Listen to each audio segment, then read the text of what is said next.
Our protagonist is the useless eldest son of a prestigious duke. After his clan and beloved sister were slaughtered in a goblin horde attack event that shattered his mind, he descended into madness, becoming an infamous mercenary known only as the King of Mercenaries. But when he was defeated by one of the continent's supreme nobles, the man revealed a chilling truth: a hidden force had orchestrated his family's annihilation. And so he had every reason to return to a time before any of it ever happened. Armed with the supreme skills of his previous life, he charges headlong alone against 100 goblins, crafting mana threads capable of manipulating objects from a distance and binding enemies in their grip. A veritable fantasy Spider-Man. In just a few brief days of training, he can already send an SSS rank knight to their Gravino. Lengthy monologues required. Let us begin. I know this one all too well. Uncontrollable. A swordsman trapped within his own room. A man driven to utter madness, raving and deranged, talking to his own shadow and playing every role himself.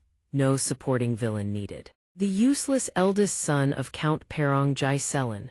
Are you telling me that the North's #1 knight was defeated by that good-for-nothing? A cloaked figure of unknown identity appears, his voice warm and unhurried. Isn't that so? I spent a fortune crafting that trap. The figure strides forward slowly, gradually revealing himself as a hooded knight, his silhouette radiating an aura both majestic and terrifying. A pair of cold, emerald-green eyes flash with killing intent, a gaze so frigid that even a fish would crawl ashore to salute, let alone the man he was interrogating. Do you like it? The North's #1 knight trembles without cease. Yow, you're that good for nothing. Jai-Selen, it was a trap. Are you saying you knew of my plan in advance? Amid the scattered corpses of soldiers littering the ground, the hooded knight remains utterly composed. Not only that, I know exactly how many men you have deployed, who your spies are, and who provided your reinforcements. I have known everything from the very beginning. Those words leave the man utterly helpless. Impossible, I was always the hidden ace. How could you? How dare a piece of trash like you? Before the man can finish, the hooded knight drives a ruthless kick straight into his gut.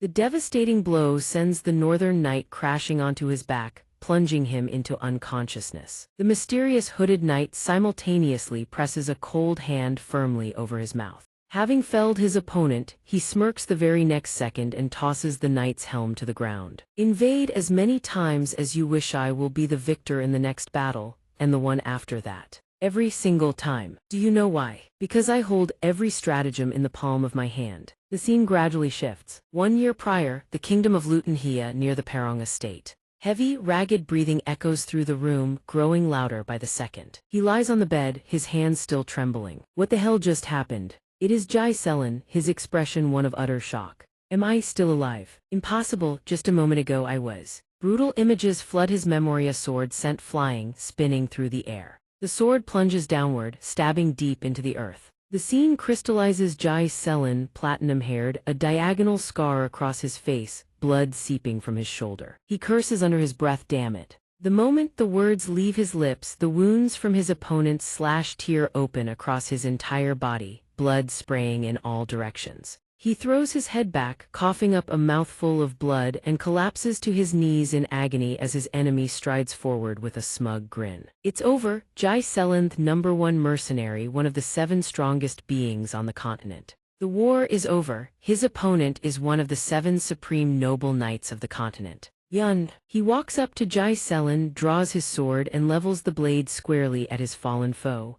Do you have any last words? But the answer he receives is utterly resolute. What a pity I could not complete my vengeance. Go to hell, you bastard. I was one of the 7 strongest mercenaries on the continent, Jai-Selen snarls. Upon hearing this, Yun merely regards Jai-Selen with a contemptuous gaze. How arrogant. I never expected you to be the eldest son of the fallen Pum family. You left your family after your sister died, didn't you? Jai-Selen narrows his eyes, glaring with suspicion. How do you know that when you hail from another kingdom? Yun raises a hand slightly and replies coldly, of course I know. I worked tirelessly for years to track you down because we were the ones who collaborated with the Delphin family to overthrow yours. Jai-Selen is instantly stunned. He thinks to himself there were others pulling the strings beyond Duke Delphin's family. While Jai-Selen is still lost in thought, Yun has already circled behind him. Well, explaining further is pointless. You're about to die anyway. Accept your fate. Jai-Selen roars in fury. You bastard, I will never forgive you.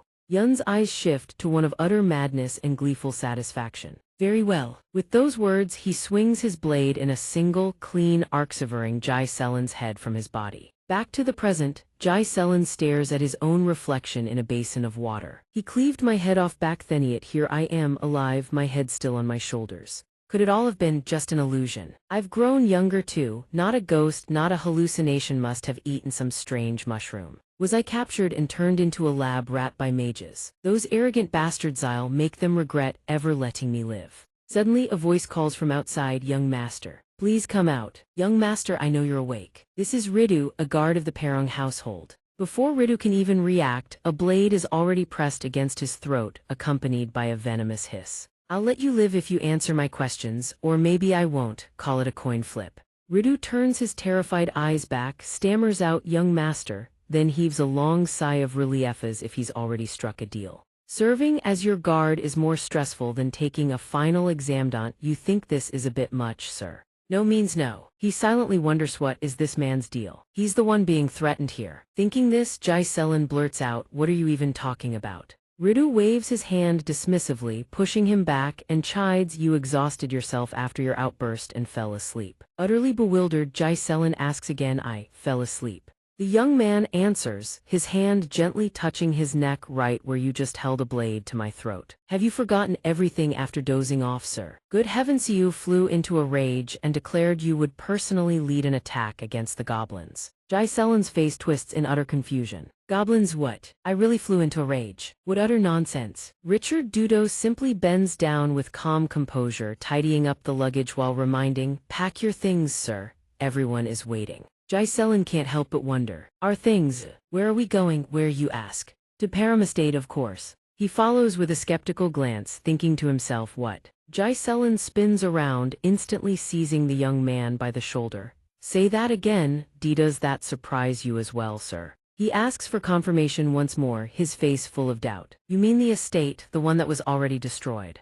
Having said that, he immediately dashes outside. From the edge of the cliff, a majestic vista unfolds before his eyes, a vast, tranquil estate, and far in the distance, a towering castle. Jai Selen is utterly astonished. That's the Param Estate, all right. Why is it still standing? I watched it burn to the ground. Richard Dudo quickly approaches from behind Jai Selen and whispers, are you having a nightmare or something, sir? You said your own family had fallen. If the Count hears you talking like this, you'll be cast out, sir. Still not convinced, Jai Selen immediately pinches his own cheekard. Am I dreaming? Perhaps not. Witnessing his master's bizarre behavior, Richard Dudo grows bewildered, shrinking away in fear to one side. Jai Selen regains his composure, his face is younger. The estate is still intact. That can only mean one thing, I've regressed to the past. The younger me despised my own family. The immaturity born from a deep-seated inferiority complex led to nothing but trouble. I couldn't endure the criticism, so I left home behind. A few years later, I became a mercenary. I survived countless battles, honing my skills and making a name for myself. I returned to Param to rectify the mistakes of my past, but by the time I arrived, my family had already been annihilated.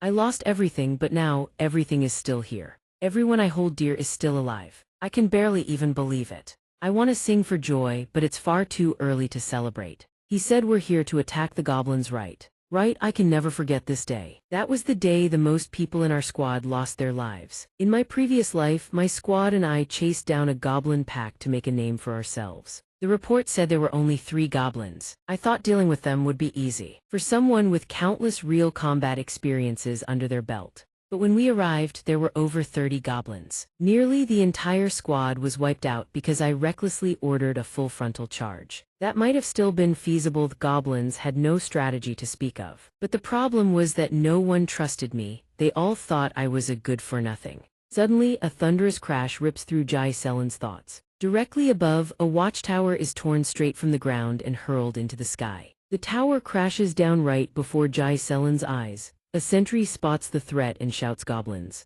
The goblins are here. Before the words even fade, a massive horde of goblins, bristling with weapons, charges toward them with savage fury. Even Jai Selen can't help but exclaim in shock, this fast. In my previous life, did they come this quickly too? The goblin horde exploits its raw strength and monstrous size to slam into the camp's defensive line. They send everything in their path flying. The scene is utterly overwhelming. A voice roars out, "Get into positions, don't panic, defensive formation now." The man barking orders is Skaven, the raid squad's commander. No sooner do the words leave his mouth than the soldiers directly in front of him are sent hurtling into the air by a massive goblin. The sheer force drives Skaven back several steps, screams erupt without end. Even a seasoned commander like him feels a flicker of dread at the sight. Damn it, we let our guard down. The squad hasn't even had time to prepare. There are far more of them than the reports said. At this rate, we'll all die. Suddenly, someone shouts, snapping his mind back to the reality of command. Over there behind. In that very instant, something hurtles in from the distance at a terrifying speed, leaving not even an afterimage. In the blink of an eye, someone seizes Skaven by the shoulder and hurls him aside. It's Xianxia. The entire exchange unfolds in a fraction of a heartbeat. Skaven whips his head around in disbelief. "Huh, young master." The massive goblin swings its axe down toward the small human before it. At the same instant, Xianxia raises his sword to meet the blow. His blade bites into the flesh of the goblin's weapon-gripping arm. Blood wells from the wound. Xianxia swings with everything he has, redirecting the axe strike skyward. The edge of his sword is razor-sharp. It carves clean through half the massive goblin's arm in a single, fluid cut. The sight leaves Skaven and every soldier watching with their jaws hanging open, unable to believe their eyes. Xianxia's blade shears the goblin's arm clean off. Blood sprays in a crimson arc from the severed stump. The creature lets out a howl of agony. It collapses, utterly defeated. Its weight cracks the earth and sends tremors through the ground.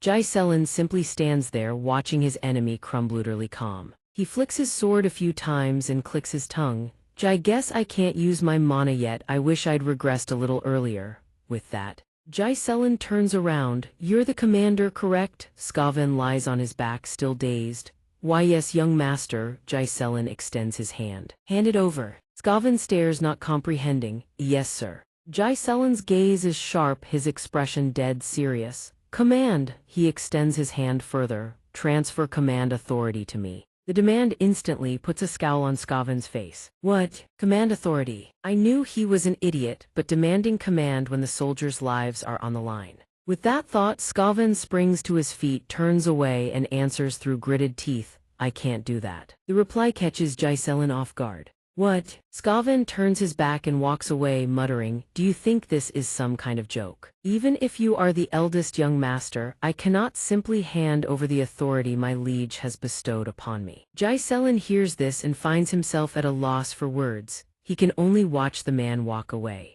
A bitter frustration wells up inside him. What a pain. Honestly, if I were him, I'd react the exact same way if some fool came demanding my command. The very next second, another massive goblin bursts forth with a savage roar, lunging at them, catching both men completely off guard. Skaven immediately charges forward, throwing himself between Xianxia and the beast, and bellows, "Fall back, I'll handle this. You're far too green to lead our men." Being dismissed like that stings. Xianxia feels a spike of displeasure. His patience has run dry. He swings his sword behind him. "It seems I have no other choice." Without hesitation, Xianxia hurls his sword forward like a javelin with decisive force. Skaven is caught completely off guard. He dives to the side, barely dodging the blade by a hair's breadth. He immediately flies into a rage, wishing he could send the brat back to his mother's womb. "What the hell do you think you're doing?" Suddenly, a sharp sound erupts from directly ahead, freezing him in his tracks. Skaven whips toward the direction of the goblin from moments ago, his eyes blown wide, his face carved with utter shock. "What?"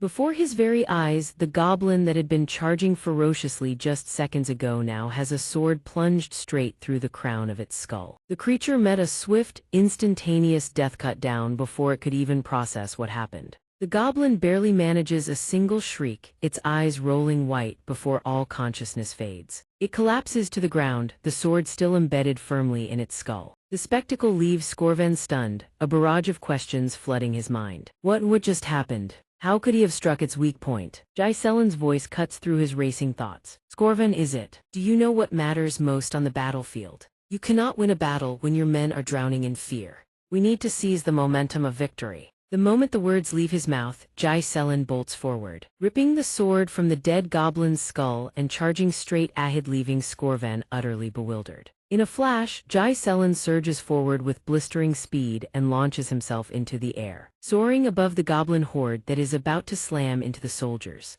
To the shock of every onlooker, Jai Selen plummets downward, aims with razor precision and drives his sword clean through a distant goblin's skull. The spectacle sends Commander Scorvan's eyes bulging with dread. Jai Selen yanks his blood-soaked sword free and throws down the gauntlet. Come, you goblins, I will slaughter every last one of you. He immediately drops into a crouch, coiling his legs like springs, ready to charge headlong into the goblin horde. In the blink of an eye, his devastating swordsmanship cuts down goblin after goblin in rapid succession. Scorvan stands there, eyes bulging, wondering if he is dreaming, like watching an action film so intense he forgot to breathe.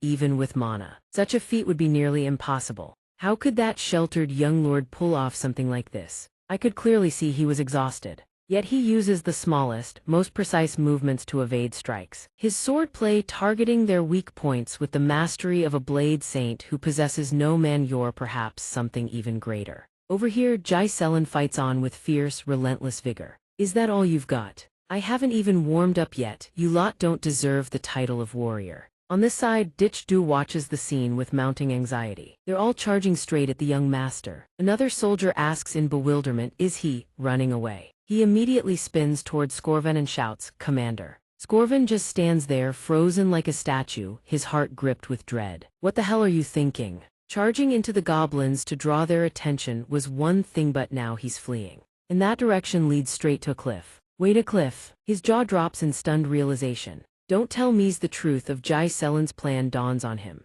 Scorvan immediately bellows his order, soldiers, raise the shield wall, we follow the young master. Meanwhile, the goblin horde is hot on Jai Selen's heels when he suddenly spins around, gripping the Zhuking sword and faces them head-on. Scorvan, I trust you've figured out my plan. If you're half the commander I think you are. As much as I'd love to cut every last one of them down myself, this wretched body won't hold out. Even so, this much is more than enough for you. Behind the goblin horde, something is steadily closing in. A thunderous clamor grabs their attention, forcing the goblins to whip their heads around Commander San, Dich Du, and every last soldier are bearing down on them. They grip their spears and shields tight and charge as one. Seeing this, Jai Selen flashes a faint smile. Perfect, he murmurs. The instant the goblin's attention shifts, he leaps backward, hurling himself toward the cliff's edge. Even as he plummets off the cliff, a look of deep satisfaction crosses his face. From above, Scorvan thunders his command, soldiers push them off the cliff,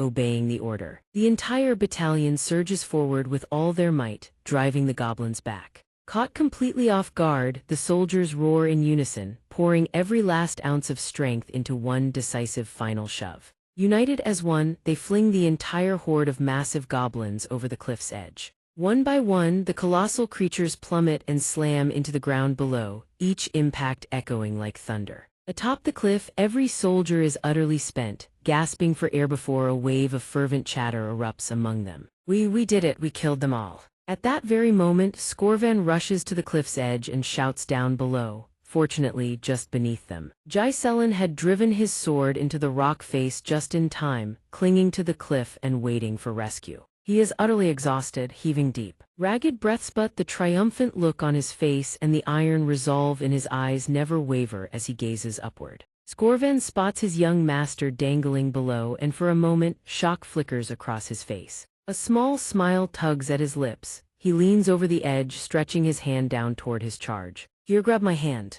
After enduring for so long, Jai Selen's grip is fading fast. He murmurs, I can't, hold on. Before the words even leave his lips, his strength gives out entirely. His hand slips from the sword hilt, and he plunges into the abyss right before the horrified eyes of every soldier. They cannot even react in time. Eyes go wide and a chorus of panic screams tears from their throats. Young master, in the endless dark, a soft, gentle voice echoes. A voice achingly familiar. Big brother, Jai Selen. Jai Selen frowns in confusion. Elena. Within the endless void, shards of glass drift before Himech One, reflecting images from the past. Is mother gone? Thank you, big brother. What's wrong with you lately? You're the worst. He stands there stunned. For what feels like an eternity until a single shard drifts down and lands in Jai Selen's hand. These are my memories of Elena. Suddenly from behind, someone reaches out and grabs Jai Selen by the arm. Big brother, that's Alina. The girl clings tightly to Jai Selin's arm, her expression desperate and pleading.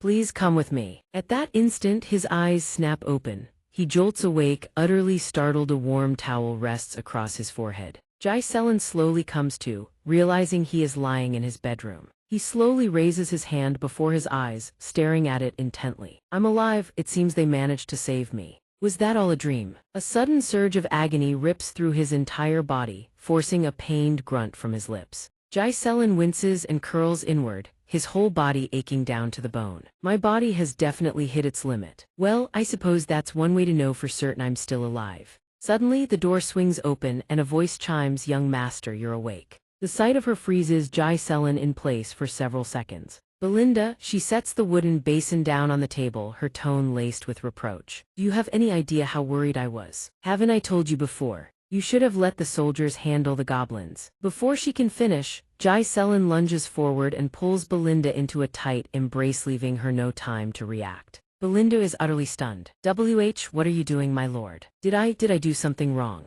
Jai Selin replies, no, I'm just happy to see you. My personal nanny, Belinda. When I was a child, she was always by my side, no matter how foolish I was. But after the family collapsed, she disappeared and I never saw her again. I never thought I'd see her like this again. Jai Selin still holds Belinda tightly. She speaks gently, we see each other every day, sir. Why are you so happy? Jai Selin's eyes turn resolute. He furrows his brows and mutters to himself, I need to tell Belinda the truth. Jai Selin places his hands on her shoulders and speaks solemnly, listen to me, hear the truth. Perron will soon be struck by catastrophe. Hearing these words, Belinda is utterly stunned, her eyes widening in disbelief. What are you talking about, sir? He hesitates for a moment, then decides to reveal the truth. The truth is, I died and I was brought back to life. Before she can fully grasp his meaning, she quickly agrees. Yes, the goblins nearly killed you, sir. Realizing the misunderstanding, he immediately tries to correct himself. What? That's not what I meant. Belinda pays no attention to his words. Don't you realize you are the one in danger, not Perron?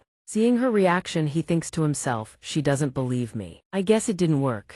Belinda continues her scolding. What would you have done if you'd been hurt so badly you couldn't even attend the festival? His eyes widen as if recalling an unpleasant memory. The festival, Belinda explains cheerfully, have you forgotten about it, sir? Miss Alina has been looking forward to it, waiting to attend the festival with you. It's a chance for the two of you to grow closer. Jai Selin steps forward, picks up the portrait and sinks into deep thought. That's right, the festival always takes place around this time of year, doesn't it? In my past life, I refused to attend because of my own psychological fears. Jai Selin asks how long until the festival. Belinda recalls and answers, let me see. It seems you have 1 more week, sir. Hearing this, he stands still, staring into the distance. He mutters to himself, next week the day I change my life. Just then, someone outside the door enters and calls out, Big brother, are you in there? The memory that haunted me. It was the image of Alina begging me, please, go with me. The very thing Jai Selin feared most for all those years.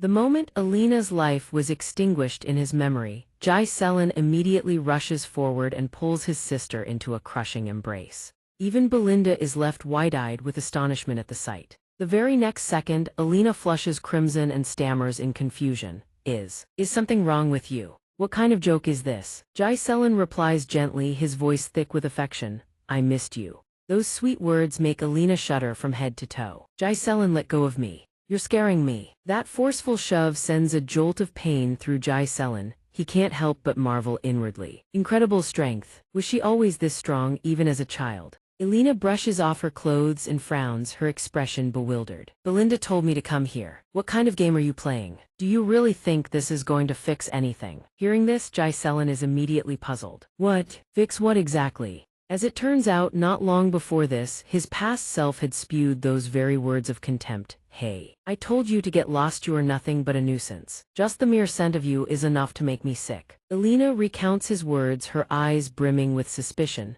Have you forgotten what you said? Jai Selin feels a pang of guilt. Did I really say that? He turns away in shame, scratching the back of his neck. He berates himself, I wasn't even the closest person to Alina in my past life. I was nothing but a good-for-nothing. Overcome with regret, Jai Selin speaks up. I'm sorry. Both Belinda and Alina jump in shock. He just apologized. I heard a goblin tried to kill you. Did you hit your head somewhere? Their words leave Jai-Selen mildly irritated. He thumps his chest and protests, "Come on, I actually defeated them. Why do you keep insinuating I got hit in the head?" Suddenly, the throbbing pain from earlier surges back. Jai-Selen doubles over, his face contorting in agony. He crumples to the ground, shuddering violently from the pain. Alina simply stands there, staring at him flatly, her voice dripping with sarcasm. "Right, you really beat Theme in that condition. You came back completely unconscious, you know." Belinda and Alina burst into laughter, seeing two of his most beloved people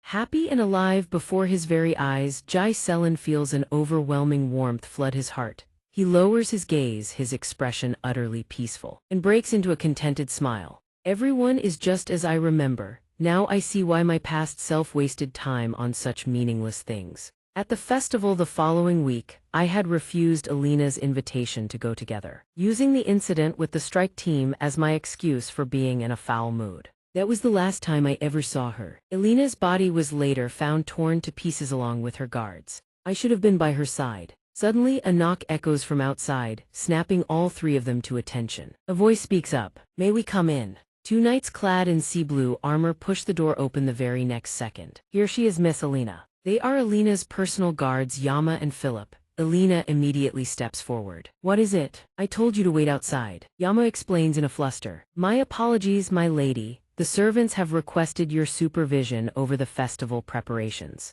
Hearing this, Jai-Selen is immediately surprised. "Why are they requesting Alina?" Belinda, standing beside him, responds with a reproachful tone. "You wouldn't know, sir, because you've been lazing about all day. I can't fathom why Perong is so short on workers that even the young lady has to pitch in." Her words leave Jai-Selen deeply ashamed and speechless. A flicker of doubt crosses his mind. Are we really that short on manpower? Alina prepares to leave with her two guards, but not before turning back to bid farewell.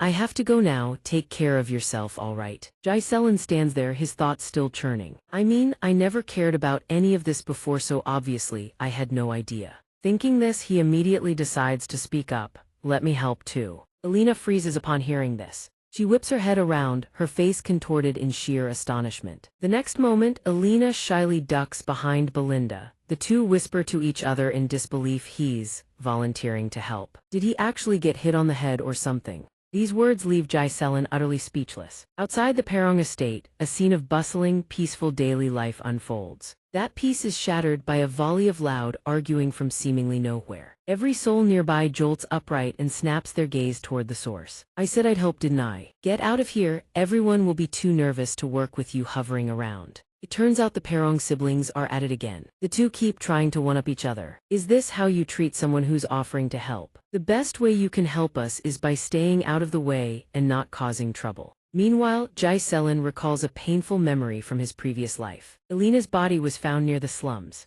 Far from the festival grounds, someone must have lured her there or dragged her by force. To prevent that from happening again, I need to know every corner of this castle first. Suddenly, hurried footsteps and a loud voice ring out from somewhere nearby. "Jai-Selen, my lord." The sight of this person makes Jai-Selen's eyes widen in surprise. It's old Fergus. The servant wipes the sweat from his face and gasps, "Thank the heavens you're all right." This humble servant rushed here the moment he heard about the goblins. Jai-Selen's expression sours with displeasure and he cuts the old man off. "We can stop talking about that now." From the side, Alina quickly chimes in. "Perfect timing. Old man, he's been acting strangely ever since he woke up. Please take him back to his room." Fergus beams, "As you wish, my lady." At this, Jai-Selen is thoroughly irritated, silently cursing the damnable delinquent reputation he once carried for making his life this difficult. "No matter, I'll have a full grasp of everything happening around the castle within the coming week." With that thought, he turns to Fergus. "Old man, there's an abandoned training ground somewhere in this castle, isn't there? Take me there." The old man furrows his brow. "Forgive me, sir, a training ground for what purpose?" Jai-Selen answers with unshakable confidence, his expression calm and composed. "To train." Fergus's eyes widen, a flicker of surprise crosses his face. Nevertheless, he obeys and leads Jai-Selen to the training hall. "Right this way, sir." When they arrive, Jai-Selen is immediately struck by what lies before him. He and Fergus stand in the center of a vast, immaculate training hall. Jai-Selen lets out a breath of amazement. "What is this? This place is in far better condition than I expected." He paces around the room, marveling silently. it's a perfect training ground. I never had anything remotely like this when I was a mercenary. Fergus suddenly speaks up to explain. We've maintained it all this time in the event you ever wish to use these facilities. I'm certain what you're going through is just a phase, sir. Hearing this, Jai-Selen recalls his memories of Fergus from his previous life. In that life the old man had also.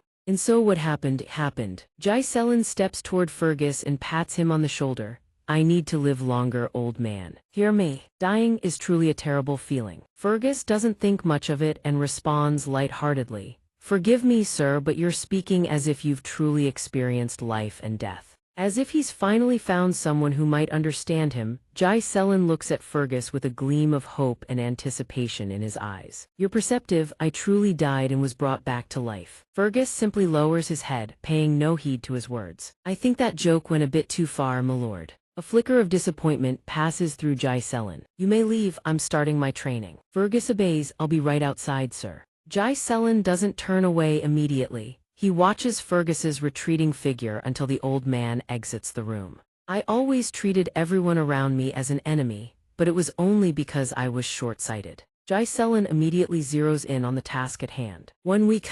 In his past life, the one behind Alina's death was revealed to be a lord from a neighboring territory. The Perong house was dragged into a conflict that led directly to its collapse. Alina's death was essentially the spark that ignited our family's downfall. That means I need to use every tool at my disposal from this point on. First, I need to forge a stronger physique. What a shame there isn't much time. Jai-Selen drops to the floor, closes his eyes, and assumes a meditative sitting posture. But at the very least, I need to control energy. Energy is a supernatural resource that allows humans to surpass their limits. Most people say that perceiving and absorbing energy is the hardest part. But I could already do that even in the chaos of the battlefield. I need to connect the energy particles floating in the air and gather them, as if winding a spool of thread. For someone like Muho has endured thousands, no, tens of thousands of battles. Creating an energy core is child's play. But if that were all it took, I never would have become one of the 7 strongest people in the kingdom. Using the method from that half-burned spellbook I once found,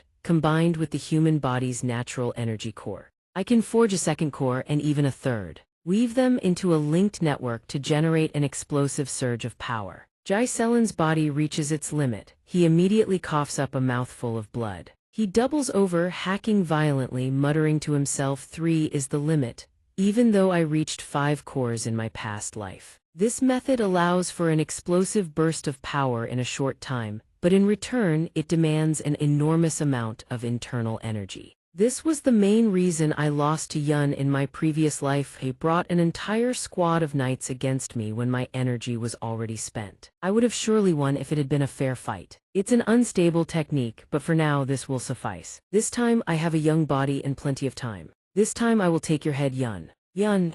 And even those who stood behind the Delphin family and helped destroy our territory, I will annihilate every last one of you. 1 week from now, the festival begins. At this moment, Jai-Selen is fully armed, ready to face whatever lies ahead. He strides through the streets, his bearing proud and his gaze unyielding.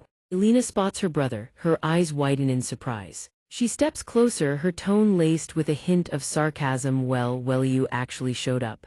Is something wrong? You never come to these things. Jai-Selen replies without missing a beat. Well, as a member of the Perong house, I should at least attend the festival once. Alina continues, her voice thick with suspicion. You really are acting strange. I heard you did nothing but train all of last week, brother. Hearing his sister's words, Gislin turns his face away in deflection. Is it so strange for the next heir of a knightly house to train? Alina stares at him, utterly bewildered. He never once cared about any of that before. He was the one who called their father too troublesome and wished he were the Lord himself. Well, I like you better now. It's like the brother I used to know. Hearing, a faint tremor passes through Gislin's heart. He cannot find the words. I've realized so much over the past week, because my actions have changed, the way I'm perceived and the future itself have begun to shift. Meanwhile, Belinda is carefully briefing Philip. If the young master causes trouble, the 2 of you will have to handle it on your own. We absolutely cannot allow anything to go wrong, especially with so many guests in attendance.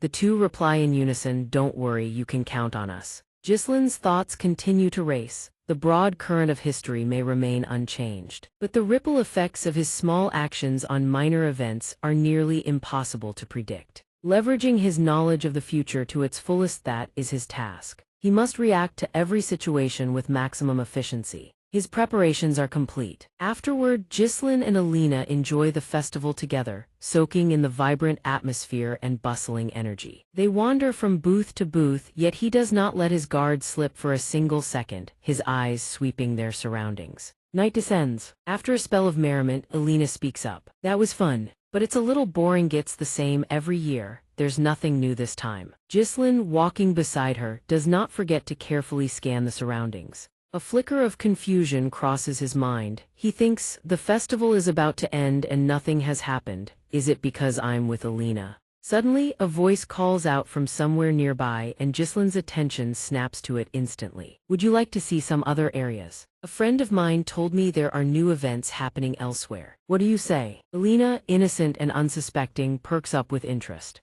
Really? Without a shred of doubt, the girl grabs the guard's hand and follows him eagerly. This is going to be so much fun. Ghislain trails behind in silence, watching. His eyes blaze with cold fury. So it was you two. The traitors of his house, Alina's escort knights, Jama and Philip. They were the most trusted knights in the family, sworn to protect Alina since she was a child. In his previous life, they were slain while defending Alina. Jama eagerly gestures forward. We're here. Little Alina lights up with joy. She is bursting with excitement, but before them lies only a desolate, abandoned stretch of road, not a soul in sight. Just the four of them standing alone. Alina looks around in confusion. What is this? There's nothing here. Are you sure there's supposed to be a show in a place this filthy? Jama replies in a flustered stammer. Oh, I suppose they haven't finished setting up yet. I'm sure they'll be here soon. Alina's temper flares. Don't make me laugh. Who in their right mind would put on a show in a dump like this? Ghislain remains silent, carefully sweeping his gaze across the entire area.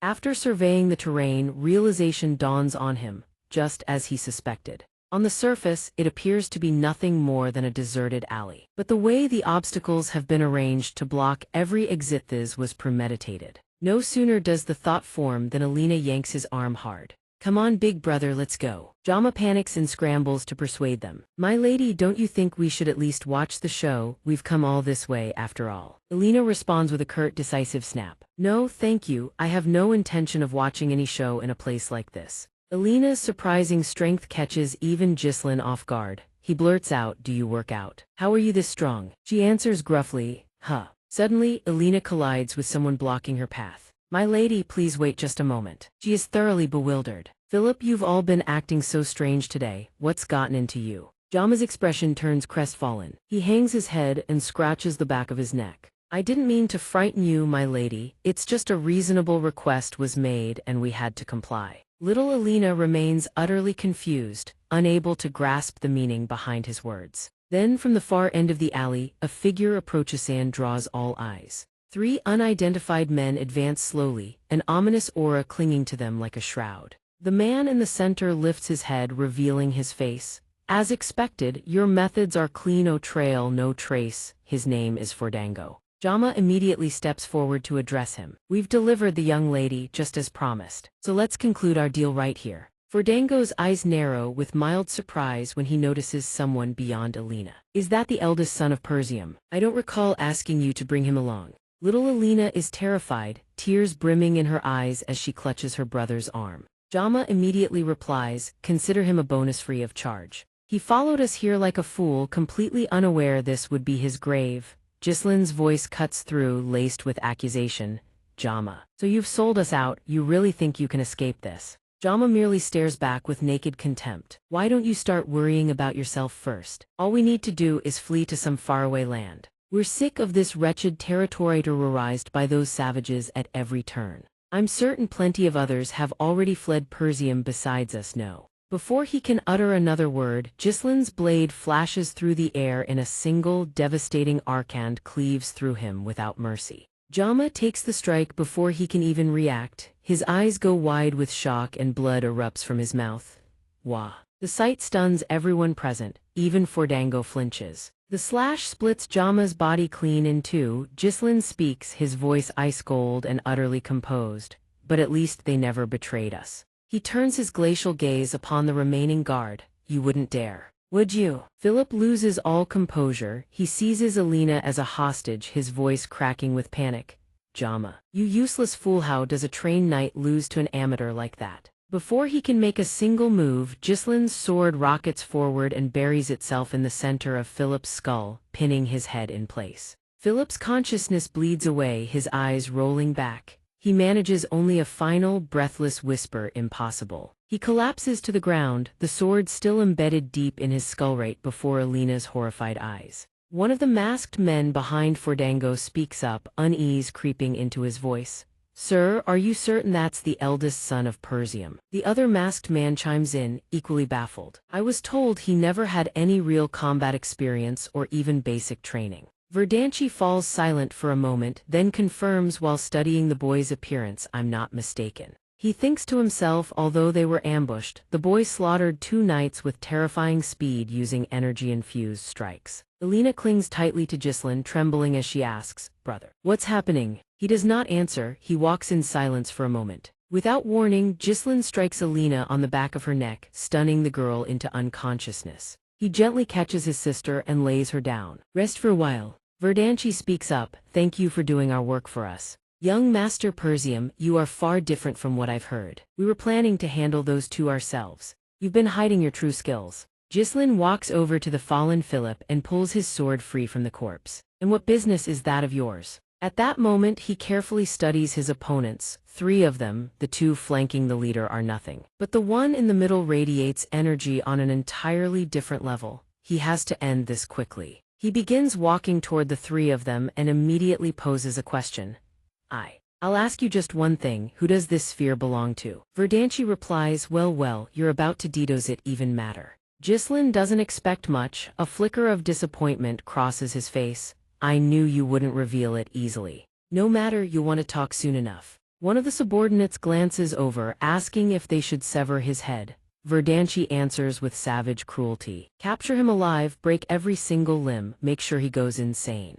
He must writhe in agonized sight, will be a beautiful one. Immediately, the 2 subordinates receive their orders and charge straight at Gislin. Yes, sir. Gislin coldly draws an object from the pouch at his hip. He hurls it straight at the 2 subordinates. One of them stares in bewilderment at the object flying toward him, a firecracker. The very next second, Gislin strikes decisively, driving his blade straight through the center of the man's forehead, splitting the firecracker clean in 2. One enemy falls, he rips the sword free from the corpse's forehead. The remaining rushes forward, preparing to strike. He sneers, a shallow trick. He swings hard at Gislin's back, but with his extraordinary reflexes, Gislin parries the strike in the blink of an eye. He fixes the man with a threatening glare, then twists his arm in a fluid motion and locks the enemy's weapon in place. The man gapes in shock. In the next heartbeat, Gislin spins around, wrenching the weapon from his opponent's hand. He slashes onto decisively and the man's head leaves his shoulders. Suddenly, Gislin senses a killing blow surging toward his back. Verdanchi. The man seizes the opening without hesitation, driving a strike straight at him. But to everyone's shock, Gislin raises the sword he just seized from Verdanchi's unfortunate subordinate and blocks the attack dead in its tracks. Seeing this, Verdanchi falters, silently astonished. He blocked my attack in that situation. That was a perfect surprise attack. Without a word, Gislin pivots and launches a counterattack, catching Verdanchi off balance. Fast as lightning, he swings his sword in a wind-tearing arc, aiming for the artery in his enemy's neck. No time to react. Verdanchi's reflexes are far from ordinary. He jerks his head aside just in time. The blade grazes past his neck. He escapes death by a hair's breadth. The cigar clenched between his teeth is sliced clean in 2 and tumbles to the ground. Verdanchi immediately counters, aiming straight for Gislin's head.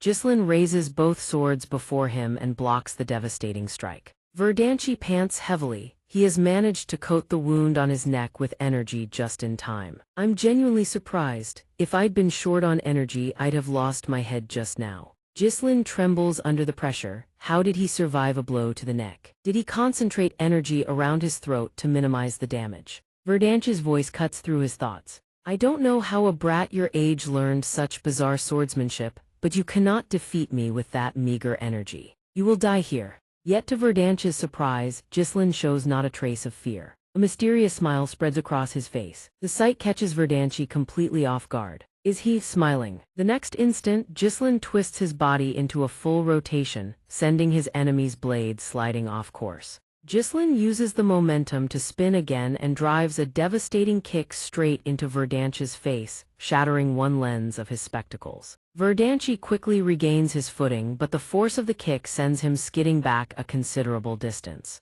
Verdanchi remains utterly arrogant, adjusting the hat on his head and letting out a contemptuous snort. Didn't I tell you? That little bit of energy is utterly useless. But in the midst of his smugness, he suddenly coughs up a mouthful of blood.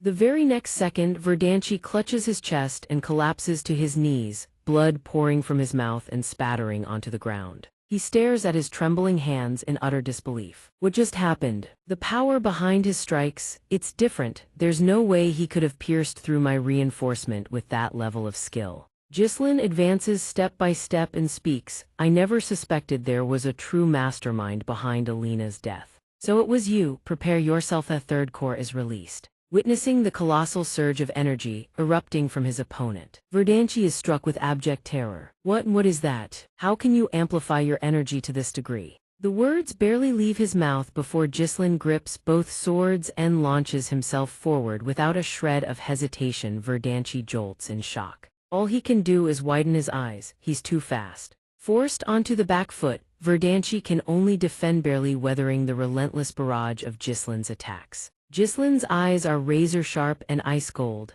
He continues to strike with full force, showing no mercy whatsoever. He grips his twin swords tight and hammers down a crushing blow toward his enemy. After blocking the strike, Verdanchi's arms shake violently. This is impossible. My arms are going numb just from blocking his attacks. No matter how much energy a person channels, there are always limits to the effect. I've never heard of any method that can amplify energy to such a monstrous degree. It feels as though he's become an entirely different person. Ghislain swings his sword coldly. The strike shatters the blade in Verdanchi's hand. Reflected in the scattering fragments is the man's utterly stunned expression. The blow doesn't merely destroy Verdanchi's weapon, shards fly in every direction, it also carves a deep gash across his body. Blood erupts from the wound, spraying in all directions. It's not over. Ghislain drives the tip of his other sword toward him. His eyes are terrifying. The blade plunges straight into Verdanchi, forcing him to cough up a mouthful of blood. The strike is so powerful it sends shockwaves rippling through the surrounding space. Verdanchi lets out an agonized scream.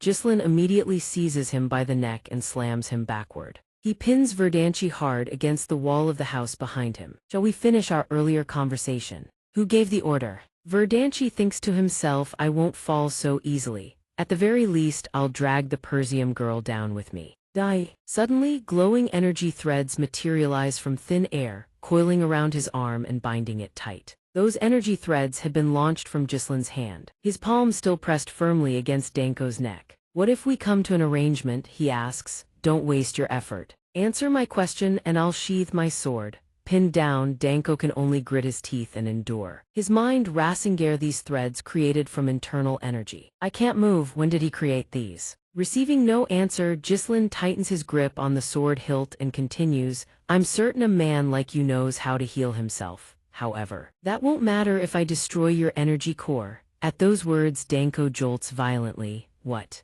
The sword in Ghislain's hand radiates a brilliant crimson-pink energy, leaving Danko utterly astonished. Danko's energy field begins to crack and shatter apart. Danko cries out in horror, my energy, it's dissipating. His face twists with raw fear.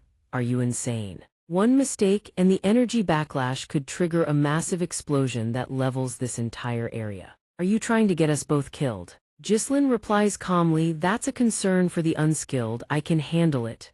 Danko is utterly terrified. This man isn't bluffing. He really will take them both down. He immediately spills everything in a blind panic. It was Count de. He's the one who ordered all of this. He said he needed a pretext to start a war against the Persium and Gada's families. Ghislain still harbors doubt. He presses again, is that so? His thoughts race. So it was Deadman. In my previous life, the shadow operations like this were always carried out by families allied with the Delphin household. Count Delphin, how dare you arrange this without their approval? Ghislain keeps his iron grip locked on Danko. So that's why you wanted to kill Alina? Danko blurts out frantically, yes. The instant the word leaves Danko's lips, Gislin drives his sword straight through his body. Danko screams in agony, "What the hell are you doing? This isn't what you promised before." Gislin regards him with utter contempt. "So what? You've killed plenty of people, yet you cower when it's your turn to die." Danko suddenly bursts into laughter, catching Gislin off guard. The man presses his forehead against Gislin's with manic boldness and sneers, "Nothing changes. Even if you kill me, my deal with gas is already done. You think anyone will listen to a brat like you? The Persium family will be destroyed in the war." Gislin speaks with resounding authority. "Let me tell you something, I was reborn after death. This time will be different." With those words, Gislin channels a torrent of energy into his sword. Cracks race across Danko's body like a spider's web. Danko screams in agony as a beam of blue light erupts from his body, shooting high into the sky. It detonates above, painting the heavens with a spectacular burst of radiance. The light floods the entire estate, casting Gislin's heroic silhouette against the darkness of night. Chaos engulfs the surroundings, gasping breaths echo through the air. Gislin turns his head, his gaze falling on his little sister Alina, sleeping peacefully on a stone bench. He releases the sword from his hand, closes his eyes, and tilts his face skyward with a long, relieved exhale. But the moment he relaxes, Gislin suddenly coughs up a mouthful of blood. He has reached his limit. He doubles over onto the stone floor, hacking up crimson. He wipes his mouth and mutters under his breath, "Damn it. Blowing 3 energy cores wouldn't have even phased me back when I was the strongest mercenary alive. I refuse to fall like this." Gislin staggers into a nearby house. He kicks the door clean off its hinges. Inside lie 2 unidentifiable corpses. Gislin pants heavily, dragging himself closer to the bodies one agonizing step at a time. He recalls that in his previous life, they had found another corpse here besides Alina's. According to what Danko said, the son of Degatas. It seemed he was murdered along with his escort knight. So this is how they silenced witnesses and framed the Persium family for Alina's murder. Once this evidence comes to light, the war will, "I'll destroy this proof. I won't let things play out the way you planned." In the distance, hidden among the treetops, a mysterious figure had been silently observing everything. In the blink of an eye, the figure vanishes into thin air. Scene change: a dimly lit room. A voice speaks, "The mission has failed. We sent our best guardsmen, as well as Danko's finest operative we had." The instant those words are spoken, the figures seated around the round table erupt in fury, shouting at the one in their midst. "You couldn't even handle a single girl. Did you let your guard down because you thought the job would be easy?" The hooded figure drops to one knee, visibly flustered, and speaks with difficulty. "It was all because of Gislin." Hearing that name, the others exchange stunned glances. Gislin, that good-for-nothing from the north. Another man, patience completely spent, raises his voice and demands of the hooded figure. "I'm well aware that Gislin is trash. Are you seriously using him as your excuse?" Seeing that no one in the room believes him, the hooded figure sweats profusely, desperate to convince them. He's nothing like the intelligence and rumors suggested, completely different. The man recalls that boy's steely gaze, the way each sword strike fell with ruthless precision, each kill as decisive as the last. He confesses honestly, as though describing an entirely different person, "But we've already dealt with Degatas, so there should be no issue launching the territorial war. Please give me one more chance." However, the others have already lost all faith in him. They roar in fury. "You couldn't even dig up proper intel on a child. Do you have any idea how much this delay has cost us? You failed even a simple mission, and now you dare ask for another chance." When their rage reaches its peak, every person in the room gnashes their teeth and snarls at the hooded figure, "Kill him." At that moment, a cold, commanding voice cuts through the room from the figure seated at the highest position. Silence. The ones still shouting immediately fall quiet and obey. "Yes." With the room returned to silence, the mysterious man continues his questioning. "What kind of chance are you asking for?" The hooded figure speaks with fervent intensity. "I will eliminate Gislin and the Persium family." The mysterious man remains unmoved. "How?" The hooded figure wastes no time laying out his plan. "I'll arrange for a duel to take place naturally. I already have someone in mind." The others in the room fall silent, all eyes turning to the mysterious man in the seat of honor. "Who?" The hooded figure reveals. "His name is Ken Lojesser. He is renowned for his strength-based swordsmanship. Despite his youth, he is the very embodiment of raw power. I can say with absolute confidence that no one in the north can rival his strength." Furthermore, Ken is Ghislaine's cousin. There will be no need to force a confrontation between them. The others in the room keep their faces utterly impassive. The mysterious man listens in silence for a long moment before speaking in a voice cold as ice. If you fail again, there will be no next time. His eyes blaze with piercing intensity as he stares down the hooded figure. The hooded figure replies with conviction, I will not disappoint you. Scene change in the training hall of the estate. Ferguser steps through the doorway and announces, Forgive me, young master, it is time for your meal. The instant the words leave his lips, a streak of blue light rockets toward the sword hilt propped against the door near Ferguser, coiling tightly around it. The old man watches in utter astonishment. The light leaves a shimmering blue trail across the wall as it grazes past, then yanks the sword along with it as it flies back. In the next instant, a hand shoots out and snatches the blade from the air. Its owner is none other than Ghislaine. He spins the sword a few times in his grip and speaks, That's enough, that will do for now. Ghislaine's gaze flickers to the side. He notices the newcomer and pauses. Then he slings the sword casually over his shoulder and says, Oh, Ferguser.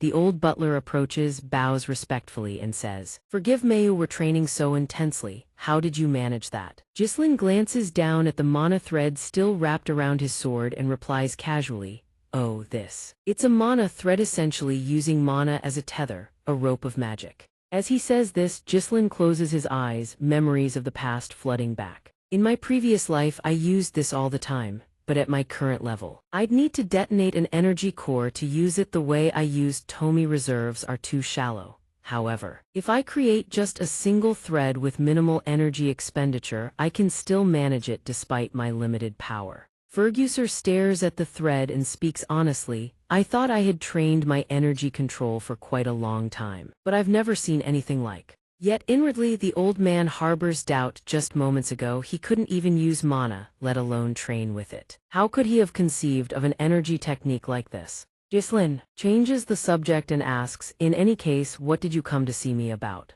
Ferguser stammers, Well, I actually just stopped by to say something. Ghislaine regards him with mild indifference. What is it? Ferguser bows his head and speaks with genuine sincerity. Thank you for protecting the young lady. Ghislaine is slightly taken aback. You're thanking me. That was simply what needed to be done. Let's go eat. A few days later, the festival is put on hold. Only Naturala G-rank knight from the Ladau household tried to kidnap the young lady. In the dining room, Alina rests her chin on her hand, her tone dripping with annoyance. Everyone thinks I'm lying when I say you were the one who saved me. You should go say something to them. Ghislaine, seated across from her, responds flatly. It's fine, they wouldn't believe us anyway. Belinda stands behind Alina, clenching her fist in fury. Gamma and Philip really tried to abduct her just for their own gain. Those scoundrels, I knew they were scum. Hearing this, Alina lets out a weary sigh and reminds her. Ghislaine gazes at his younger sister Belinda, his heart heavy with countless thoughts.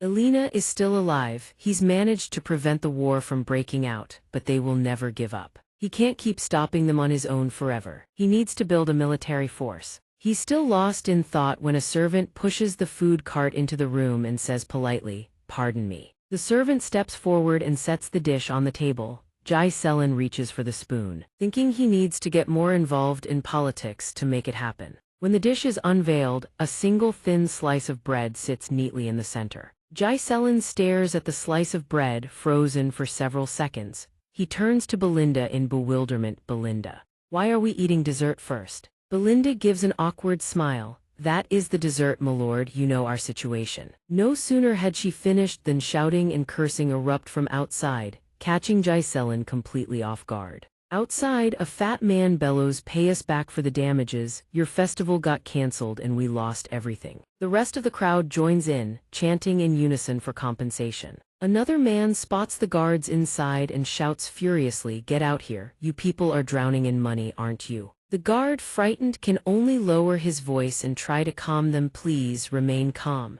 Hearing the commotion grow louder by the second, Ghislaine peeks out the window and asks, What's going on? Belinda hurries over, her face pale with worry. I knew they'd do this. You know our territory is crawling with merchants who depend on festival profits. Last year it was barely enough for them. But the festival was cancelled after just one day. It's easy to see why they're furious. Ghislaine frowns after hearing this. Is our territory's situation truly that dire? He turns around, squinting as he glances at the mob outside. This is bad, they'll turn violent if he doesn't act fast. A moment later, Jai Selen spots Ferguson approaching and calls out, "Ferguson, where are the soldiers? Send them down to disperse the crowd." Ferguson flashes a confident smile. "We don't have." Jai Selen freezes. He refuses to believe it. "What did you just say?" Ferguson explains calmly, "Most of them have been deployed to the Forest of Monsters for reconstruction after the Goblin raid." Jai Selen curses inwardly. Damn it, they're all out there. Perong is essentially trapped in a perpetual state of war. Barbarians to the north, and on the other side lies the Forest of Monsters, where creatures can emerge at any moment.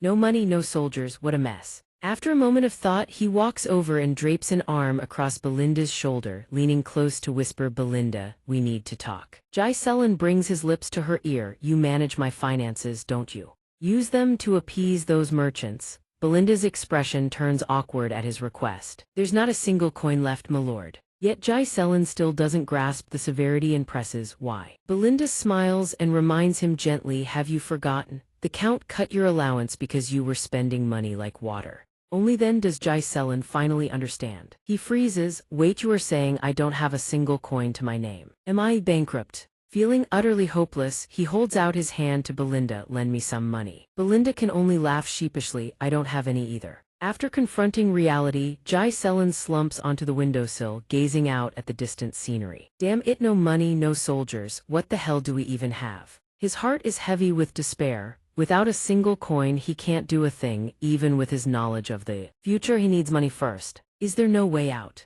Is there truly nothing of value left in the manor? Dai Cardo bursts through the door, shouting into the room to get Jai Selen's attention. "Young master." Jai Selen glances over. Seeing the boy rush in, panting heavily, Jai Selen hops down from the windowsill and asks, "Dai Cardo, what's the matter? Why are you in such a hurry?" Dai Cardo, barely keeping his composure, shouts, "It's urgent. Young Master Ken demands to see you." Jai Selen freezes at the name. A single name slips from his lips. Meanwhile, Skaven sits slumped on the other side, his face beaten black and blue, barely breathing, before a few seconds even pass. Another fist crashes into his face, warping his features grotesquely. The fist pulls away from his mangled face. The knuckles are drenched in blood, impossible to tell whose it is anymore. Then the attacker drives another brutal punch straight into Skaven's chest. The fist retracts, leaving a deep, sickening dent in his ribcage. Skaven's mouth erupts in blood as he hacks violently. The moment Jai Selen arrives, he finds Skaven lying flat on his back in a wretched state. Seeing him, Skaven closes his eyes in agony and mutters a few words. The young master witnesses the scene. Jai Selen stands frozen, eyes wide, his expression one of utter shock. Right at that moment, a voice rings out, "Finally found you." Before him stands a towering, imposing figure, his face radiating a suffocating, murderous aura. Ken looks down at Jai Selen, the corner of his mouth curving into an arrogant smirk. "Well, well, Jai Selen." Jai Selen looks up at him, his expression grave. Deep inside, the fog parch remembers that face. The heir of Logisser, someone they are allied with. Ken Logisser, he was my only friend back then, and also his greatest enemy. Seeing Ken slowly saunter toward him, Jai Selen doesn't turn his head. He asks Dai Cardo standing behind him. "Dai Cardo, what happened here?" Dai Cardo replies cautiously, "Well, you see, you responded to a report of a tavern brawl and we found Lord Ken there with his escort knights. He recognized us and asked whether the rumors about young Master Jai Selen were true. So Commander Skaven explained the details of the rumors to him." Ken Logisser says nothing, simply reaches out and clamps his hand around Skaven's throat. He fixes Skaven with murderous eyes. "You dare lie to the face of the heir of Logisser." And that's how everything unfolded. Ken Logisser stands with one hand resting on his hip. After hearing Dai Cardo's account, he interjects, "Hey, no, don't twist things. If you're going to tell him the truth." Hey, he claimed that a boy who's never trained a day in his life took down a goblin barehanded and personally dealt with the treacherous escort knights. That's why I gave him a little wake-up call to help him see reason. None of this would have happened if he hadn't lied in the first place. Jai Selen says nothing. He stares silently at Ken Logisser, his eyes razor-sharp. Deep down, he understands perfectly. Yes, Thighs is exactly the kind of person Ken has always been. He's always treated Jai Selen as nothing more than his subordinate. Every time he visits Perong, he causes nothing but trouble. Even after all the chaos he's caused, no one dares say a word because Jai Selen is essentially his subordinate.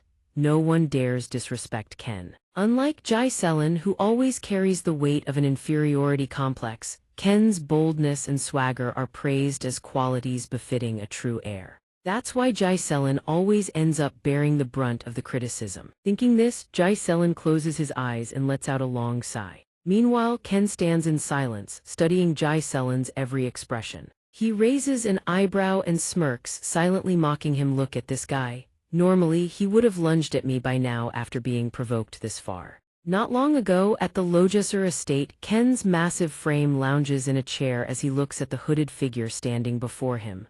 What? Kill Jai Selen, the cloaked figure speaks plainly. If you succeed in this task, the esteemed one will lend their full support to the Logesser family. Ken asks in a probing tone. Dealing with a punk like him isn't difficult. But Jai Selen is still the heir to that territory. How exactly am I supposed to eliminate him? The hooded figure lays out his plan without hesitation. We can lure Jai Selen into a hand-to-hand duel and make it look like an unfortunate accident. It will simply be a minor dispute between heirs. I will accompany you disguised as an escort knight to stage the situation. Don't worry, this is a rare opportunity even for you. After a moment of deep contemplation, Kine finally arrives at a decision. The thought of having to kill his own cousin, Jai Selen, lingers in his mind. Let's go right now. Back in the present, Kine glances at the mysterious hooded figure behind him, suspicions stirring in his heart. Do they want to eliminate him because something has changed? In that case, Kine then speaks up, addressing Jai Selen. Hey, what are you doing? Why are you just standing there like that? Since you know I'm here, shouldn't you go and bring out what you've prepared for me? Jai Selen, still not understanding, asks back, prepared what? Kine puts on a friendly expression and says, I hear the festival was interrupted, was it not? Let's liven things up and have ourselves a great time. We've always gotten along when it comes to things like this, haven't we? Am I wrong, my good friend? Hearing the other man's words, Jai Selen stands with his hands stuffed in his pockets, his expression showing little interest. After a moment of silence, he raises one eyebrow and asks, Oh, you're talking about that. Looking at the hulking man seated before him, Jai Selen feels a wave of disgust. Of course, this guy always made him prepare wine and women every time he showed up. Back then, he had complied with the demands just to avoid a beating, but not anymore. Because of this man, he had wasted his precious money. Jai Selen recalls what Belinda had told him. Have you forgotten? The Lord has cut off your allowance because you've been spending far too much. He then glances at the man sitting before him, and a thought flashes through his mind. It's been right here all along. His eyes light up as if he's found a glimmer of hope. My source of funds. As that thought takes root, his gaze lands squarely on Kine. Noticing this, Jai Selen stands there as if lost in a daze. Kine calls out loudly, Hey, Jai Selen. If you remember, you should bring them out right away. Can't you see I'm waiting? Jai Selen plays along with his demands. Yeah, sure, of course. I'd better bring them out right away. But don't you have a debt you owe me? The hooded figure listens without understanding a thing, silently watching from the side. Kine furrows his brow tightly, unable to comprehend what he means. Return what? Jai Selen extends his hand, casually and openly demanding repayment. Do you realize that I covered all the expenses for everything you asked me to prepare with my own money? Pay it back, I'll take 1,000 gold. Principal and interest. Kine, hearing this, exclaims in surprise, What? 1,000 gold? All that stuff wasn't even worth 100 gold. And you did it as a gesture of gratitude for me being your friend. It was practically a friendship fee. But Jai Selen fires back with nothing but biting sarcasm. What friendship? I've been your doormat long enough. So pay up before I beat the living daylights out of you. I need a lot of money right now, understood? When Jai Selen finishes speaking, the surrounding atmosphere plunges into an eerie silence. Kine's face darkens. Daijikato, witnessing this scene, can't help but worry. Young master, what are you saying?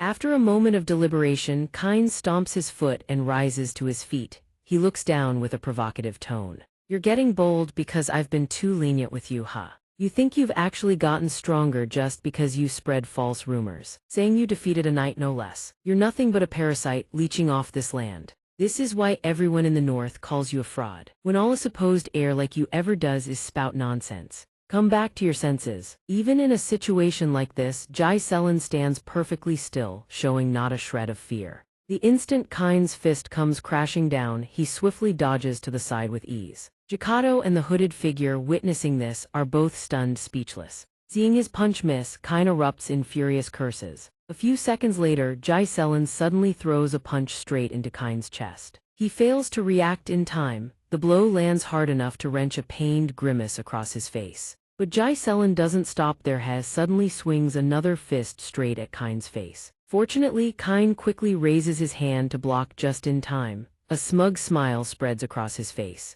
Jai Selen, having missed, shows no trace of disappointment. Just seconds later, Kind suddenly collapses to his knees, coughing up a mouthful of blood. The hooded figure rushes over to support him, asking anxiously, "Young master, are you all right?" Jai Selen, seeing his opponent crumple to the ground in such a dramatic fashion, says coldly, "Get up, stop your whining, I know you blocked that." The hooded figure steps forward at once, issuing a warning. "Step back, Jai Selen, what do you think you're doing?" The gawking crowd in the tavern is shaken. Someone says in disbelief, what just happened? Did Jai Selen just beat Kind? Did anyone actually see what happened? Jai Selen glances at the commotion above and lets out a short laugh. He smirks, having already figured it out. "So that's how you want to play it." Kind turns to look at the hooded figure with a triumphant grin and whispers, "How was my acting?" The hooded figure, catching on, smiles faintly and whispers back, "Brilliant, you've set the stage perfectly to make everyone think Jai Selen is the one at fault. This is more than enough to justify a formal duel." A moment later, Kind slides his hands into his robes, secretly brimming with confidence. "Of course, Seth's is a rare opportunity with such powerful backing. I have to make sure I leave a deep impression this time." He recalls what the hooded figure had told him earlier. "If you succeed in this mission, the revered one will lend his support to the Jesser family." Kind then pulls a blue glove from within his robes, certain in his heart that this is the perfect moment to sever the threads of Dyuma declining power on its last legs. He raises the glove high, putting on the act of a wronged victim, shouting at the top of his lungs, "How dare you! After sullying the dignity of a noble with your filthy lies, you attack me just for trying to verify the truth. Jai Selen, I challenge you to a duel." Before he can finish his sentence, a glove smacks straight into Kind's face. Having just hurled the glove, Jai Selen declares without hesitation, "I challenge you to a duel." Kind, treated with such contempt by Jai Selen, has fury written all over his face. Meanwhile, Jai Selen remains utterly unfazed. He says indifferently, "You have insulted me, the rightful heir, before the people of Dyumand attacked my knight, sullying the dignity of a noble." Dai Jikato sits beside the injured Van, silently looking up. Jai Selen's expression is resolute as he speaks. "You weren't thinking of refusing, were you?" Kind and the hooded figure, hearing this, both go pale. They are left speechless for a long moment. Then Kind runs a hand across his mouth and says, "I already knew you were stupid, but I never knew you were stupid enough to dig your own grave. Fine, I accept your challenge. Don't you dare regret Itvin if you die," though a sword is pointed straight at his face. Jai Selen shows not a shred of fear. He calls out to his subordinate. Dai Jikato looks over at him and responds respectfully, "Yes, sir." Jai Selen issues his orders. "Bring all the merchants who are protesting in front of the castle here. Tell them I'll help them make a fortune." The festival is abruptly cancelled. The atmosphere, which had reached its peak, suddenly goes cold, leaving behind a few lingering visitors who refuse to leave out of regret. They must be in a state of dissatisfaction, unable to spend their money or their time. In a situation like this, if an event were to come along and soothe their frustrations, Jai Selen stands on the arena platform before the roaring cheers of the crowd. Below the stands, as the atmosphere gradually heats up, someone shouts passionately, "It's a duel between young Master Kind and Jai Selen. Bet on young Master Kind, that brat is finally going to get what he deserves." Outside in a marketplace, someone shouts at passersby, "Cheap, buy one get one free." One person glances at the price and calls another over, "Look at this." The merchant who was just days ago shouting and protesting for his rights is now enthusiastically hawking his wares to customers. "Come, come, place your bets here, line up right here." The others hear this and rush over to place their bets. "I'm betting on young Master Cairn." "Same here, this is the safest bet." Cairn stands on the arena platform, stabs his sword into the fighting floor, and rebukes Jai Selen with a raised voice. "How dare you turn a sacred duel into a game of rock, paper, scissors? Let me make one thing clear before we begin. My sword will not stopfen if you surrender." Jai Selen stands there, his expression unreadable. a realization forming in his mind. That's right, and that must be exactly what you're after. Thinking this, Jai Selen speaks calmly to his opponent. Come now, it seems enough people have gathered. Let's begin. At that moment, the hooded figure in the stands speaks up. Wait, I don't think we can run a proper betting pool with the way things stand. Those seated nearby look at him in surprise. Huh. The portly merchant also glances at the betting slips, saying with some embarrassment, well, no one has put any money on young master Jai Selen. Hearing those words, Jai Selen glances over. Someone in the stands speaks bluntly. To be fair, the outcome is already obvious. Others chime in, that kid has zero chance of beating young Master Cairn. Exactly. Another adds, what fool would bet on the other side? Cairn can't help but laugh at their words. He sneers, oh my. Even the common rabble won't give you the time of day. Just then, someone approaches the arena and speaks plainly, why not change the terms of the bet? Make it about how long he can last against young Master Cairn. With that, the person places a pouch of money before the portly merchant. It is none other than Skaven. Gicardo helps him over. Skaven speaks, I'm placing my bet on young Master Jai Selen. Hearing this, Jai Selen feels a warmth in his heart and cracks a smile. A moment later, another person steps forward and places a pouch of money twice the size of Skaven's. Elena, who had been standing with Belinda, crosses her arms and says, I'd like to place a bet on my brother as well. Skaven and Gicardo are both visibly stunned. They turn to look in unison. Jai Selen also looks at the two girls in surprise. Even the men sitting in the stands can't believe their eyes. Lady Elena, meanwhile. Elena looks at the portly merchant and asks, is this enough? Belinda grumbles to Elena, I distinctly recall advising you not to do this. The portly merchant quickly responds to Elena, oh yes, that is more than enough. The hooded figure glances at the two of them and turns away with a displeased expression. Cairn, standing on the arena, begins to lose his patience. He mutters, making me wait for no reason. He then shouts, then prepare yourself. Jai Selen, standing at a distance, assumes a fighting stance. You know I am older than you. It would be a bit odd if I struck first, don't you think? He then draws the sword hanging from his hip. He raises it into the air and spins it in a perfect circle. He shifts into an attacking stance, then fixes Cairn with an icy gaze. Come. Cairn says nothing in response. His eyes darken as he stares at his opponent. He drops into a crouch, swings his sword forward, and says with full defiance, you think it's not too late to play the grown-up? A voice rings out, announcing the start of the match. Cairn immediately launches himself off the ground, soaring high into the air toward Jai Selen. He swings his sword down in a devastating blow. Jai Selen reacts in time, swiftly raising his sword to block. The two blades collide, sending sparks flying. Cairn's sword presses closer and closer to Jai Selen's face. Cairn grows increasingly frenzied. You've been humbling yourself far too much just to save face. The moment those words leave his lips, he yanks his sword back. In a flash, he grips the blade itself and slashes downward, driving the hilt straight toward Jai Selen's body. Fortunately, Jai Selen dodges the strike just in time. When Cairn raises his sword back up, carving an arc through the air, dirt and debris scatter across the arena floor. The spectators watch as Cairn's blow carves a crater into the arena and erupt into applause. As expected of young Master Cairn, that kid won't even last a single blow. Having forced Jai Selen to scramble under his blade, Cairn flashes an arrogant smirk. Witnessing his attitude, Jai Selen pouts his lips, thinking, just look at this guy. Below, Skaven and Gicardo watch with their hearts in their throats. Elena seethes in silence. Belinda, however, panics and grabs Elena's shoulder. My lady, we need to stop them right now. The hooded figure nearby overhears them and gloats internally. It's already over. No matter who the opponent is, the moment they decide to clash with Cairn, they've fallen into his trap.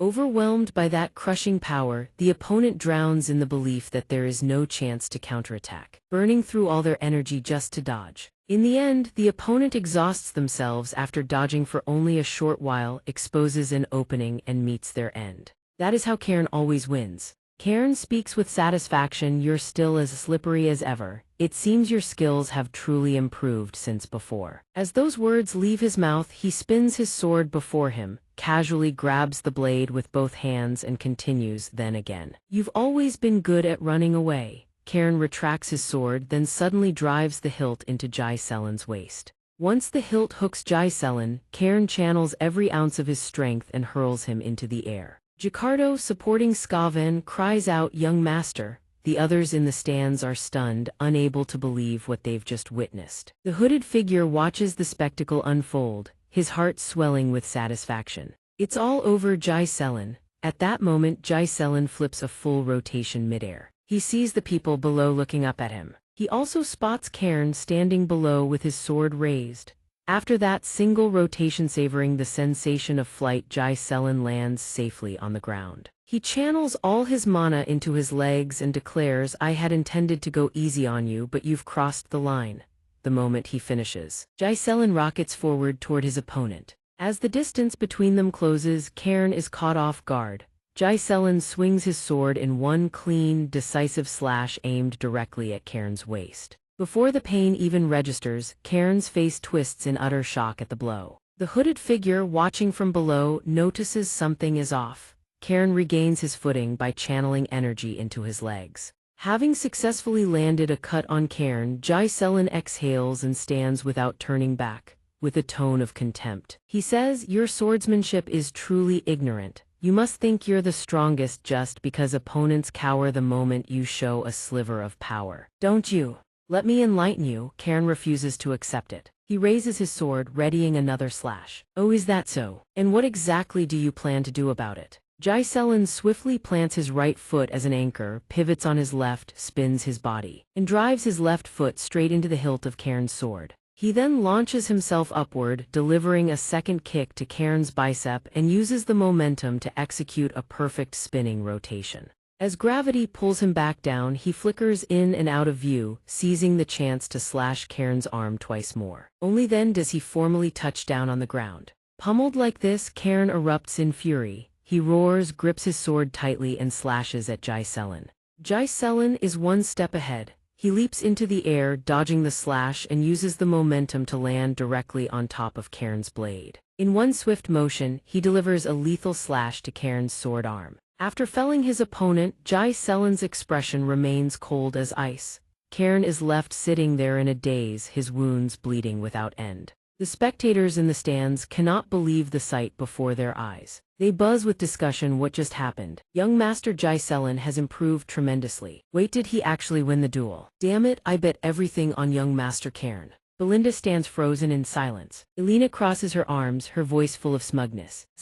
Despite Skaven's swollen face, the satisfaction written on his features is plain to see. The hooded figure, however, does not look pleased at all. Cairn examines the wounds on his body and silently assesses them. The wounds are shallow. He could have made them deeper. Did he do this on purpose? How can that man display swordsmanship at this level? Jai Selen stands beside him and glances at Cairn. He stares at him for a long moment, then tosses his sword aside, leaving Cairn bewildered. The sword clatters to the arena floor, spinning several times. Jai Selen speaks, "A skill gap this wide won't make for an interesting fight. I'll fight barehanded from here on." Hearing this, Cairn is so shaken that his facial muscles contort. What? Jai Selen tells him honestly, "I think I should take this opportunity today to teach you a lesson with my fists." Cairn raises an eyebrow. "Teach me a lesson?" Jai Selen rolls up his sleeves casually. "That's right. It seems you're no match for me in swordsmanship. So I'll give you a handicap. Fight barehanded, that's where you're stronger.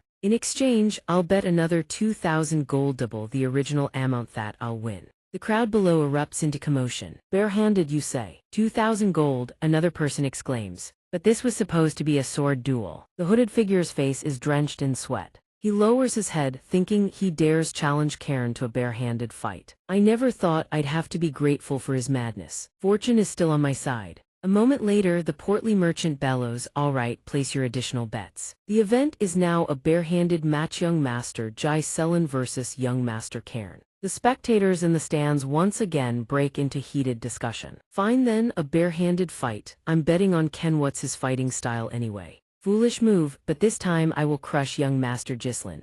Ken tugged at his own shirt with a grin, his voice brimming with amusement. "Barehanded? You must be joking." "Very well, let us fight barehanded then." With that, he gripped his sword in one hand and flung his outer robe high into the air with the other. Ken bared his chiseled upper body and strode forward to face Gislin. "I will use a sword." From the stands below, Belinda pumped her fist and screamed, "You bastard! Young Master, pick up the sword." Ken raised his sword and charged straight at his opponent. Ghislain watched him approach, a cold sneer crossing his face. "As I thought, I'll have to teach you a lesson." The instant Ken lunged, Ghislain dropped low, dodging the blade by a hair's breadth. Ken's strike found only air and his momentum carried the sword upward, dragging his body with it. Having evaded the slash, Ghislain shifted his feet and glided sideways. He darted laterally back toward his original position. Before unleashing a devastating punch straight into Ken's thigh, Ghislain retracted his fist, his eyes burning with unwavering resolve as he fixed his gaze on his opponent. In the blink of an eye, a second punch rocketed into Ken's chin, splitting his lip and spraying blood from his mouth. Not only that, the blow was so ferocious that Ken's jaw snapped upward, nearly tearing free from his neck. The man collapsed, coughing up a mouthful of blood. A single thought echoed in his mind: something was terribly wrong. What the hell, how can he move like that? Witnessing the Senion man standing, the other crumpled on the ground. The entire arena erupted into chaos once more. Unbelievable, young Master Ghislain actually won. Ghislain gazed down at the man writhing at his feet and spoke with cold indifference. "Get up, I haven't even started yet." Ken had been humiliated, utterly disgraced by that single punch. His eyes blazed with fury, teeth grinding together. He seized his sword once more and charged at Ghislain. Despite his ferocious momentum, every slash and thrust was effortlessly dodged by Ghislain, who weaved and pivoted with fluid grace. Ghislain then seized Ken's arm in both hands, gripping his bicep tight. Ken thought to himself, "You never dared look me in the eye. You always lowered your head whenever I appeared. I must kill you to secure the Logesser family's future." Yet even as those thoughts raced through his mind, Ken was getting absolutely pummeled.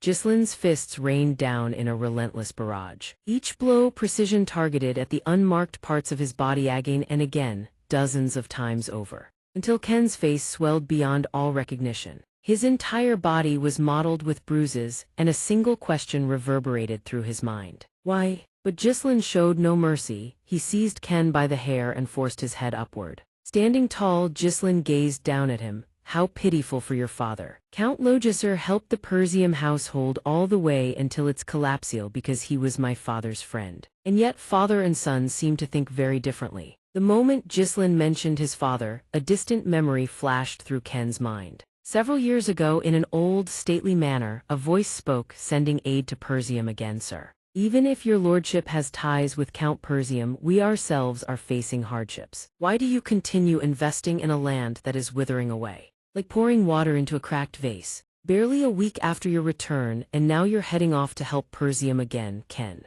The young man's face twisted with frustration, his voice almost pleading. "Don't go, father. Everyone is trying to stop you. Why do you still help the Persiums?" Hearing this, Ken's father, Count Logesser, turned his head. Ken remembered it clearly. His father spoke with absolute resolve. "Simply because we are friends, there is no other reason." Before the final blow landed, Ken had accepted his fate and closed his eyes, waiting. But what greeted him was a familiar voice. "That should have taught you enough, don't you think?" Hearing those words, Ken's eyes snapped open in shock. He saw Ghislain extending a hand before him. "Get up." Ken did not respond. He remained silent for a long while before lowering his head, offering his surrender from the depths of his heart. "I admit defeat." In that instant, the entire crowd seemed to freeze as one. Men and women alike stood speechless for several long seconds. Even the cloaked man who had orchestrated everything stood there, jaw hanging open in utter disbelief. Then the arena exploded in thunderous cheers. Young Master Ghislain won. "I won my bet, I can't believe it, me money." Elena was overjoyed, cheering wildly from the sidelines. "Big brother won." At that moment, the cloaked man stormed toward Ken. He completely lost his composure, screaming directly into Ken's face. "How could you admit defeat so quickly, just because you were at a slight disadvantage? What are you doing? I trusted you. Let go." However, Ken's reply was brief. "I'm done." The cloaked man stood frozen, stammering. "What?" He clutched his face in frustration and cursed under his breath. "Damn it, this weakling brat." Ghislain stepped forward and spoke.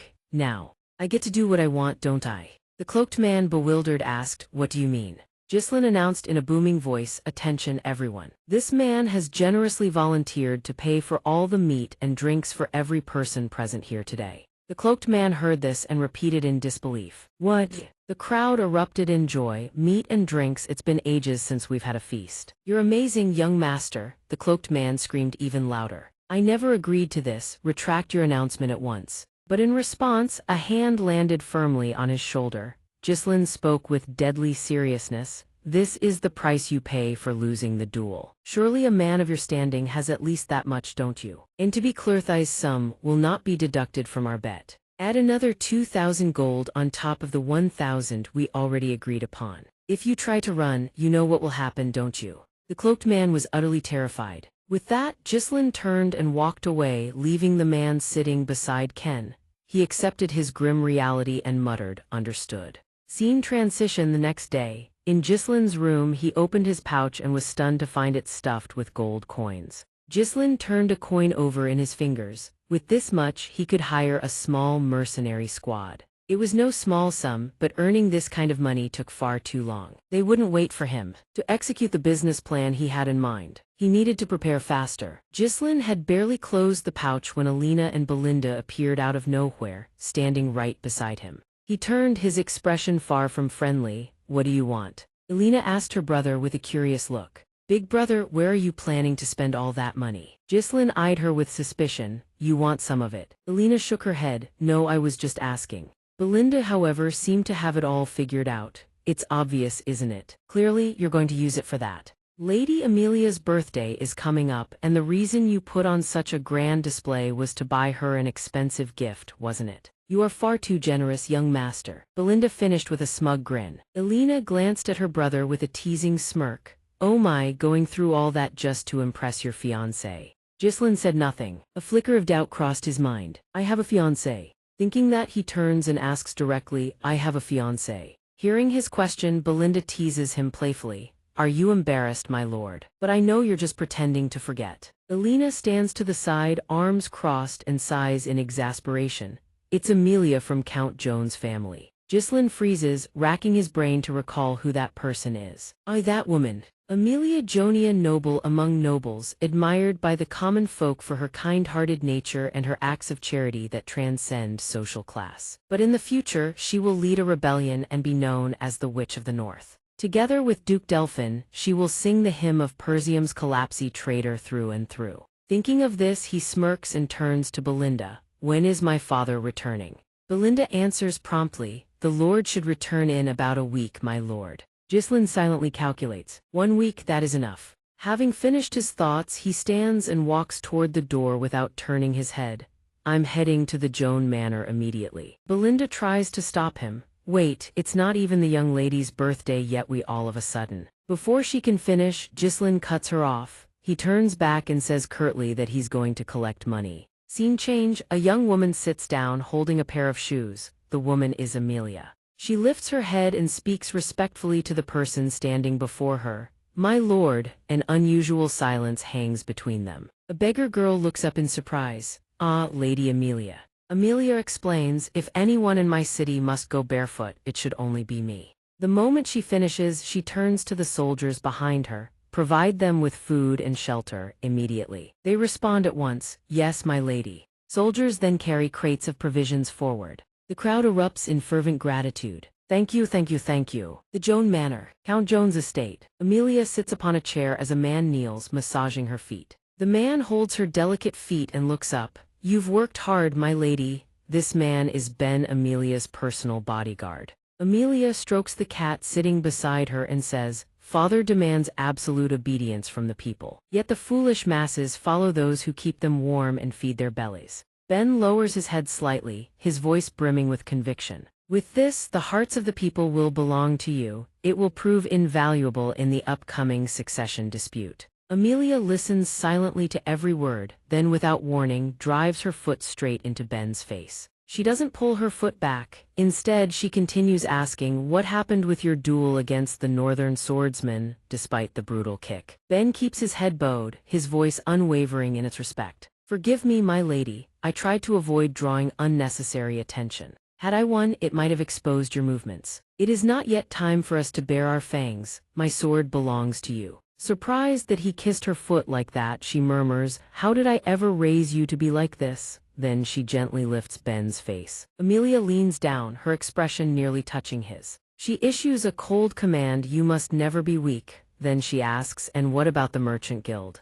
He answers immediately, If it's the Atom Guild, you have nothing to worry about. They've purchased all the materials needed to rebuild the Forest of Monsters outpost fortifications that were half destroyed by the Persium attack. In other words, we're reclaiming every last coin of the annual aid Count Jones sends to Persium. We're also recruiting every soldier and knight who abandons Persium. Many of them are battle-hardened from years of fighting barbarians. Their quality is excellent. Amelia watches him wash her feet and praises him. Good, continue maintaining the facade of an ordinary merchant guild until we are fully prepared. Our identity must not be exposed. At that moment, one of Amelia's subordinates approaches and bows his head. Forgive the intrusion. Ben steps forward, reprimanding him in a harsh tone. The lady is resting. Who gave you the right to barge in? The subordinate responds, breaking into a cold sweat. There's a message from the gate. Prince Ghislain Persium has arrived. Hearing that name, Amelia furrows her brows, visibly irritated.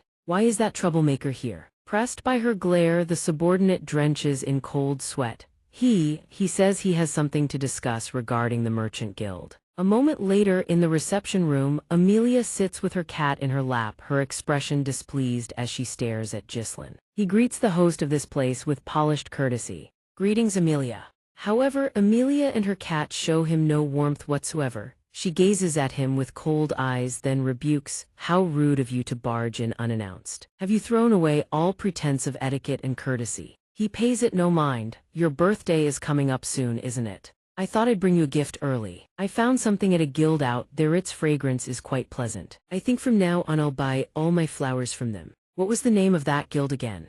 Ah, that's right, the Atom Guild. Amelia remains silent, her brows furrowed, showing no sign of being pleased. A few seconds later, Amelia stands and says, I don't understand what you're trying to say. I've already received the gift, so you may leave now. That will be all. At that moment, Ghislain quietly calls her name and issues a command. Sit down, Amelia Joan. The instant she hears him, Amelia's eyes snap wide open. She stares at the coffee cup on the table. She wonders to herself, what is this pressure? This is the man who used to stammer and fidget whenever he stood before me. Ghislain, still leisurely swirling his tea, speaks. I'll be brief. I need money, just give me 10,000 gold. Amelia frowns. What? You suddenly appear and demand to borrow that much from your own fiancé. Should I take this as Count Persium's will? Ghislain lifts his teacup and looks at her lazily. It has nothing to do with my father. Just give me the money. Besides, you were never going to marry me anyway, were you?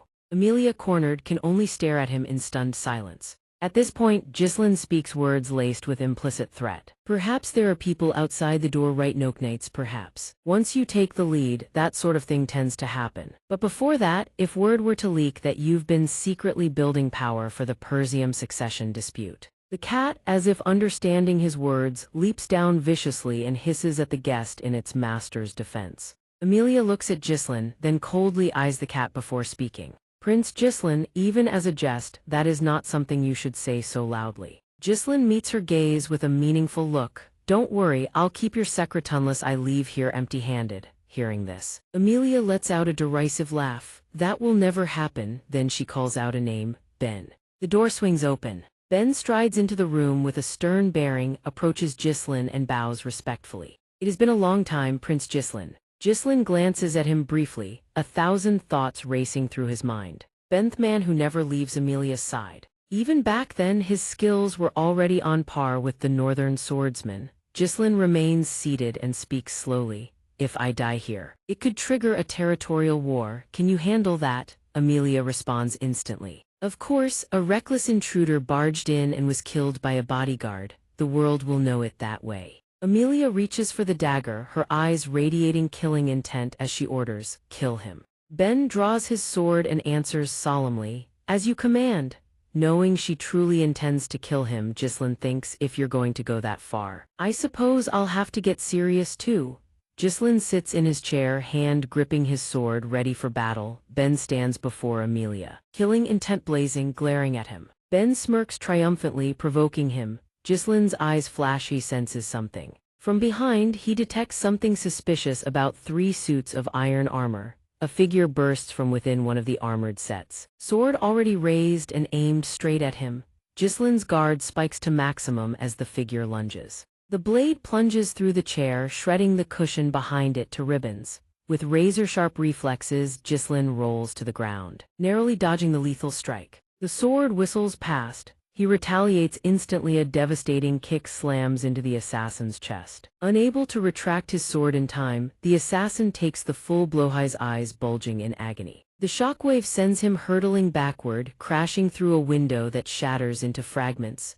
Ghislain, meanwhile, lands in a flawless recovery stance. Amelia and Ben witness the entire exchange, their eyes wide with disbelief. They cannot fathom how effortlessly he countered. He turns his head. In those eyes flickers a trace of mockery. An assassin, huh? Attacking under the guise of courtesy. What a terrible way to welcome a guest. He swings his sword. A straight thrust rushes forward. Delphin raises his sword to block. Blades collide with a shower of sparks, his gaze sharp as tempered steel. He demands, "At this estate do you people not have any manners?" Ghislain struggles to hold his ground as Delphin responds calmly, "My apologies, sir. But the first to act rudely was you. Sir Ghislain, you barged in without announcement and offended the young lady. Someone like that hardly deserves to be treated with kindness, wouldn't you agree?" Unable to control his sword, Delphin immediately launches an attack, thrusting straight down. Ghislain hastily rolls to the side to dodge. He channels his strength and leaps into the air, aiming a powerful arc kick at Delphin's right leg.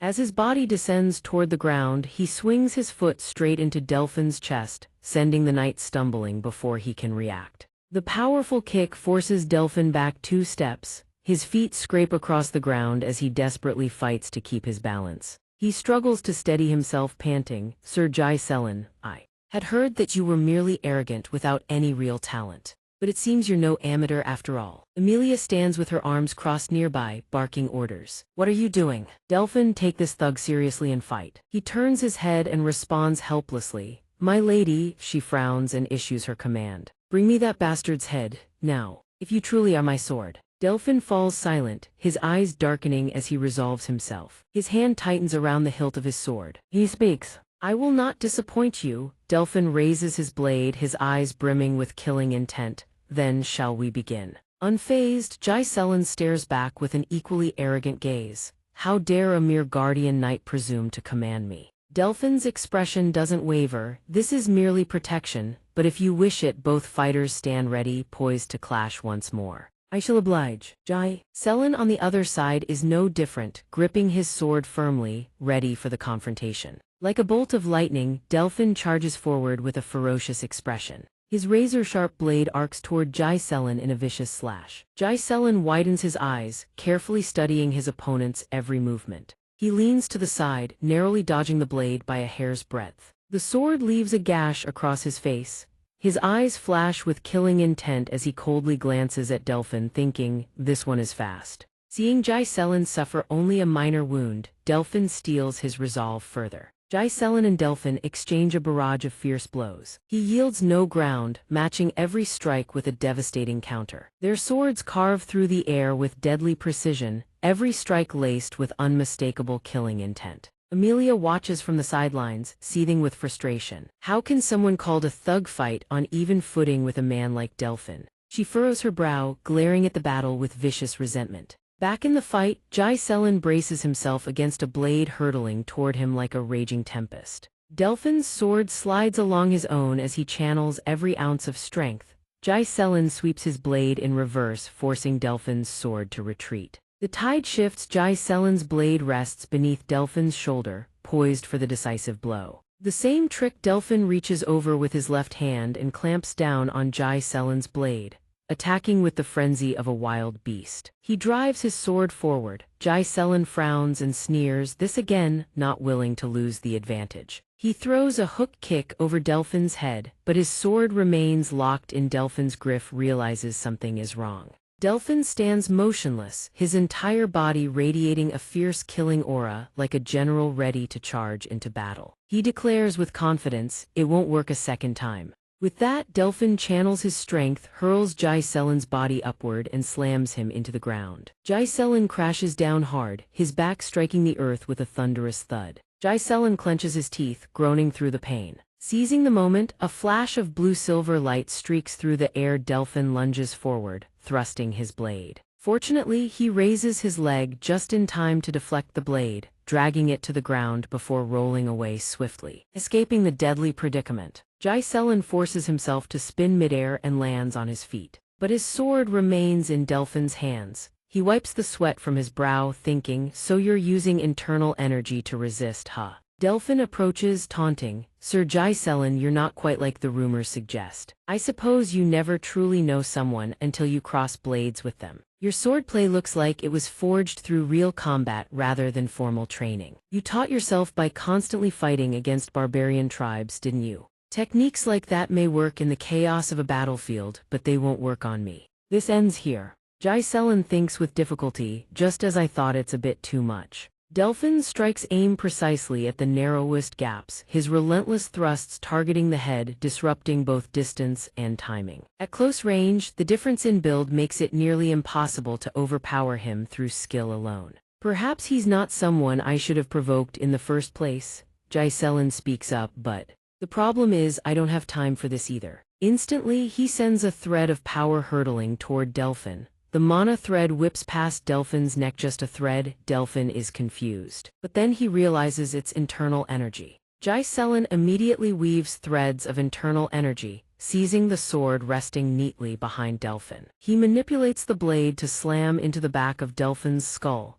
Before he can react, Delphin takes a devastating hit, his face contorting in agony. Without hesitation, Jai-Selen leaps forward, appearing right before him. He drives his knee straight into Delphin's face with brutal force. The blow is swift and decisive. Blood sprays as Delphin absorbs the punishing strike. Delphin can barely breathe, crimson drops trickling down his face. He staggers, unable to stand, his mind screaming. What are you doing?" Amelia, watching from outside, sees her bodyguard in such a sorry state and frantically screams Delphin's name. Seizing the moment while Delphin doubles over, clutching his bloodied nose, Jai-Selen surges forward, sword raised high. He channels every ounce of strength into a single slash, his eyes cold as forged steel, locked firmly on his target, a killing aura radiating like bitter frost. Delphin raises his sword to block, but his hands tremble uncontrollably. He grits his teeth, both hands clenching tight, his entire body rigid as he endures the blow.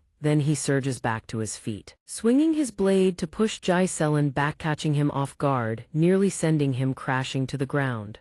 Jai-Selen immediately stabilizes his stance, his feet touching down as he springs upright, maintaining his balance, his eyes never leaving Delphin. At this moment, Delphin urgently warns Amelia to leave. "My lady, you must go. I cannot guarantee your safety beyond this point. From here on, I will fight with everything I have." A faint smile crosses Jai-Selen's face before he speaks. "That's more like it. This is how you should face me. It's been far too long since I've found a worthy opponent." The scene shifts to Amelia, clutching her cat while hiking up her skirts and running, her footsteps frantic. Resentment boils in her heart. "Jai-Selen, how dare you humiliate me like this? Who could have done this? Which idiot leaked information about the Merchant Association to that man?" There's no way Jai-Selen could have known that many details otherwise. The rumors about him slaying goblins, protecting his sister from assassins, even defeating the heir of Logesser. Damn it, she rushes outside but sees no one in sight. Her brow furrows, her face darkening. What the hell are the guards I stationed doing? Right then, a terrifying sight greets Hera, mysterious figure cloaked in black, with countless bodies of her guards sprawled lifeless at their feet. She freezes, rooted to the spot. The figure in black hears movement behind and turns around. It is none other than Belinda. She smiles. "Oh, it's been a while, Miss Amelia." Amelia recognizes her, her eyes instantly freeze, her throat tightening. "A servant from Jai-Selen's household. Why are you?" Belinda buries her face in her scarf and raises a finger to her lips. She glides forward from behind like a specter. Her arm coils around Amelia's throat, a razor-sharp blade pressed against her neck, her voice dripping with menace. "Silence." Amelia swallows dryly. She doesn't move, her eyes wide and fixed on the razor-sharp blade. Belinda reaches over to the woman's mouth, plucks the spider clinging to the right edge, and remarks with undisguised contempt, "Good heavens, you still keep that horrid spider on your person." I believe that during the engagement ceremony I happened to overhear a conversation between the Count and my lord about how your brother used to tease you for having those dreadful spiders crawling around. So you began raising spiders on your body to get back at him. I can't tell whether it was to overcome an obsession or simply a way of asserting yourself. Forgive me for saying this, but it doesn't suit you, my lady. My lady. A heavy foot slams down, producing a sharp crunching sound. The spider is crushed flat, viscous fluid oozes outward. Belinda threatens, "May I have your cooperation?" Back to the battle, the two sides face off, each radiating an imposing aura against the other. Jai Selen studies his opponent, silently gauging the suffocating pressure. An overwhelming surge of internal energy fills the air. Perong speaks up, "Did you just call this an interesting opponent? That sounds like something a humble mercenary would say, and you claim to be a nobleman, just like my young lady." He replies calmly, "Of course I am a nobleman. I don't think such words should come from a mere bodyguard like you." The two fall silent again. Standing face to face, gazes locked without faltering. Perong suddenly calls his name, "Young Master Jai Selen, do not disgrace the noble class." Jai Selen's eyes widen in shock as he looks ahead. Perong launches a relentless barrage of strikes. Jai Selen is left on the defensive, able only to parry. Watching each technique unfold, Jai Selen silently assesses this man is far too strong. The two clash with escalating ferocity. Perong swings his sword with devastating force, each slash tearing through the air in rapid succession. After the relentless assault, Jai Selen's hand tightens around his hilt, a fierce glint of determination flashing in his eyes. Enough. With a powerful motion, Jai Selen swings his blade, deflecting the incoming sword's trajectory aside. He arcs his sword upward in a graceful sweep, his gaze razor-sharp. One deep breath hand, he brings the blade crashing down, force enough to cleave through his opponent's skull in an instant. But Perong reacts in time, swiftly pulling his sword back to intercept. He angles his blade to the left, catching Jai Selen's powerful strike head-on. The clash of steel erupts with a deafening ring. The instant he parries the blade, Perong twists his wrist with practiced mastery, driving Jai Selen's sword downward. His sword rises with precision, catching the opponent's blade and shoving it skyward, sending Jai Selen's weapon off course. Very movement calculated to the finest detail, granting not a single chance to counterattack. He looks at Jai Selen and declares, "Young Master Jai Selen, that was your final strike." Perong's sword plunges into his body. Both freeze instantly as blood erupts, spraying through the air. Perong frowns, stunned to realize Jai Selen had braced for the wound, using his shoulder to deflect the blade's path. Seizing the moment of his opponent's shock, Jai Selen immediately arcs his sword upward for a vicious counterattack. Perong yanks his sword back to block, taunting even as he defends. "Indeed, it seems I cannot let my guard down until the very end." But he immediately deflects Jai Selen's blade to the side, attempting to throw him off balance. Perong capitalizes on the opening, driving a brutal kick straight into Jai Selen's chest, dealing no small amount of pain. He wears an expression of contempt. "This is the difference between myself and someone who merely swings a sword for amusement." The sheer force of the kick sends Jai Selen hurtling backward, his body flying through the air like a sandbag. He crashes down, dizzy and gasping for breath, replaying the entire battle over and over in his mind. Just as expected. This is truly interesting. With that blinding speed of thought and an overwhelming chain of attacks, Perong controlled the battle's rhythm. Any attempt at close quarters grappling or counterattack was neutralized instantly. During one clash, he made it appear as though their swords were locked together, tricking Jai Selen into believing they couldn't be separated. With his current level of internal energy, he simply cannot match that raw power. At present, he cannot contend with that strength. Perong charges in with blazing momentum, but that is speaking of the internal energy Jai Selen possesses at this moment. What a pity that it must end here. There is one thing you have overlooked: me unique internal energy cultivation technique. Third stage release, Jai Selen advances. Perong assumes his combat stance, ready to engage. Jai Selen grips his sword with both hands, channeling his internal energy as he continues to clash with Perong. Internal force surges into the blade.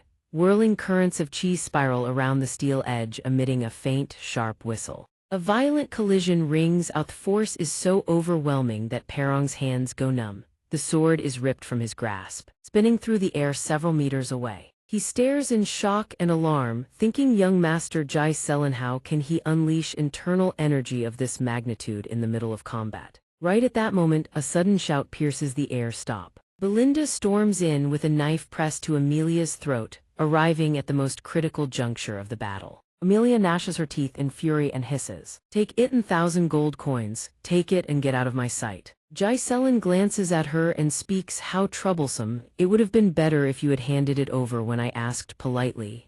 With that, he lowers his sword, leaving Perong utterly stunned. Belinda, ever the provocateur, chimes in. Good heavens, would you call this a lover's quarrel taken too far? Young Master Giselin ignores her remark and turns to Amelia. We merely had a small disagreement. I have bad news for you, Amelia.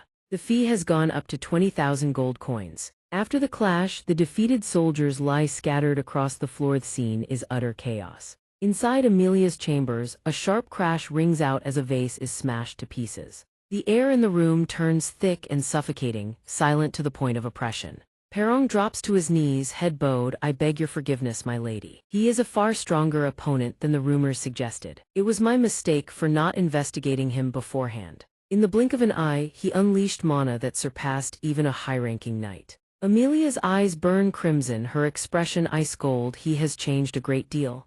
Perong suggests, my lady. Would you like me to report this matter to Duke Delphin's household? Amelia raises her hand and slaps him across the face. The blow echoes as his head snaps to the side. She seizes him by the collar, yanking him forward and growls, watch your words. Do you have any idea how terrifying Duke Delphin is? If today's events are ever exposed, our heads will roll. The reason I allied with Duke Delphin without father's knowledge is because we struck a secret agreement in exchange for eliminating Cao. He promised to support my rebellion plan. If this comes to light, my own blood siblings will certainly kill me. If they uncover the secrets within the association, they may learn of this pact. We must find a way to kill Giselin, no matter the cost. Perong bows and answers clearly understood. She interrogates him, what is Giselin's condition? Perong answers he has cuts all over his body and a major wound on his shoulder. Furthermore, having just expended a massive amount of mana, he won't be in peak condition for some time. As he finishes, his gaze darkens a few shades. Perong concludes, we cannot use the territory's knights if we want this to leave no trace. Amelia replies, I know. That is precisely why we've been keeping those people around for moments like this. He asks with doubt, you mean the strays?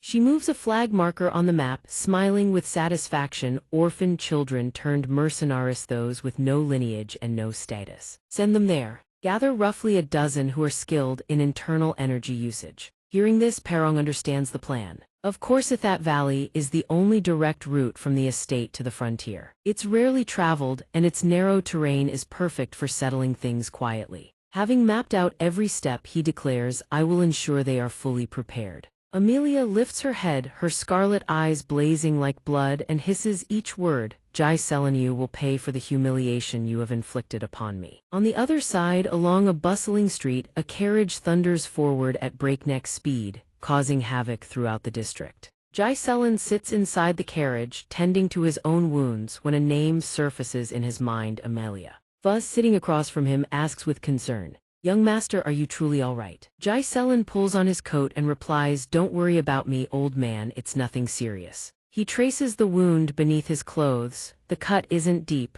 For such a reckless gamble, the damage is minimal. The 20,000 gold I squeezed out of Amelia is more than enough as initial capital to rebuild the territory. That alone saves me years of effort. It would be satisfying to just kill her while I'm at it. But territorial conflict cannot be avoided. He cannot let his emotions place the territory in danger. To Dim struggled hard enough to protect him from those savages. Retreating now is the best decision. Just the fact that he knows their guild's secrets will cripple their ability to move against him. Amelia, this time I will wring every last drop of use out of you. Belinda stares at him without blinking. She can't hold back and asks, is what you said really true? Young master, you told me to restrain the guards if I heard fighting break out inside, and to seize Amelia as a hostage after she left. He plays dumb, dodging the question. Oh, that was the plan. But I thought I'd left that matter to Elder Fergus to handle. The moment the words leave his mouth, Giselin's expression shifts. He suddenly erupts into violent coughing, his hand clamping over his mouth as he hacks uncontrollably. Belinda's voice trembles. Young master, she stares at the crimson stain on his palm. Giselin goes rigid, his face darkening. Is this the consequence of awakening the third core? It's not as severe as last time. But if this happens every time he uses his power, it will become a serious problem. He needs to find a way to rapidly enhance his internal energy. Seeing her take his pulse, he unconsciously calls out Belinda's name. Belinda produces a long, slender acupuncture needle and says, your energy channels are in complete chaos. Belinda channels her magic and drives the needles into his hand in rapid succession. His eyes fly open in shock. Ghislaine's face is deathly pale, sweat beading on his forehead. His jaw clenched tight as if suppressing something surging up his throat. Everyone expects him to cough up blood agony, but he doesn't. He exhales a massive plume of white mist. Ghislaine stares at the hand Belinda just treated, unable to contain his surprise. The blocked energy pathways have cleared somewhat. This kind of treatment is only achievable through internal energy compression.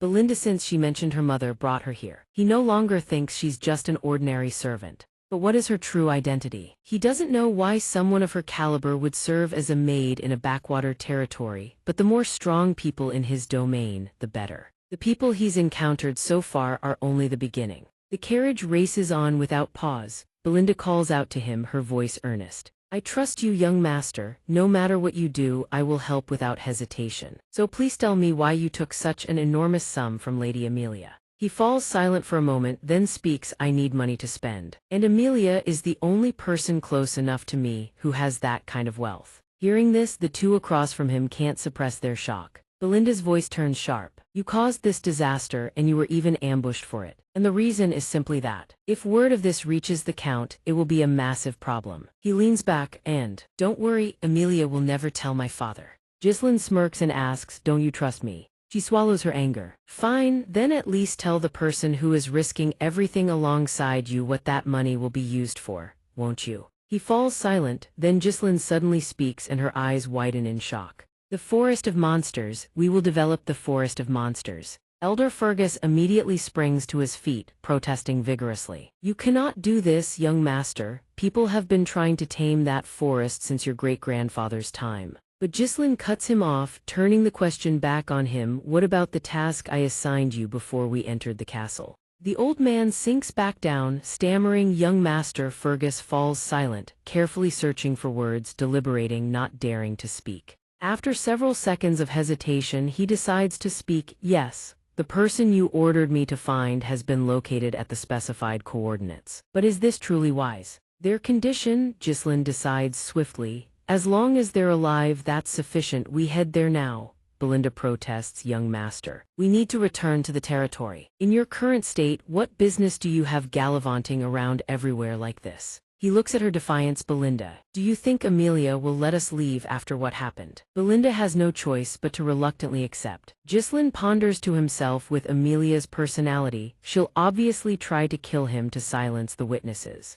Belinda wants to prove herself. She puffs out her chest and declares proudly, young master, I'm extremely skilled in combat. Elder Fergus is also a knight, and if things go south I can simply… Before she can finish, he cuts her off.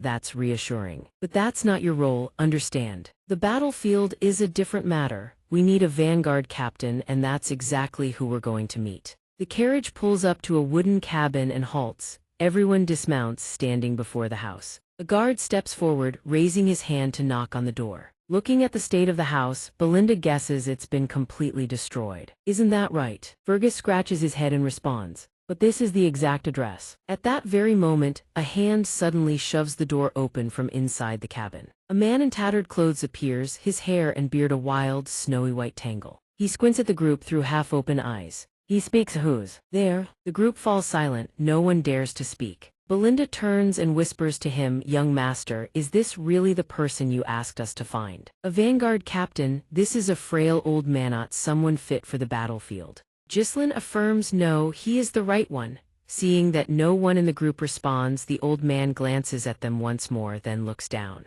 He turns back into the house, cursing, you young nobles, you are courting death. Stop wasting my time, get lost. Only then does Belinda speak up. Wait. He stands before the door, hands in his pockets, and introduces himself. I am the captain of the Pat Toe mercenary group. He calls out the old man's name. Jillian. Hearing his own name, Jillian halts. A light flickers in his eyes. He slowly turns his head and fixes Ghislaine with a sharp glance. Ghislaine steps forward, extending his hand, waiting for Jillian's response. It's been a long time. Suddenly, an axe hurtles toward him out of nowhere. The axe grazes his right shoulder, leaving a gash torn through his sleeve. The three behind him go pale, immediately snapping into high alert. The axe was hurled by Jillian. He extends his hand. So, You know me. The three now stand in front of Ghislain, shielding him, weapons drawn, wary of any further dangerous moves. Jillian's voice is low and dangerous. Why did you come here? Belinda raises her daggers and warns him cautiously, step back, young master. This man isn't in his right mind. His voice cold as ice, he utters a single phrase, the eternal curse. The words strike Gillian like a thunderbolt. His expression shifts dramatically. Ghislain continues, his tone measured and deliberate. I know how to cure your daughter's terminal illness. No, shall we talk? Gillian's daughter, she has been suffering terribly, tormented by relentless high fevers, coughing up blood in red blooms that spread like flower petals. An incurable disease for those afflicted writhe in agony as if cursed. The eternal curse. Gillian leads everyone into the house, approaching the sickbed where his daughter lies moaning. He is helpless and anguished, cradling his daughter, calling her name in vain. Ghislain calmly assesses the situation. His conclusion, it's not too late yet. In my previous life I tried to recruit Gillian, but by then he was no longer in this world. They say he took his own life after losing his daughter, abandoning everything. Looking at the state of the house, it seems he spent every last coin of his savings on her treatment. All he has left is his weapon. At this moment, Gel screams helplessly through each wave of pain. Father, it hurts so much, I want to die. Please, Gillian cries out in anguish. Ghislain strips off his outer robe without hesitation. There's no time to hesitate, we treat her now. Seeing him about to step forward, a hand grabs him, stopping him in his tracks. It is Belinda, her hand firm on his shoulder, trying to dissuade him. Let's turn back. Young master, I don't know what you intend to do, but this isn't something that can be solved with brute strength. Even the priests couldn't heal her. They said it was a disease sent down by the gods. What do you intend to do? He speaks with conviction. I can cure her, she gasps in shock. Ghislain smiles faintly and asks, you trust me, don't you? Belinda stands frozen, unable to react. Next he hands her a slip of paper. Take this. Buy every herb listed here, not a single one can be missing. Reading through the ingredients one by one, Belinda's eyes widen in astonishment. Ghislain smiles to himself. For mercenaries with no fixed home, knowledge is the key to survival. The eternal curse. At present, it's an incurable disease, but in the future an effective treatment will be discovered. It was such a prominent topic that he still remembers the preparation method clearly because it's a simple one.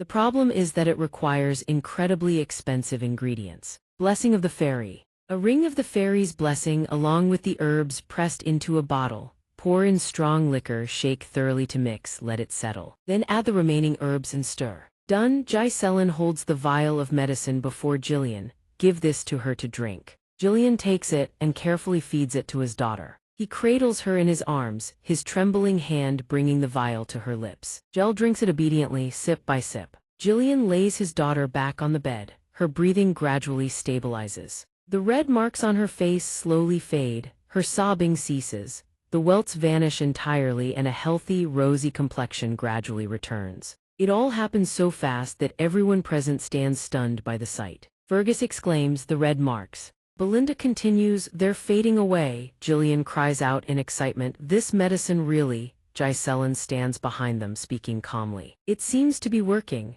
Gillian whirls around in disbelief, stammering, how is this possible? Even holy power couldn't cure her. He explains patiently, the priest's holy power is not omnipotent. It works by stimulating the body's vitality and regenerative ability to overcome illness. But that's not the same as a true cure. Gillian's hands tremble. Is that really true? Can my daughter truly be cured? Ghislain assures him, give it 1 or 2 months, she will definitely recover within that time. Gillian's body goes rigid for a moment, his reddened eyes slowly coming to a realization. He lowers himself slowly, placing his hand over his heart, bowing in sincere gratitude before his benefactor. Gillian speaks plainly, what do you want from me? If you came all the way here, you must want something. However, all I have left is this worthless body. If you want me to be your dog, I'll be your dog. If you want me to be your slave, I'll be your slave. His gaze softens, he extends a steady hand. Old man, I don't need a slave, I need Gillian, the true leader of the Ratueske mercenary squad. Hearing Ghislain's words, he looks up in surprise. Those eyes, what is it that those eyes desire? Gillian grabs hold of his long braid without hesitation. Without a moment's wavering, he takes an axe and severs it clean off. A heavy thud echoes out. Gillian tosses the severed braid to the ground. Everyone around is bewildered, unable to comprehend what just happened. No one can find the words. Impossible, he's a completely different man from before. Suddenly, Jillian turns and strides toward a corner of the room. He glances back, asking cautiously, "Is there anyone else with you, or is anyone on their way here?" Jai-Selen replies, "It's just us." Gripping his blade, Jillian continues, "Does anyone have a grudge against you, young master?" Jai-Selen answers with a smile, "Yes, and in the future. There will be even more." The muscular warrior grips his weapon. He speaks up. Jillian puts on a demonstration. He spins and hurls the spear in his hand at lightning speed. The spearhead tears through the wooden wall, shattering a massive section. A rope trails behind the spear, threading through the trees. It appears to have pierced something. He yanks the spear back with raw force. It returns instantly, dragging with it a figure that had been impaled. Jillian seizes the figure by the throat. The man screams in agony. He lifts the man high, his voice a guttural snarl. "Who sent you?" The assassin continues to wail. "How is this possible?" Jillian turns to Jai-Selen and asks, "What do you want to do with him?" Jai-Selen replies calmly, "I already know who sent you. Even if you don't speak a word, I'd rather not dirty my own hands with this today." Jillian steps forward, blocking Jai-Selen from drawing his sword. He growls, "I'll handle this myself." Jillian tightens his grip. The man trembles violently, gasping for air, his screams echoing across the heavens. Once it's done, he bows his head respectfully before Jai-Selen. Belinda stands to the side, a worried look clouding her face. There was not a shred of hesitation in his every movement. Why does the young master surround himself with such dangerous people? Jillian drops to one knee, speaking with utter sincerity. "Your Highness, Grand Duke Jai-Selen Perong, from this moment on, my life belongs to you." Jai-Selen thinks to himself, "With this, I've secured a crucial piece for my plan to rebuild the territory in the future." A smile tugs at the corner of his lips. "I welcome you. From now on, I'll be counting on you, Jillian." The night is deathly silent. A voice speaks up. A scouting party has been eliminated. Among the group, someone receives the news and exclaims in shock, "What? How foolish." A masked man with a scar running across his mouth speaks up. "Quiet, lower your voice, that's the Vigo smuggling gang." The subordinates bow their heads in apology. "Forgive us, Captain." Vi questioned the soldiers. According to intel from the 3rd Division, Jai-Selen couldn't even locate a scouting party on his own, let alone kill them. Was the scouting party incompetent, or was the intelligence faulty? The man stammers a reply. It appears that Jillian has joined his group. He furiously seizes the soldier by the collar, eyes bloodshot, and snarls. "Are you certain?" The man trembles violently, stuttering. "Why, yes, I saw it with my own eyes." Vi growls through gritted teeth. "Jillian, so you've finally started to move, my former captain." Scene shift. Jai-Selen's party boards the carriage and sets off. Inside the carriage, Belinda sits dazed and lets out a groan. "This place is so stifling. Does that guy really need to carry that much stuff? Is he an arms dealer or something? 1 or 2 swords would be more than enough. We had to buy an entire extra carriage just because of that." Jai-Selen leans back against the carriage wall and says in acceptance, "Either way, we needed to buy one to ride more comfortably." "Well, that's fair enough." Meanwhile, on the other side, the rear guards Fergus and Jardo prepare to depart on a separate carriage. Back on this side, Jai-Selen gazes into the distance and reassures them. He must have his reasons for using all of them. "Just bear with it a little longer. The most important thing right now is getting out of this valley." "So boring." Belinda brings up a subject and asks, "Young master, about the gatekeeper we captured. He was definitely sent by Lady Amelia, wasn't he?" He answers nonchalantly, "That's certainly the case." She ponders gravely, "This is troublesome. The mask he wore is the symbol of the Ducat smugglers, a rather powerful guild operating in Joan." He immediately asks, "The Ducat smugglers? Their crimes have long been exposed. Their main trade is smuggling, alongside assassination, drugs, human trafficking, and countless other vices. They're filthy scum who'll take on any dirty job for the right price. Among their ranks are many talented former mercenaries, making them an underground guild with terrifying combat strength." The scenery outside shifts continuously while the conversation inside remains lively. Jai-Selen asks curiously, "Belinda, how do you know all of this when you've only ever lived in the castle?" She deflects vaguely. I picked up quite a lot before I started working here. In any case, Jillian always says be careful." Jai-Selen smiles. He speaks to reassure her, "It'll be fine. After all, we have Jillian with us." The carriage continues rolling through the night. As the carriage passes, 2 mounds of earth suddenly erupt from the ground without warning. On both sides of the carriage, a strange phenomenon manifests. A mysterious force coils around the vehicle. Jan detects the anomaly. Before he can react, assassins burst from the ground ahead and launch a surprise attack, lunging straight at him. He draws his sword and remarks, "An ambush from underground, huh?" He laughs coldly. "I see." Jan strikes a blade in one hand and axe in the other, his reflexes razor-sharp. He swiftly parries every incoming attack. He expertly wields both weapons, shattering the enemy's offensive. Once the distance closes, Jan swings his axe and cleaves clean through an assassin's arm. Another assassin stubbornly charges in, spinning his battle axe. Jan raises his axe arm and brings it down decisively, hewing through the assassin in a single devastating blow. After dispatching them, Jan returns to the carriage, takes up the reins, and continues the journey. Moments later, countless shadowy figures emerge from the canopy above, slashing the ropes suspending heavy objects. From high above, enormous logs and boulders come crashing down directly toward Jai Selin's party below. Jan immediately senses the danger. He looks up and asks, "A trap," Belinda cries out in panic. "At this speed we'll be crushed." Jan yanks the reins hard, bringing the horses to a screeching halt. By sheer fortune, the massive logs slam down just ahead, missing Jai Selin's party by a hair's breadth. He glances over, certain the follow-up strike arrives exactly as predicted. Around the carriage now, sword-wielding figures gradually materialize from every direction. They surround the vehicle completely, poised to strike. The captain of the Claw Guild steps forward and bellows, "The former captain of the Gata Mercenary Company, so you're still breathing." Hearing the title, Jan turns to look. The man leads his crew forward, cold steel in hand, and taunts, "You coward, dissolving the entire mercenary group just because of your daughter." Jan steps down from the carriage, unable to avoid the confrontation. "I don't know what you're talking about." Viago draws closer and snarls through gritted teeth, "I lived a life I never wanted all because of you. Have you grown so old you can't even remember your former comrade?" Jan remains silent. This enrages the man further. He growls, "Pretending not to know, are you? Then I'll force you to remember." Viago screams the order, "Kill them all." From his seat on the carriage, Jai Selin peeks out and asks, "Need a hand?" Jan refuses. "It's fine. He seems to want to settle things with me personally. Please rest, young master, I can handle this on my own." Swift as lightning, he cuts down one assassin after another, clean, precise slashes, blood spraying like fountains. Seeing this, the assassins charge forward, cursing through their teeth. "Damn you, old man." Jan braces his weapons and readies himself for battle. The first one lunges, the axe swings, and the assassin drops. The second, he swings again. Blood erupts from the assassin's throat. The third charges in. Jan deflects with his sword, then the axe descends, cleaving through the neck and ending yet another life.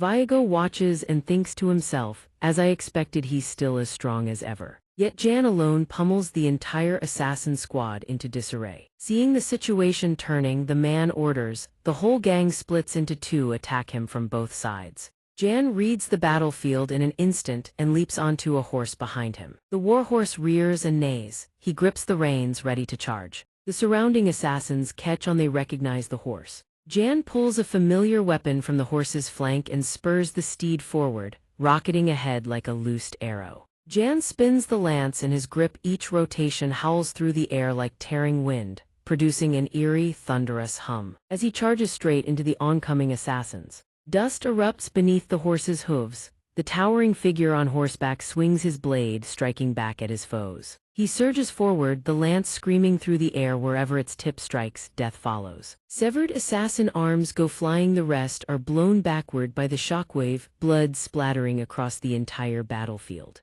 The assassins panic, unable to close in. "I can't get near him." Another curses in frustration, "You idiots, aim for the horse." Without missing a beat, Jan twists the lance's shaft, whipping the blade behind his back. He steadies his grip. The lance completes a sweeping arc, slashing horizontally through the charging assassins. One falls with each strike, enemies toppling one by one without even a chance to scream. In a flash, the steel blade sweeps through the enemy ranks. Their bodies seize, then crash to the ground like logs cleaved in two. Jai Selin and Belinda watch from inside the carriage, unable to contain their awe. One assassin still stands, Viago, who leaps down from above to ambush him, but luck is not on his side. Jan spots him instantly and snatches a shield from beside him. He grips the handle tight and raises the shield high right as the enemy crashes into it. The blade pierces through the shield but halts just short of Jan's face. The shield shudders violently but does not fall. The gang leader snarls, "You've already ruined my life at the very least, don't stand in my way, I swear I'll kill you." He leaps and hurls a throwing star that screams through the air, striking straight into the neck of Jan's horse. The horse rears in agony, its eyes rolling white. The violent convulsion nearly throws the rider. The horse's hooves stagger amid the swirling dust, then it collapses. Jan leaps clear instantly, narrowly avoiding being pinned beneath the saddle. The moment his feet touch the ground, Viago lunges with blade in hand, thrusting straight at him. Jan springs backward, raising his axe to intercept the strike.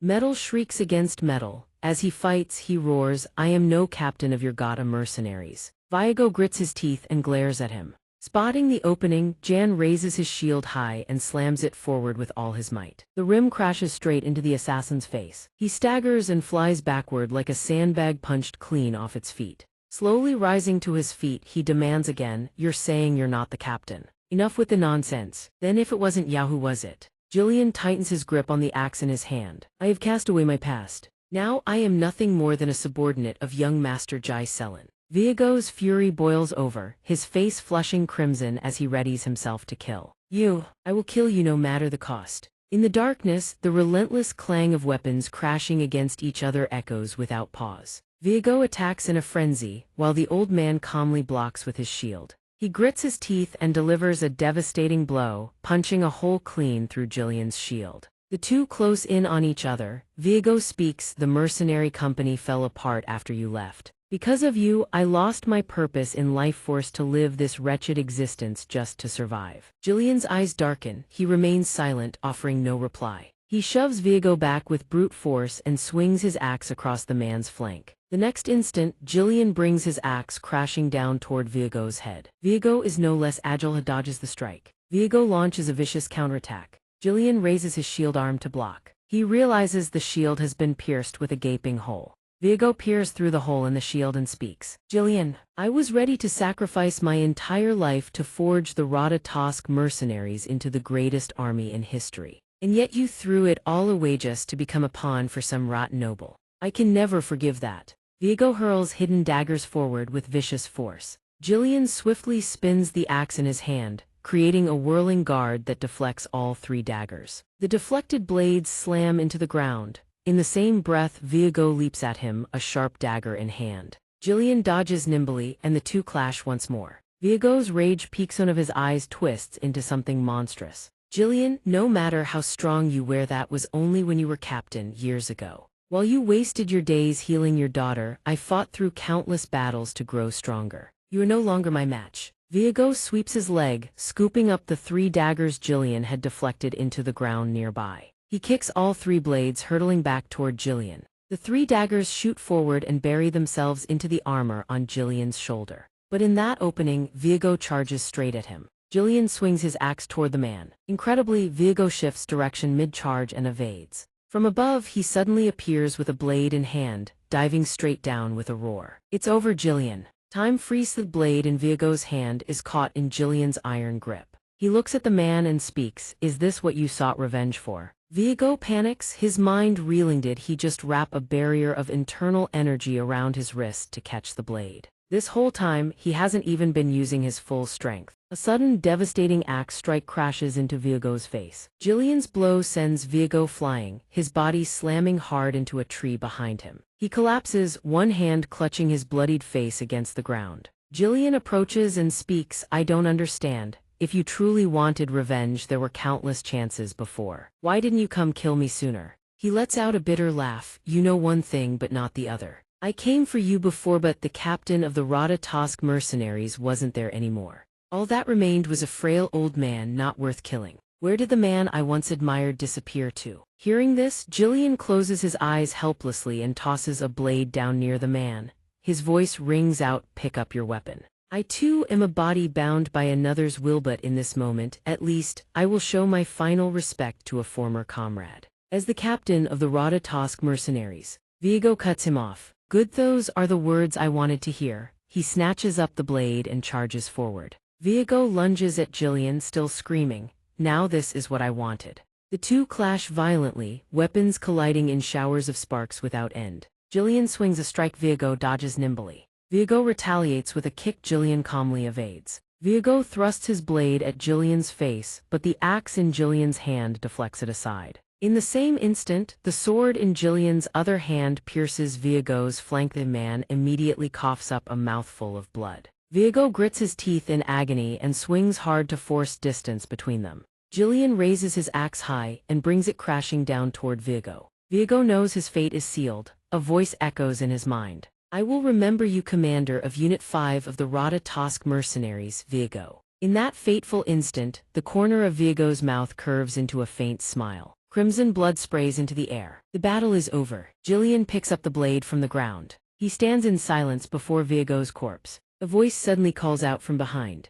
Well done. Belinda surveys the surroundings and speaks. Goodness, selling off the loot from these guys could fetch us a pretty penny, don't you think? Jillian sheathes his sword and turns to see Belinda and Jai Selen approaching. He bows his head to Jai Selen, earnest and sincere. I caused an unnecessary delay. My deepest apologies, young master. Jai Selen replies. It's fine. Jai Selen studies Jillian in silence, appraising him. Jillian. He has far exceeded expectations. When Jai Selen first left home to begin his life as a mercenary, the tales of Jillian passed down from the veterans had laid the very foundation for him to become the king of mercenaries. Coming here so quickly was the right call. Because of it, he has gained yet another reliable comrade. Jai Selen asks, do you remember who he was? Jillian holds up a blade and answers, yes, he was a former comrade of mine. Jai Selen thinks to himself, a former comrade, huh? He wonders what his own former comrades are doing right now. He is certain they are living their own lives. Thighs is before they ever met him. I'll have to recruit them someday. Voices ring out through the forest as Jai Selen makes a suggestion. Shall we follow Belinda's idea and collect anything of value from them? Belinda replies. All right then, Mr. Gislin, take the lead and gather them up for us. Jillian fires back. I am not your subordinate. 2 days later, the carriage grinds to a halt at the Persium domain. Belinda lets out a long sigh. We have finally arrived. Jan gazes into the distance and asks, is that Peng? Gislin replies, indeed, it's good to have a place to return to. When I first fled from home, I thought I could come back anytime.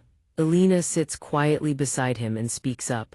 Jan, what do you think of our land? He's at a loss for words. Ahis, it's quite good. Gislin suddenly cuts in, it's terrible, isn't it? Every single house is decrepit, and renovations are nowhere in sight. Those fields know they're completely abandoned. Every last farmer has been conscripted into the army, leaving the land to rot. Elena answers honestly. I've heard that the Persium domain has been locked in constant war with the northern barbarians. But seeing it with my own eyes, the situation is far worse than I ever imagined. Belinda listens quietly, musing to herself that Elena was never someone who understood the state of this land so well before. Gislin continues to gaze at the scenery ahead, then suddenly declares, I will solve every last one of those problems. That is exactly why I need your strength. This will be a long battle to sever everything tied to Duke Delphin, and to protect what should have always been taken for granted. I will restore this land no matter the cost. The carriage carrying 3 people rolls leisurely into the city. Belinda shouts, young master, look over there. Gislin looks ahead, startled. HMPH. His pupils contract sharply. That figure 8 is the Lord of Persium Castle. Inside the council chamber, 5 men are locked in heated discussion. We need to reduce our forces. What? If we cut our numbers any further, holding the defensive line will become impossible. Why not request more reinforcements from Phone? Homan rests his chin on his hand and informs them that Phone itself is the one who slashed the support funds. It appears they're mustering soldiers and stockpiling rations on their end. Jandor gasps in disbelief. There's no other way. We also need to rebuild the outpost at the Forest of Monsters, the one that was partially destroyed in the last battle against the goblins. Even cutting the Night Order's numbers barely gives us room to breathe.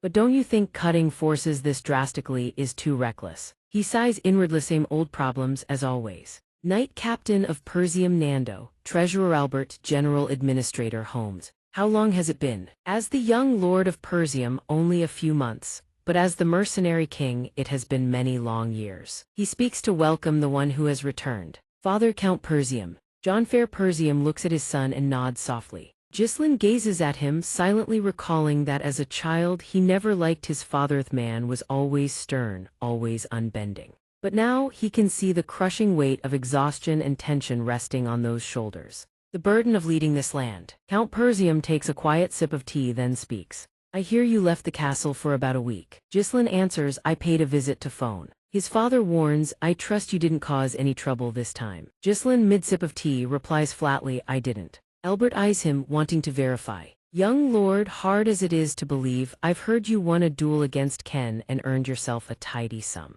Surely you didn't go there to gamble, did you? Ghislain closes his eyes, thinking helplessly. Gambling nonsense. If anything, it was an investment. He replies, I didn't. I simply had some business with Amelia. Home chimes in. Young lord, I've always said this, but you must understand you are the one who will inherit Persium. Think before you act. Ghislain replies, I know, so don't worry. Seeing him respond so nonchalantly, Home mutters inwardly, this brat is brushing off my sincere advice. How am I supposed to not worry? Count Persium speaks, enough. His voice resonates through the chamber. From what I've heard, it seems you've caused some rather interesting trouble in my absence. I'm told you executed Yama and Philip for attempting to sell Alina off. Is that correct? Ghislain recalls their faces. Ah, those people. Jandor panics. There is no way the young lord executed them on his own. They probably just got into a scuffle and the story was blown out of proportion.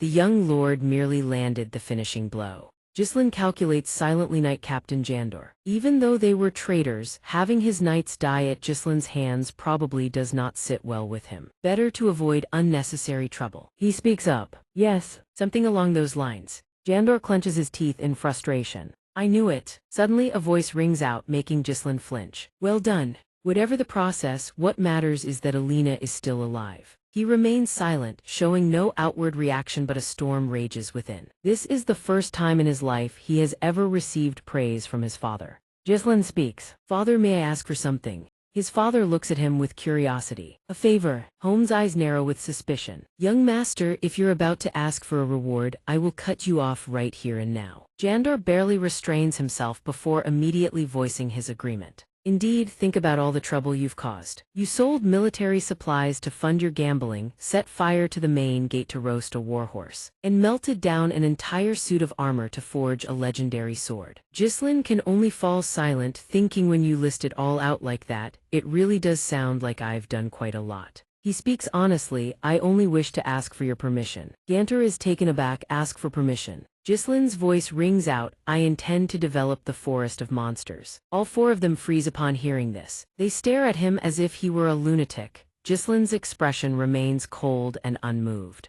He suddenly speaks, Father said no. He flew into a rage and started screaming in my face. Belinda replies without surprise, of course he would. That place is crawling with monsters, there is nothing to gain by meddling with it. He turns to Jillian and speaks. Jillian, you have heard about my plan from Belinda, have you not? He replies, indeed. I presume you intend to develop the Forest of Monsters using the funds received from Lady Delphin. The Forest of Death where no one returns alive. For that very reason no one knows anything about it. Everyone steers well clear. From the tales alone, one can almost see the glowing red eyes of forest beasts staring right at you. Its fearsome reputation has spread to every surrounding region. Ghislain feels a flicker of surprise. You know it quite well. Just as you said, there is nothing to gain from going in there. But we are doing it regardless. Belinda panics. Wait. You have not received permission, and you still intend to go through with this. Ghislain turns his head slightly and replies, I do not actually need his permission. That was merely a courtesy. One way or another, this must be done. Belinda lets out a helpless sigh. What is in there that has you so obsessed? He replies dismissively, I will tell you later. His gaze turns icy. Behind those eyes, calculations churn endlessly. If he reveals it now and word spreads, it will only invite more trouble. If the forest is successfully developed, he will amass a fortune beyond measure. Not far from the forest entrance, a massive vein of ore lies buried beneath the earth. Runestone ore infused with pure energy, an extraordinarily rare mineral that drives maids wild with desire. They are used in everything: magic tools, barriers, formation arrays, scrolls, alchemy, arcane research, name it. Anything that channels energy requires them. In his previous life it was Delphin who discovered them, but now only he holds this knowledge. Belinda is anxious inside, but no words come out. She closes her eyes and replies helplessly, "Very well, you must have some plan in mind." Jillian nods sincerely. "I will follow your orders, young master." He glances at their expressions and utters a single word, "Good." Ghislain orders Belinda, "Head to the nearest guild and hire mercenaries. Around 200 will suffice." Belinda speaks up, bewildered. "You will not hesitate to spend the fortune you nearly died to earn." Jan warns with concern. "Are you certain, young master? Mercenaries are a crude, unruly bunch difficult to control. With a force that large, managing them will be near impossible. They could turn on their employer and plunder everything." Ghislain's voice rings out. "You are right, and that is precisely why you and I will handpick the useful ones ourselves." Jan responds. Ghislain glances at him and explains. "The strongest small mercenary band in the north." Jillian furrows his brow in thought, then hesitates. "Do not tell me it is those mad dogs." Ghislain continues. "They are strong enough, but they could also turn and bite their master if things go south." "The Ace's mercenary band." Ghislain's voice rings out again. "Let us go, we will put those mad dogs on a leash." On the outskirts of the Jimba territory, Ace's mercenary band's encampment. Through binoculars, Jillian and Ghislain are spotted moving along the road. The one holding the binoculars turns to his companion and speaks. "Hey, they are here." His companion replies without a care, "These poor fools have no idea what they are walking into." He raises the binoculars to keep watching, sneering. From the looks of it, the target is nothing more than some noble brat. "Oh, we could make a killing off this one." Before he can finish, a hand bursts through the lens and seizes him. Every mercenary gathered here freezes in unison. All activity grinds to a halt. Jan seizes the scout by the skull and lifts him clean off the ground with a single hand. The man thrashes in agony, screaming, "You bastard, what are you doing?" His grip tightens, then without warning he moves. Jan hurls the man toward the cluster of nearby mercenaries, sending them scrambling out of the way. The mercenaries witness this spectacle, their eyes blaze with fury. Through gritted teeth they bellow, "Who the hell is he? Ready your weapons, has he lost his mind?" A voice suddenly cuts through the chaos. "You seem to be from some noble house," the voice calls out as a pair of boots strides forward with authority. "But do not think your status allows you to act rashly. Do not expect to return home alive." Gato falls silent. He stares ahead as Ghislain approaches on horseback with effortless composure. Ghislain regards the man with cold indifference and speaks, "Shut your mouth. Bring me your leader." Gato and the mercenaries do not reply. They bear their weapons ready to strike. Ghislain asks again, "Who is the leader here?" The old man's eyes darken, and a sinister grin spreads across his weathered face. He puts on airs of mystery. A moment later, he spins the iron flail in his hand and speaks. "It seems a young noble has lost his mind. It is time you learned a lesson. What it means to bear responsibility." The iron flail hurtles forward at blinding speed, launched straight at Ghislain. Ghislain remains calm atop his horse as the flail rockets toward him. In the blink of an eye, the flail is abruptly halted midair. Jillian's sword has pierced clean through a chain link, stopping the iron flail dead in its tracks. The subordinates gawk, utterly bewildered by what just happened. Gato is so stunned he can barely believe it. His mind races. He threaded the blade through a chain link. At that very moment, the overwhelming force rips the iron flail from Gato's grip.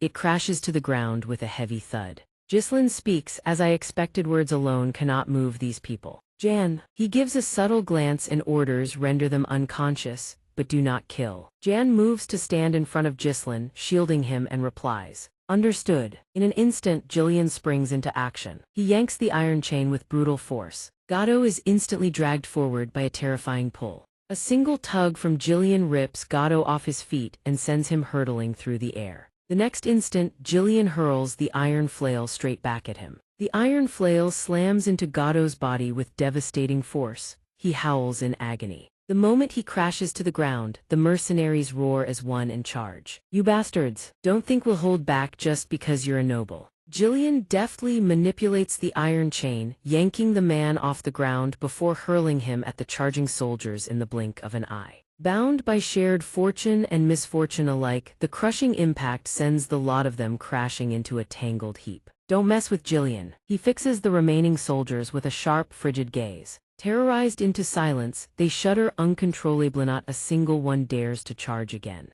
Only now does Ghislain calmly dismount. He steps forward, his tone edged with impatience. "How long do you intend to make me wait?" Ghislain asks coldly. "Subordinate, drag that good-for-nothing away and bring the captain here." "I was having a perfectly good nap. What's all this racket?" a voice suddenly calls out. Instantly, every soldier snaps to attention, lining up in rigid formation. The voice rings out once more. I am the leader of the Mercenary Corps. With unhurried strides, a red-haired young man emerges, his gaze cold as forged steel. What business do you have with me? This is the captain of the Mercenary Corps. Ghislain speaks up. What else could it be but a mercenary commission? I've come to assign your corps a mission. He gestures toward the pile of men sprawled on the ground and asks, a mission? What kind of client treats my subordinates like that? You're a noble, surely you know how to conduct yourself properly. Ghislain answers bluntly, this is my way of saying hello. I figured it was the best way to introduce myself to you lot. Cao lets out a resigned sigh, you call that a greeting. I dread to think what happens if you decide to say hello again.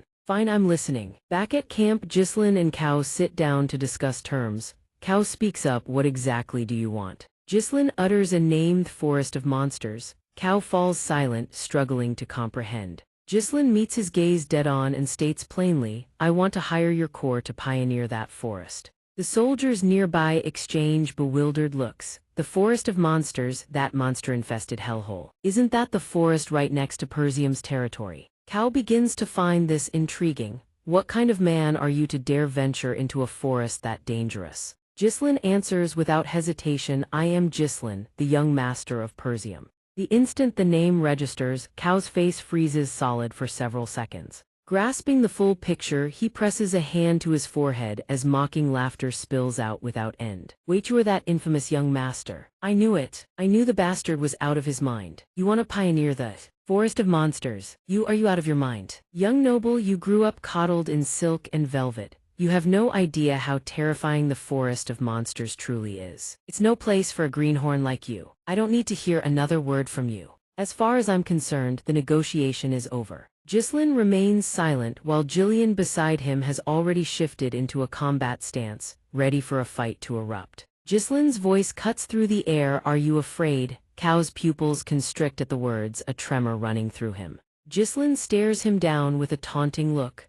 I heard your mercenary corps was supposed to be impressive, but it seems that's nothing but hot air. Cao slams both legs onto the table, putting on a cool front. His voice hardens as he retorts, don't toy with me. As you said, we're mercenaries, we don't lift a finger without profit. Ghislain scoffs with contempt. The weak always hide behind excuses. Cao seethes, speechless with rage. He throws his head back and laughs. This atmosphere is dreadfully dull. I've been trying to play nice, but all you offer are pathetic provocations. A clueless brat like you isn't even worth killing. I'll spare you but pay for the trouble you've caused, then get lost. Ghislain closes his eyes slightly and speaks. No, that won't happen. Captain of the Mercenary Corps. Ghislain continues coldly, I demand a duel by the rules. The Morianer right of recognition. Hearing the proposal, the soldiers and Jillian are struck with shock. Cao furrows his brow and asks tensely, do you even know what that is? With iron resolve in his eyes, Ghislain answers without hesitation, of course I know. A traditional, extreme method passed down among mercenarist Morianer right of recognition. When two parties agree to the duel, they fight with nothing but a dagger forbidden from using internal energy, with one arm bound together. Stepping outside the circle counts as a loss, forcing them to fight a life-or-death battle in a confined space with severely restricted movement. In many cases, it's not just the loser, even the victor may perish, Ghislain states coldly. The loser must accept total defeat and obey the winner's every command without question. The loser becomes the winner's dog. He asks calmly, how does that sound? Cao breaks into a cold sweat, hidden terror clawing at his mind. How does a noble-born young master know about this filthy mercenary tradition? In the mercenary world, refusing this duel is tantamount to admitting weakness, and that is something that can never be tolerated. He smirks and the entire room falls deathly silent. Suddenly his voice rings out. Everyone, we have a bold young noble here who wishes to earn his recognition the mercenary way. A battle-hungry gleam flashes in Cao's eyes. Why not oblige him? Their wrists are bound tightly together. The soldiers outside roar and cheer as Ghislain and Cao stand at the center of a drawn circle. Both lock eyes on their opponent, utterly focused. Jillian watches in silence, while the soldiers outside chant in unison. That arrogant noble brat, kill him, Captain. Cao speaks coldly, seems like you heard about this method somewhere and decided to challenge me. There's no backing out now. He suddenly yanks Ghislain close. He whispers, because I've done this 5 times already. Both pull apart to create distance. Cao grins tauntingly, 5 times, Ghislain murmurs, then he yanks Cao toward him with brutal force, seizing the initiative. His expression remains ice cold, his striking features set as his magnetic voice rings out. I've done this over 100 times. Ghislain and Cao lock gazes, sparks flying between them as killing intent surges like a raging inferno. As if by unspoken agreement, both lunge at each other in a single heartbeat. By sheer fortune, neither meets their ancestors. Ghislain and Cao dodge each other's strikes simultaneously. A cold, razor-sharp glint flickers through Ghislain's eyes. Cao, of course, matches him glare for glare. Their offensive techniques mirror each other perfectly. The cycle of attacker and defender repeats endlessly, roles shifting without pause. He strikes, I dodge, I strike, he guards, back and forth without rest. Cao thrusts at Ghislain's flank, but the strike is swiftly blocked. He slashes down at the crown of Ghislain's head, never expecting him to evade. The two of them. He reels back, widening the distance, then snaps a kick at Ghislain without warning. Ghislain immediately raises his leg to intercept the blow. After blocking the kick, he suddenly senses something off in the leg he used to defend. Cao speaks up without warning. Oh, you're holding up better than I expected. You claim to have earned Morianer's recognition, something said to be impossible even once, let alone 100 times. Ghislain's voice rings out. If you're going to boast, at least make it convincing. Like a bolt of lightning, Cao surges forward to attack. The soldiers outside shout over one another, that noble is getting overwhelmed by the captain, isn't he?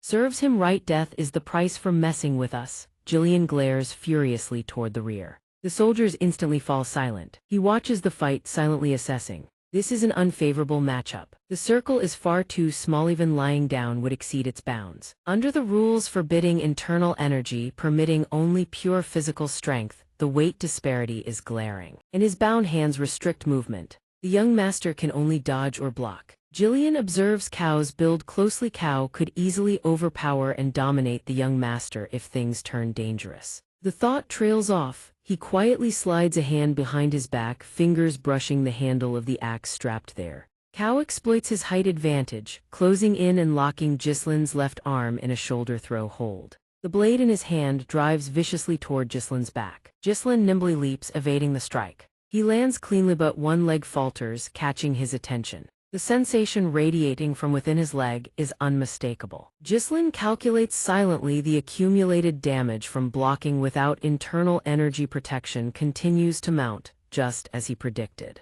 Even though he blocked it, Cao grins triumphantly and shouts, "Hey, your face already looks terribly. Are you starting to struggle inside?" Cao silently appraises Ghislain. "Pitiful, think you'd try to resist my strength? Well, among all the nobles I've faced so far, you're more tenacious than most. But that's all. Your thoughts are plain as day to me." Cao's gaze brims with arrogance. "You block or dodge bladed strikes with your own knife and absorb the weaker blows by taking them on your body. That's your strategy. But Morianer's recognition is a match with no internal energy. Impact accumulates inevitably, even if you manage to block it. And you're clearly aware of the shock building in your legs. It's written all over your face." Cao presses the assault, a triumphant smirk curling across his lips. "That'll make this more interesting." The blade in his hand spins with a flourish. Once more, Cao and Ghislain strike at the same instant. Their knives collide, sparks erupting. Cao attacks with savage ferocity. Ghislain dodges with fluid agility. He unleashes a relentless barrage. Ghislain parries without pause.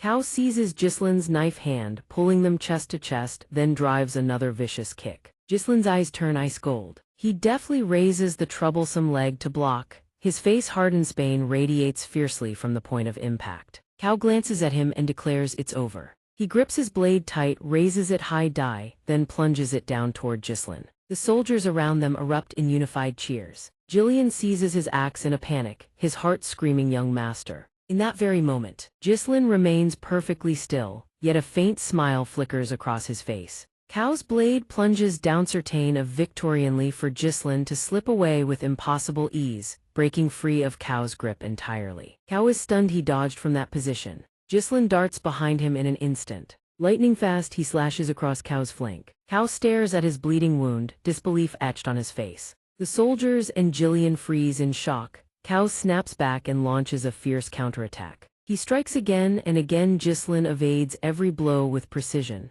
In a decisive counter, Ghislain carves another gash across Cao's chest. The surrounding soldiers panic. The captain got slashed, they roar, that noble, just a moment ago we thought the captain had him cornered. Captain, show him who's boss. Jillian watches in silence, anxiety drenching him in cold sweat. Cao launches another attack and misses. Immediately after, he eats a shoulder check from Ghislain straight to the face. Ghislain coldly clenches his fist around his blade. He wastes no time. A storm of brutal punches hammers into Cao's face without mercy. Ghislain deftly flips his knife and drives it clean into Cao's arm, forcing a howl of agony from his lips. Cao screams, lashing out wildly with vicious strikes aimed at Ghislain's head. Ghislain remains utterly calm, dodging with effortless precision. Cao grits his teeth, glaring at Ghislain. Yao, you barely flinched from my strength earlier. What trick did you use? Jillian's worry eases. He murmurs, I see now. Cao flexes hard, tensing every muscle, stiffening his entire body. When he pushes harder and tries to seize control, he actually sacrifices his own agility. The young master didn't resist his momentum, relaxed into it, and turned the flow into his own weapon. I didn't expect him to overcome the weight disadvantage like this. He quietly slides the axe back into its place. The soldiers outside scream, what are you doing, Captain? In any case, this is getting boring. Cao's current state looks absolutely wretched. Ghislain regards him coolly and speaks. Your willpower is impressive. Most people would break the rules and use internal energy when cornered like this. Sweat pours ceaselessly from Cao's face, regaining his composure. He replies, you really talk as if you've done this 100 times. Even my captain's rank was earned through Morianer's recognition. Break the rules and you forfeit your place in this arena. Ghislain lets out a sound of genuine admiration. Cao continues, I'll admit in a direct fight I'm at a slight disadvantage. His expression suddenly twists into something savage as he bellows, but the conditions for victory aren't limited to just one. Cao summons every ounce of his strength and hurls Ghislain skyward. Another law of Morianer's recognition: if even 1 foot touches outside the circle, it counts as defeat. Ghislain is truly flung over Cao's shoulder, launched into the air. He calculates silently. No matter how skilled you are, if I throw you out like this, you'll have no choice but to plant your feet on the ground.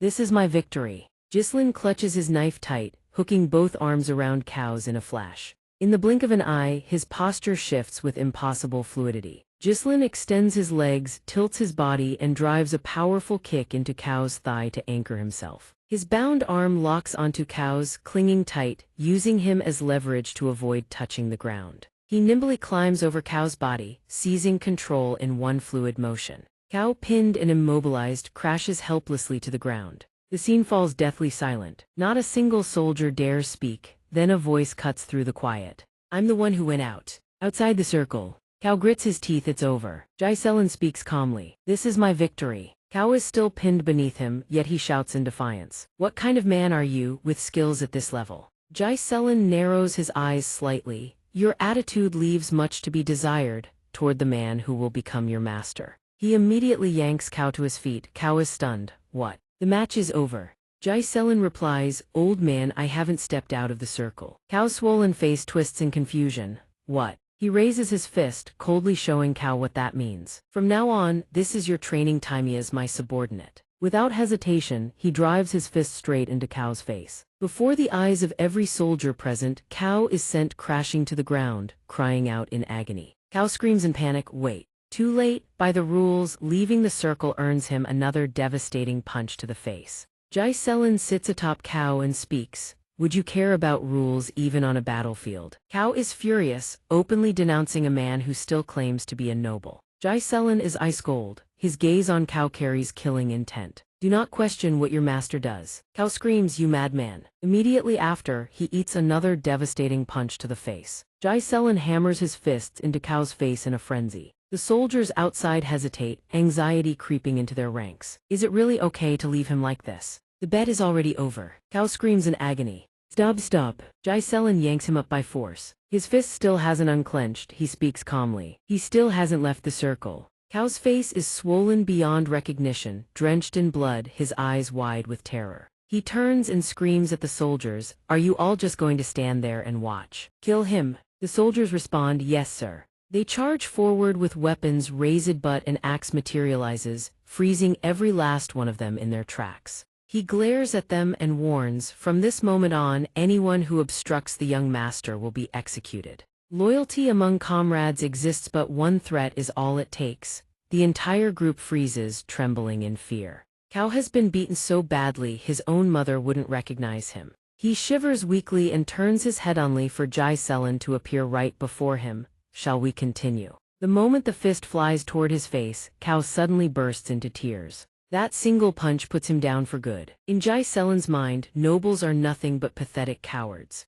Arrogant pigs, parasitic leeches, fragile egotists. A little fear is all it takes to bring them to their knees. It's satisfying to bleed them dry. That's how I earned my reputation as a mad dog bee displaying overwhelming power. Why am I stuck with this noble brat? The soldiers outside are consumed with worry and fear. Captain Keef, this keeps up he'll die, but what can we do? Jai Selen looks at Cao's condition and silently asks himself, is this enough? He points at the nearby soldiers and commands, what are you all standing around for? Bring water, bandages and cloths, now. They stare blankly, Jai Selen grabs Cao's arm and lifts his unconscious body. If you leave your captain like this, he will die. The soldiers snap to attention, their voices echoing across the Perong estate grounds. At once. Understood.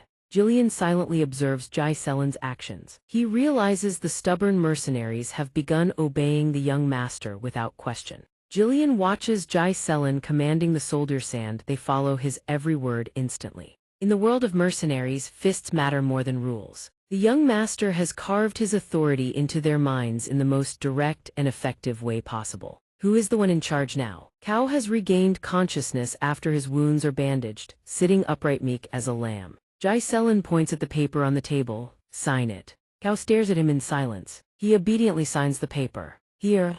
Cao's voice carries defiance, yet he complies all the same. Jai Selen glares coldly. This. Cao lowers his head, avoiding his gaze, and murmurs, please, take care of us. Jai Selen's voice rings out. Good. He swiftly grabs Cao's arm, startling him. Cao flinches in fear.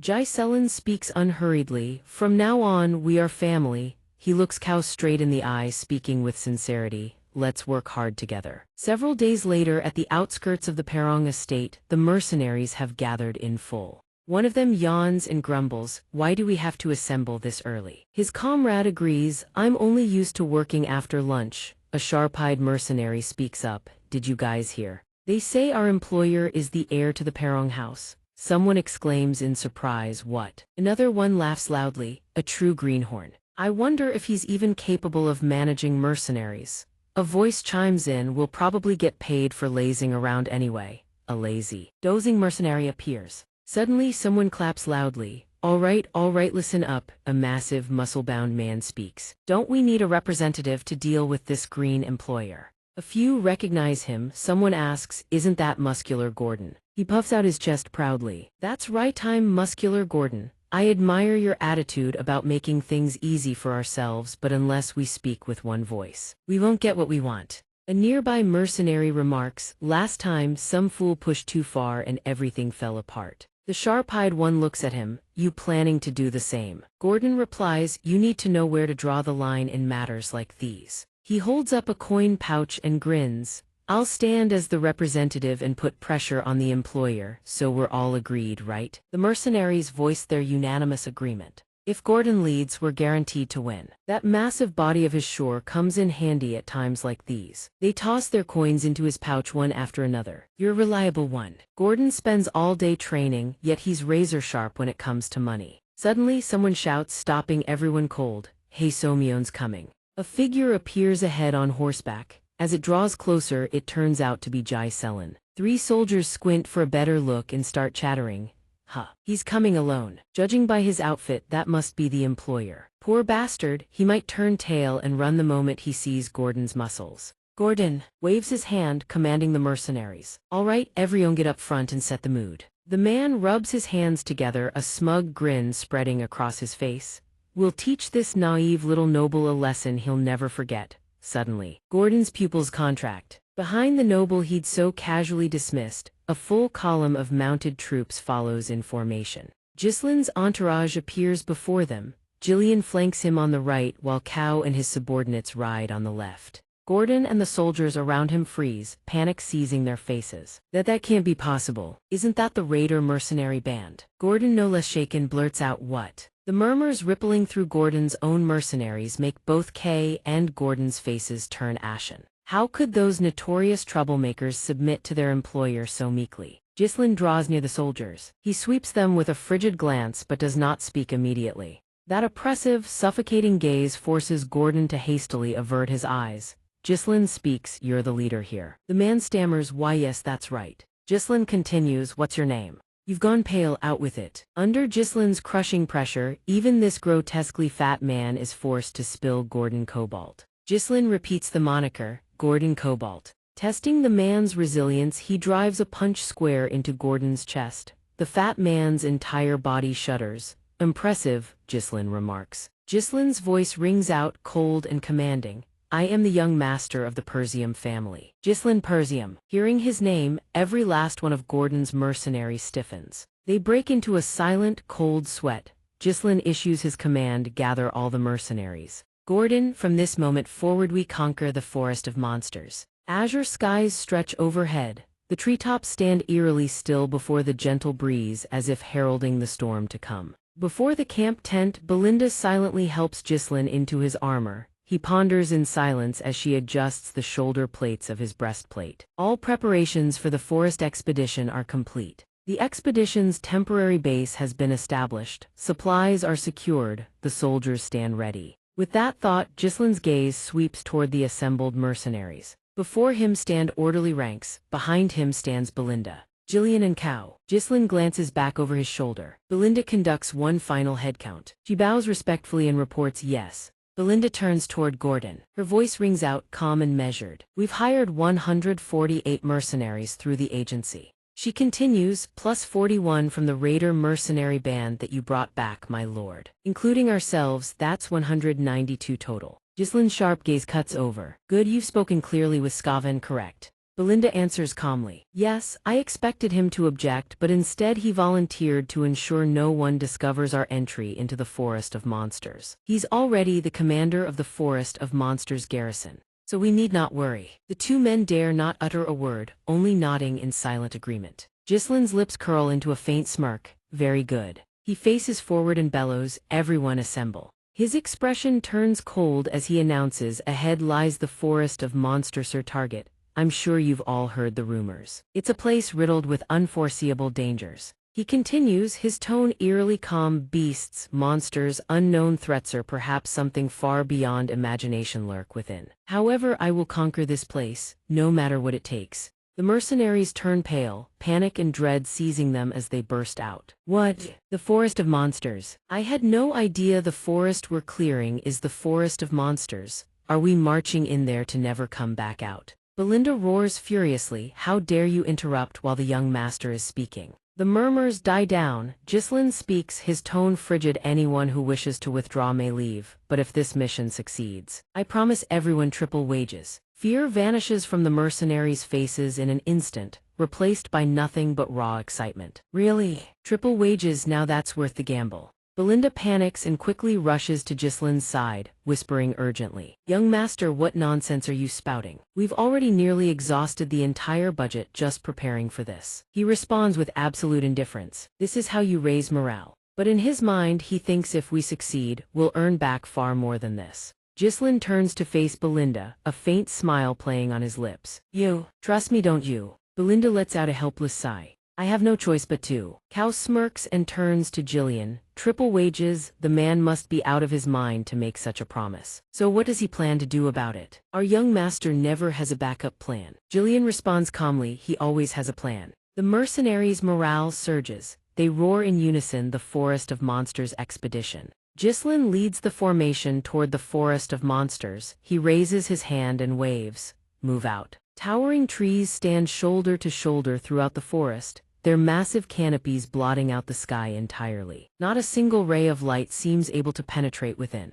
Thwack! Heavy axe blows slam into the massive tree trunks, one after another. Within the mercenary ranks, some hack away at the towering trees with axes while others haul timber onto large carts. Gislin drives his boot into the trunk he's been steadily cutting through. The tree absorbs the tremendous force and crashes to the earth with a deafening thud. He lifts his gaze to where the fallen canopy had once blotted out the sky. Good, light finally breaks through. Gislin raises his hand and commands, continue clearing the path along this heading. Chop the felled trees into sections and load them onto the carts. Those with free hands dig around the roots to make them easier to uproot. He ponders in silence. According to the Forest of Monsters exploration journal left by Count Delphine, a record he obtained in his previous life, the Forest of Monsters is truly vast. One day they would push back all the beasts and strip the forest of every last resource. But right now what they need is money. Forget everything else. Find the fastest route to the underground ore veins. The wealth from this expedition will be the key to thwarting the schemes closing in around the Persium family. Cao glances at him, unable to hide the judgment in his eyes. Oh, even the man who hired us is doing manual labor. A mercenary nearby smirks and poses a mocking question. Is that leading by example or just some noble's little show of grandeur? Another soldier glances over with a sneer. Grandeur hardly, it's all for show, he'll collapse before long. Belinda sees this and snaps, glaring at them. Hey, cut the chatter and get back to work. The two soldiers turn around and resume their tasks, as does Jiang. Fine, fine. She glared irritably at their retreating backs. Are these guys for real? Belinda, arms crossed against the chill, watched Gislin chopping wood. Young master, why are you doing this work yourself after hiring these men with your money? They're looking down on you because you're doing the same work as them. Gislin replied indifferently. It's fine, the more people working, the faster it gets done. This isn't a place anyone wants to linger in. Belinda pouted. If you say so, young master, you speak as if you've read about this place before. This made Gislin roll his eyes, maintaining his silence. Cao sneered, carrying his axe and firewood as he walked past. Our employer's got a woman worrying about him, how enviable. Meanwhile, some of us here are like mutts charging straight into hell. Hearing this, Jillian, who carried two large tree trunks in both hands, turned his body so that one trunk's momentum swung hard into Cao's back, making him cry out in pain. Gislin and Belinda turned around only to see the tall, burly Cao glaring furiously at Jillian. You looking for trouble? He pondered in silence. Everything had been going smoothly so far. Duke Delphin the Conqueror, who had subjugated kingdoms and founded a new dynasty, had once begun a deep expedition into the Forest of Monsters. I couldn't understand why they chose to explore the Forest of Monsters, but I had obtained the exploration journal record of crucial resource locations and the ecology of the monsters. Thanks to that, I was able to make preparations. Two members of the group whispered to each other about his intentions. What was the employer thinking, bringing hundreds of lanterns? If they're just for nighttime use, torches would be much cheaper. Nothing had happened yet to unsettle Gislin. He watched the mercenaries chopping trees, stacking firewood, and sawing the large trunks into smaller pieces. He realized he had only read about it in the journal, had never actually witnessed any of it unfold. Gislin turned and spoke a single line, as if to remind the mercenaries and himself not to drop their guard. The forest is growing denser. After his words, the forest seemed to shift, turning eerily dark and strange. The trees seemed to be watching their every move with silent, rapt attention. The mercenaries continued swinging their axes, felling the massive trunks. The steady thud of blade biting into wood echoed without pause. One of them asked absently, "Is it night already? The sky's getting dark." The mercenary beside him laughed and replied, "They call this a dangerous forest, but I haven't even seen an ant, let alone any monsters." The two chatted back and forth. Maybe it's all just rumors. Gordon must have passed through easily without a care in the world. HMPH, clearing a path and getting triple pay for it. I almost feel guilty. One troublemaker kicked Gordon's back. Hey, give us back our money then. Suddenly Gordon noticed something. He called out softly, "Hey everyone." The troublemaker let out a confused grunt. Gordon voiced his doubt. We've definitely cut down a lot of trees to get here, right? Everyone began to gather, looking toward where Gordon was staring. Yeah, that's right. Before Gordon stood a massive, towering tree. It radiated an aura of ominous, palpable danger. He turned back and asked, "But why is there no path through?" At his question, everyone froze in unison, dread cutting through the gloom. Gislin's voice rang out like a warning bell. Everyone. Attention all remaining mercenaries, draw your weapons and regroup around me. Defensive formation now. Two mercenaries cried out in alarm. What the? Why did the atmosphere suddenly change like this? Gislin called out to Gordon. Gordon answered immediately, "I'm here," Gislin told him, his voice calm but cold. "If you stay there, you will die." Gislin guided Gordon in a stern, commanding voice. "Walk toward me slowly, one step at a time." Gordon replied as he turned around.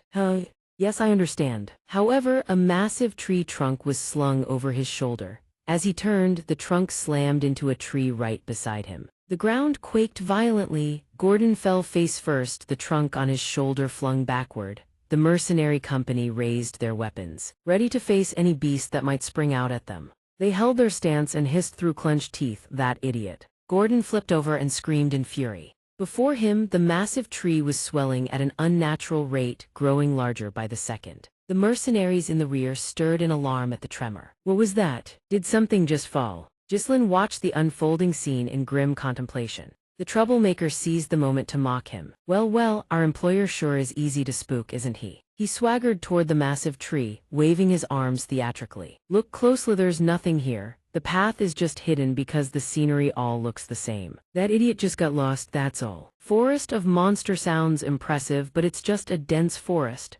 Ghislain cut in, his warning deadly serious. If you step any further, you will die. The troublemaker paid no heed, jabbing a finger straight at Ghislain's face. Why do you keep trying to scare everyone? You think we don't know you're trying to control us by keeping us afraid? In a flash, a vine shot out like lightning and coiled tight around his body. It's just a little. Before the troublemaker could even process what was happening, the vine yanked him backward through the air. His blood-curdling screams filled the entire forest as he was hoisted skyward, utterly powerless to resist. The creatures had revealed not a single trace of their presence until this very moment. The vine hurled the troublemaker into a maw of razor-sharp fangs, crowning the great tree's peak. No one could have predicted they would move. The sickening sound of crunching bone and tearing flesh echoed through the forests was a presence that would make prey of anyone who remained. Ignorant of it, an evil, bloodshot eye split open in the trunk, staring them down. Ghislain stepped forward, sword in hand. He narrowed his eyes, staring straight into the creature's gaze as if daring it to make a move. His voice rang out, cold and commanding, "Move." Now, the entire company was surrounded by monstrous trees. They opened their fierce, ravenous eyes, glaring down at the tiny figures below. On the ground, the mercenaries saw the horror and scattered in every direction, screaming, "Monsters!" They appeared. They wailed in despair, "It's going to eat me, run." The monstrous trees were not about to let their prey escape so easily. In a flash, they unleashed their vines. The vines latched onto the fleeing mercenaries with terrifying precision. Without mercy, the vines hurled their captives into the beasts' gaping maws lined with jagged fangs. The creatures clamped their jaws shut, crushing their prey to pulp. Their eyes glowed blood-red, bulging with savage, insatiable hunger. Gordon sobbed and clung desperately to a tree stump, fighting with everything he had to keep the vines from dragging him away. He screamed, "Save me!" Two mercenaries rush over. One swings his axe, aiming to sever the vines coiled around Gordon, and shouts, "Gordon, hold on tight." He brings the axe crashing down with every ounce of his strength. But the vine doesn't snap, instead, the axe blade chips. He mutters in disbelief, It didn't cut. How is this vine so tough?" Gordon is dragged away by the vine right before his eyes. The monster tree gazes greedily at Gordon, dangling helplessly in midair. Both men can only stand frozen, watching Gordon scream in agony as he's hauled away. Helpless, they cry out. Ghislain leaps into the air in a single explosive burst, channeling all his force behind a vicious swing of his razor-sharp sword. He cleaves through the vine in one stroke, rescuing Gordon, who is still sobbing before the stunned gaze of the monster tree. Ghislain twists his body in midair with lethal grace, delivers a sweeping arc of his blade, and splits the monster tree clean in half. Blood erupts from the monster tree's vertical eyes. It lets out a piercing, otherworldly shriek. Ghislain lands steadily on his feet, surveying the creature's death throes. Gordon, meanwhile, collapses in a heap beside the mercenaries, who stand wide-eyed at the spectacle. Weapons raised in panic, they stammer among themselves. The young master cut it down, so their weakness. Is it the eyes? Ghislain draws a sharp breath and bellows, "Snap out of it," startling the entire group back to their senses. "If we scatter, we become easy prey. Raise your shields and form a tight formation. Don't let the vines snatch anyone." He sweeps his hand in a commanding gesture toward the group. "Focus on the strategy." Donghua responds, "Yes, sir." Ghislain orders a defense on all sides. Every shield bearer converges, mounting a wall of iron-tight defense. "Damn it, I don't want to die in a place like this." Ghislain sprints toward the supply cart. "Where are the oil lamps?" Cao answers promptly, "Yes, they're all here." Ghislain nods with satisfaction and gives the order. "Good, light them and hurl every last one. Burn those abominations to ash." It finally clicks for Cao. "Oh, so that's why we bought so many." Goro shouts an alert, "It's looking this way." Ghislain gives the signal in a low, commanding growl. Now throw them. Gao. Gato and the mercenaries hurl the oil lamps toward the monster trees. Taste our fire, you abominations. The lamps fly in a dense barrage, certain to deal devastating damage to the monsters. But in an instant the monsters whip their vines, shattering every lamp suspended in midair. Cow gapes, it blocked all of them. Gato grits his teeth. At this rate we'll never burn them. The monster trees are infuriated. They lash out with vines in a frenzy, intent on snatching those who hurled the lamps. An axe cloaked in azure energy tears through the air. Jillian arrives at the critical moment. He swings his axe to parry the vine assault. Coldly, he draws darts infused with internal energy and charges forward. She hurls the darts into the monster tree's eye without hesitation, forcing it to shriek in agony. Ghislain swiftly takes command. Jillian, Belinda support the mercenary squad, seize the opening and prepare the oil lamps. They respond in unison. Yes. A razor-sharp sword slides from its sheath, enveloped in a powerful emerald glow of internal energy. Ghislain cautiously raises his sword and advances toward the monsters. The vines hurtling toward him seem to inspire no fear whatsoever. I will draw their attention. Belinda shouts anxiously, as if to warn him. Be careful, young master. Ghislain shifts to a two-handed grip on his heavy sword. He slashes in fluid figure-8 arcs, successfully deflecting every angle of the monstrous vine's assault. The monster trees are driven to fury. Their eyes burn crimson with frustration at the troublesome prey standing before them. They unleash even more vines in a maddened frenzy, all aimed squarely at Ghislain. His movements flash like lightning as he weaves through the dense cocoon of vines, inching ever closer to the monsters. A monster tree suddenly lifts itself from the ground and lunges to trample Ghislain underfoot. The mercenaries cower behind their sturdy shields. Cowards they may be, but they have heart. They all worry for him. Those monsters are trees, but they have legs. The young master will be crushed. He drops low and unleashes an upward swing. In a blur of steel, Ghislain deftly maneuvers to sever the monster's legs, catching it completely off guard. The distance closed, he leaps up and plunges his sword deep into the monster's eye, making it howl ferociously.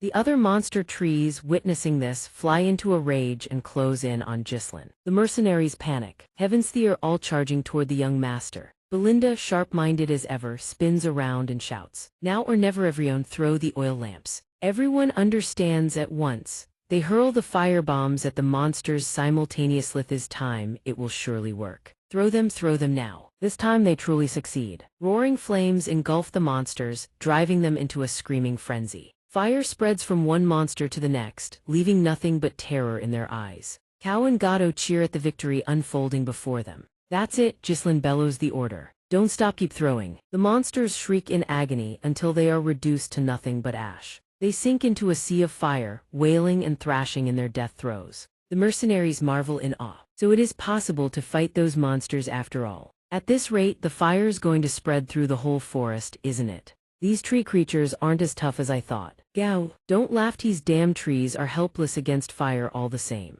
Ghislain stands before everyone and warns them with sharp vigilance. Don't get cocky, this isn't over yet. The group asks in alarm. What? He reveals the shocking truth with calm composure. Now they'll show their true forms. A wall of steam surges forward, threatening to engulf the entire group.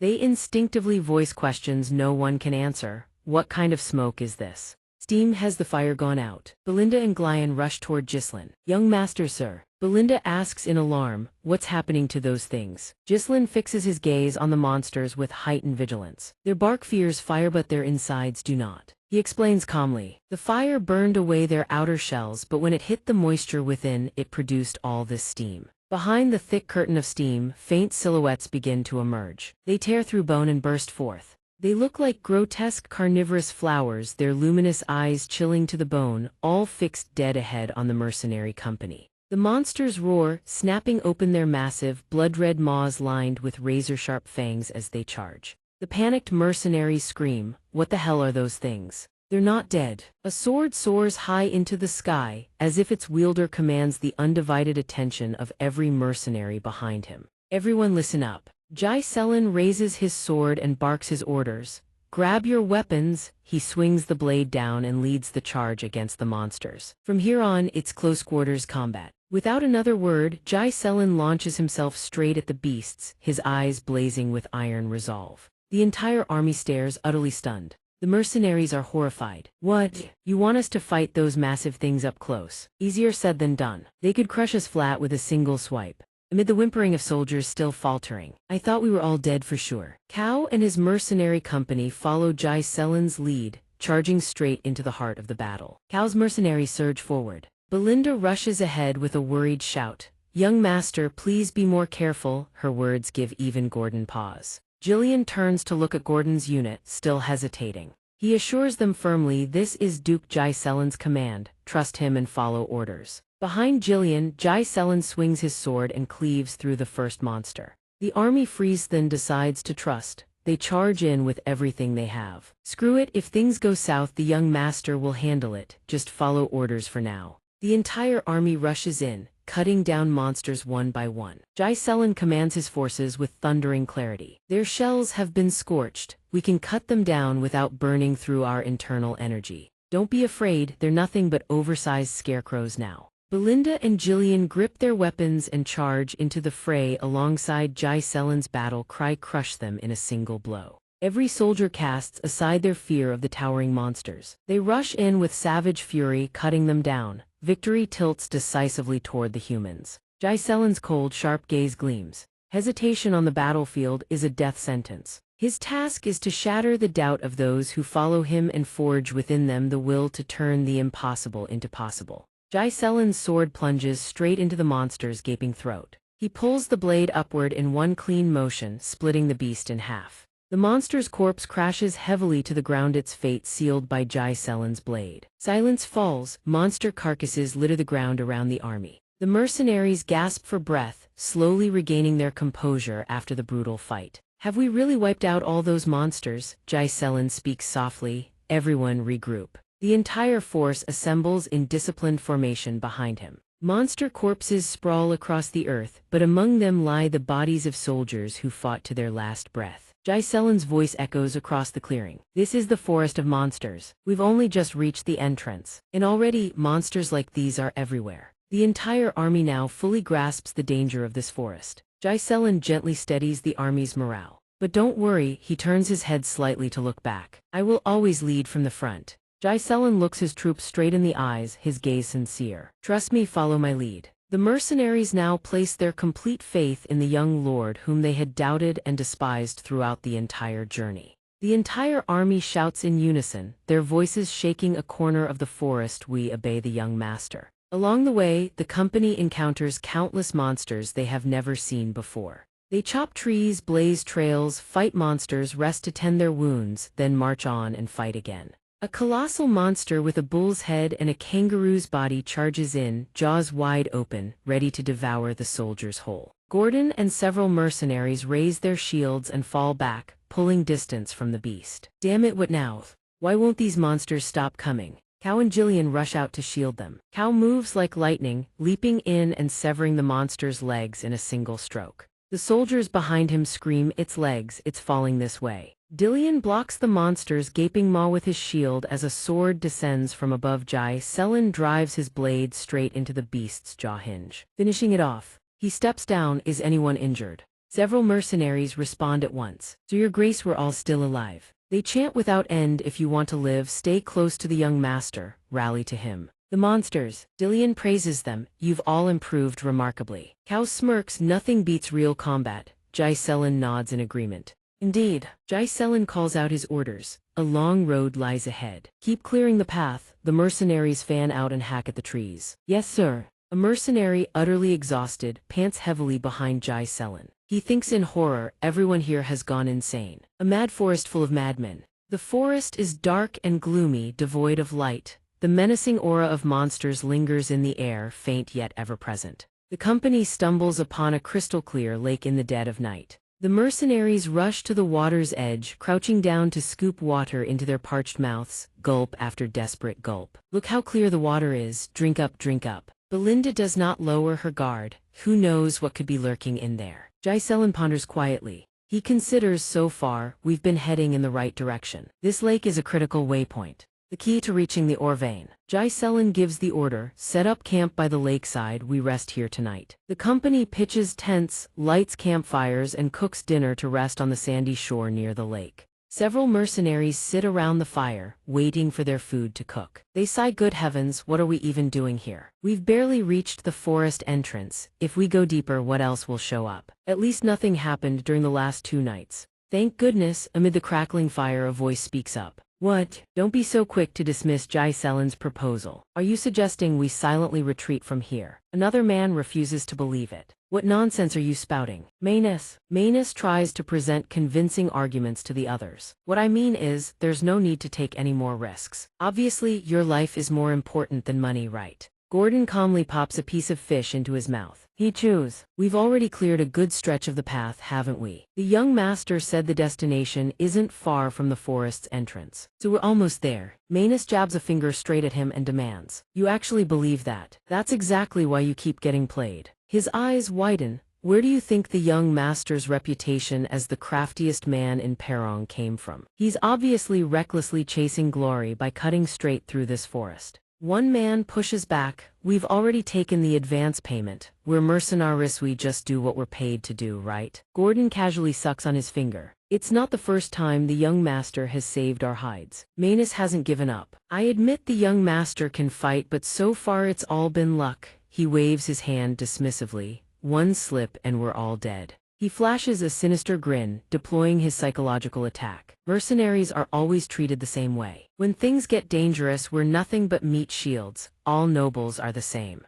These words make Gordon and the others hesitate. That's right, but a subtle, contemptuous smirk crosses Manus's face. He thinks to himself, good, keep hesitating. Going back alone through that pack of monsters would be suicide. If things go south, I'll use him as bait. The mercenary isn't swayed by Manus's cheap tricks. What you're really saying is, without the young master, we'd all be dead already. He points toward one side. Look over there, soldiers are lining up, waiting for treatment. Jai-Selen himself sits there, personally applying medicine to their wounds. Belinda stands beside him, ready to assist at a moment's notice. Jai-Selen carefully applies the medicine to a mercenary's hand. He advises gently, don't let water touch the wound or it will get infected. The mercenary murmurs timidly, thank you, sir. Belinda, puzzled, she leans down and whispers to Jai-Selen. That precious medicine, aren't you saving any for yourself? The young master picks up more medicine and answers calmly. This is what it's for, moments like these. Holding onto it for later would be pointless.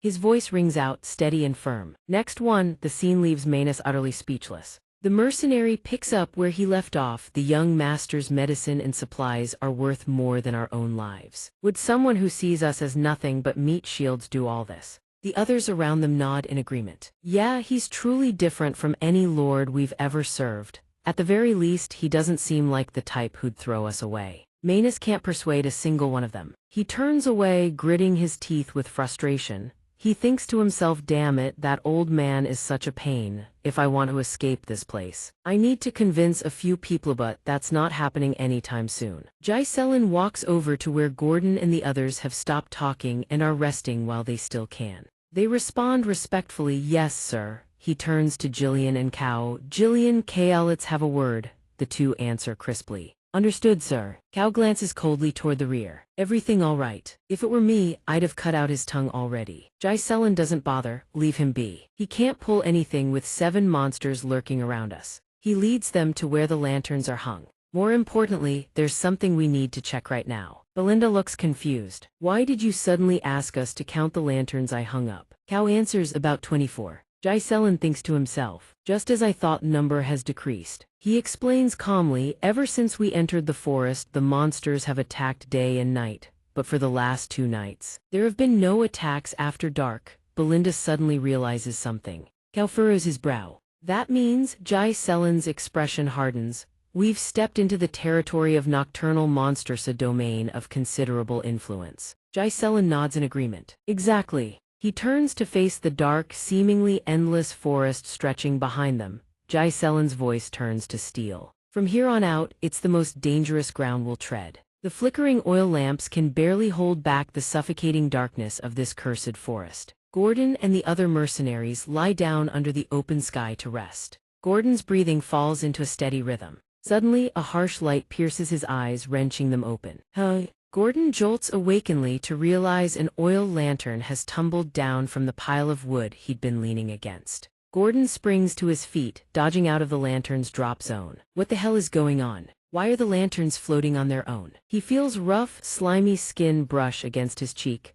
A dozen eyes seem to bore into him with ravenous hunger. Gordon screams, jolting the others around him awake. He howls, swinging his axe wildly. Get lost, monster. The monster, cloaked in darkness, slips effortlessly past his wild swings. I said get the hell away. The other mercenaries rush over in a panic. What happened? Gordon. Gordon whips around, terror blazing in his eyes. A monsterette was right next to me. The others freeze. What are you talking about? They stare at Gordon as if he's lost his mind. There's nothing here. He turns around, only to realize everything is still and silent. How it vanished. They lose patience and shuffle back to their resting spots. Seriously, having a nightmare. Keep it down. Let the guy rest. We've been fighting too many monsters lately. Gordon protests frantically. That's not what happened. Gordon steps forward. It wasn't just a dream. He recounts the strange encounter he just had, his expression deadly serious. I sensed something very strange. I woke up and the lantern was gone, vanished right before my eyes. The others gradually gather around. Same here. Yeah, that's right, I heard it too. I even heard a bone-chilling laugh. The soldiers begin to feel the creeping tendrils of fear. Why is everyone acting so strangely? What in the world is going on? Gazdo's sharp gaze cuts into the darkness. One thing is certain, something is out there. The oil lamps seem smothered beneath a veil of black, their glow reduced to feeble flickers. Ghislain steps forward, he has already seen it clearly. The soldiers part to both sides, opening a path for Ghislain. Belinda, Jillian, and their commander Ghislain speak in grave tones. Everyone regroup.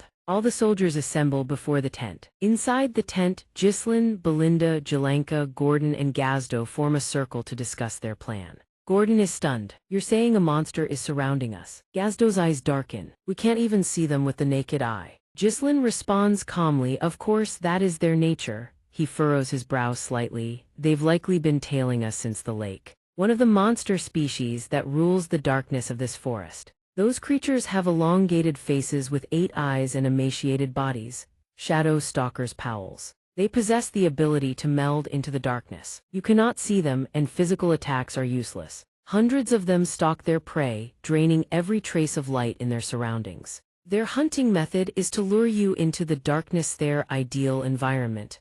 Gordon and Gaz repeat in alarm, hundreds of them. Belinda's eyes widen in realization. So that's why the lantern light has been fading. Cal furrows his brow in irritation. Those abominations toy with us before killing us. Is that their plan? He leaps to his feet, hot-blooded, and proposes they charge out and annihilate the creatures right now. Wouldn't striking first be better than playing cat and mouse with those things? Ghislain remains perfectly calm. We will wait until they attack. That is the optimal moment to counter-strike. Belinda voices her concern. More than half the lanterns are already gone. Can we really afford to just sit and wait? Ghislain explains coldly, a reckless attack will only provoke their savage instincts. They'll retreat temporarily, adapt their hunting tactics, and harass us even more relentlessly. We would lose our chance to wipe them all out in a single strike. Everyone stares in shock. Wipe them all out in one strike. Jan zeroes in on the key question.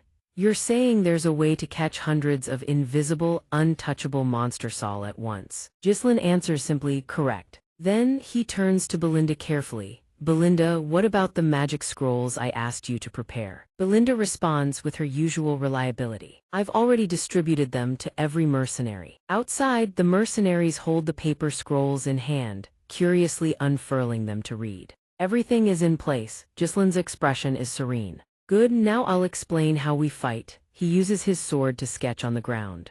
Those around him stare intently at the crude diagrams etched into the dirt as Ghislain carefully dissects the situation. The Powell pack currently surrounds our camp from 3 directions. They are snatching our lanterns and tightening the noose. He points the tip of his sword at the smaller cluster of monster symbols. We can't blanket the entire area, especially when they aren't human. If we face them head-on, our ranks will be flanked and shattered. Ganlian strokes his beard, mulling it over. Since we pitched camp with our backs to the lake, we've already prevented a full encirclement. Ghislain agrees entirely. Exactly. So then, Ghislain smiles faintly. This is an unfavorable situation, but not entirely, because we hold the initiative in this battle. Everyone asks in disbelief. The initiative. Ghislain draws 3 simple shapes into the ground. First we split into 3 squads, a shield squad to absorb their attacks. The soldiers quickly brace themselves, ready for combat. A crossbow squad to pin them down. The soldiers grip their crossbows with razor-sharp focus, and an elite strike squaddled by me. Ghislain grips his sword, burning with fighting spirit, standing at the tip of the spear. The shield and crossbow squads will form a tight formation at the center to block the enemy's attacks. Ghislain's hand moves swiftly, sketching diagrams without pause. Meanwhile, the strike squad will concentrate all firepower and punch through the left flank. Once we rejoin the central force and encircle them, that will be our victory. The diagram depicts the monsters completely encircled by all 3 squads. Jan raises his hand. I understand, it's clear. Gordon murmurs, will this plan really work? Cao considers the plan viable. If the center holds, it's definitely possible. Belinda raises her hand, cutting in. Wait, everyone. She poses a sharp, incisive question. You said these pulsar, whatever they are, can't be attacked because they meld into the darkness. So how exactly are we supposed to deal with them? The question draws every gaze in the tent onto Ghislain. Belinda wonders aloud, can't we just use internal energy? Ghislain reassures her, don't worry about that, Belinda. He lets out a soft chuckle. The magic scrolls. War cries erupt from the entire squad, echoing through the night. They roar at the top of their lungs, holding formation tight. As the boss said, never break formation. The defensive ranks lock in, bracing for the monster's assault. They have taken the last lantern, something is coming. This was documented in the Pioneer Journal of the Delphin Ducal House. Ghislain steps forward. They had discovered that the Powells are terrified of light. He grips it with both hands. The magic scroll, when intense light is cast upon them, their true forms will be revealed. He tears the scroll decisively in 2. It's time. Starting with Ghislain, Belinda, Jillian, Cao, and Gazdo tear their magic scrolls in unison. Pillars of light from the magic scrolls shoot straight into the sky. The blinding radiance erupting across the heavens startles the Powells. The first circle of magical scrolls activates. The light, it seems to swallow the monsters whole. They let out bizarre, piercing shrieks. The shield squad stares in astonishment. The darkness has been dispelled, their true forms revealed. Things that look like Eilsthi are surrounding us. Seeing the monsters closing in, the shield squad raises their guard. They're attacking. Prepare to engage. Giselle gives the order. The crossbow team holds the line.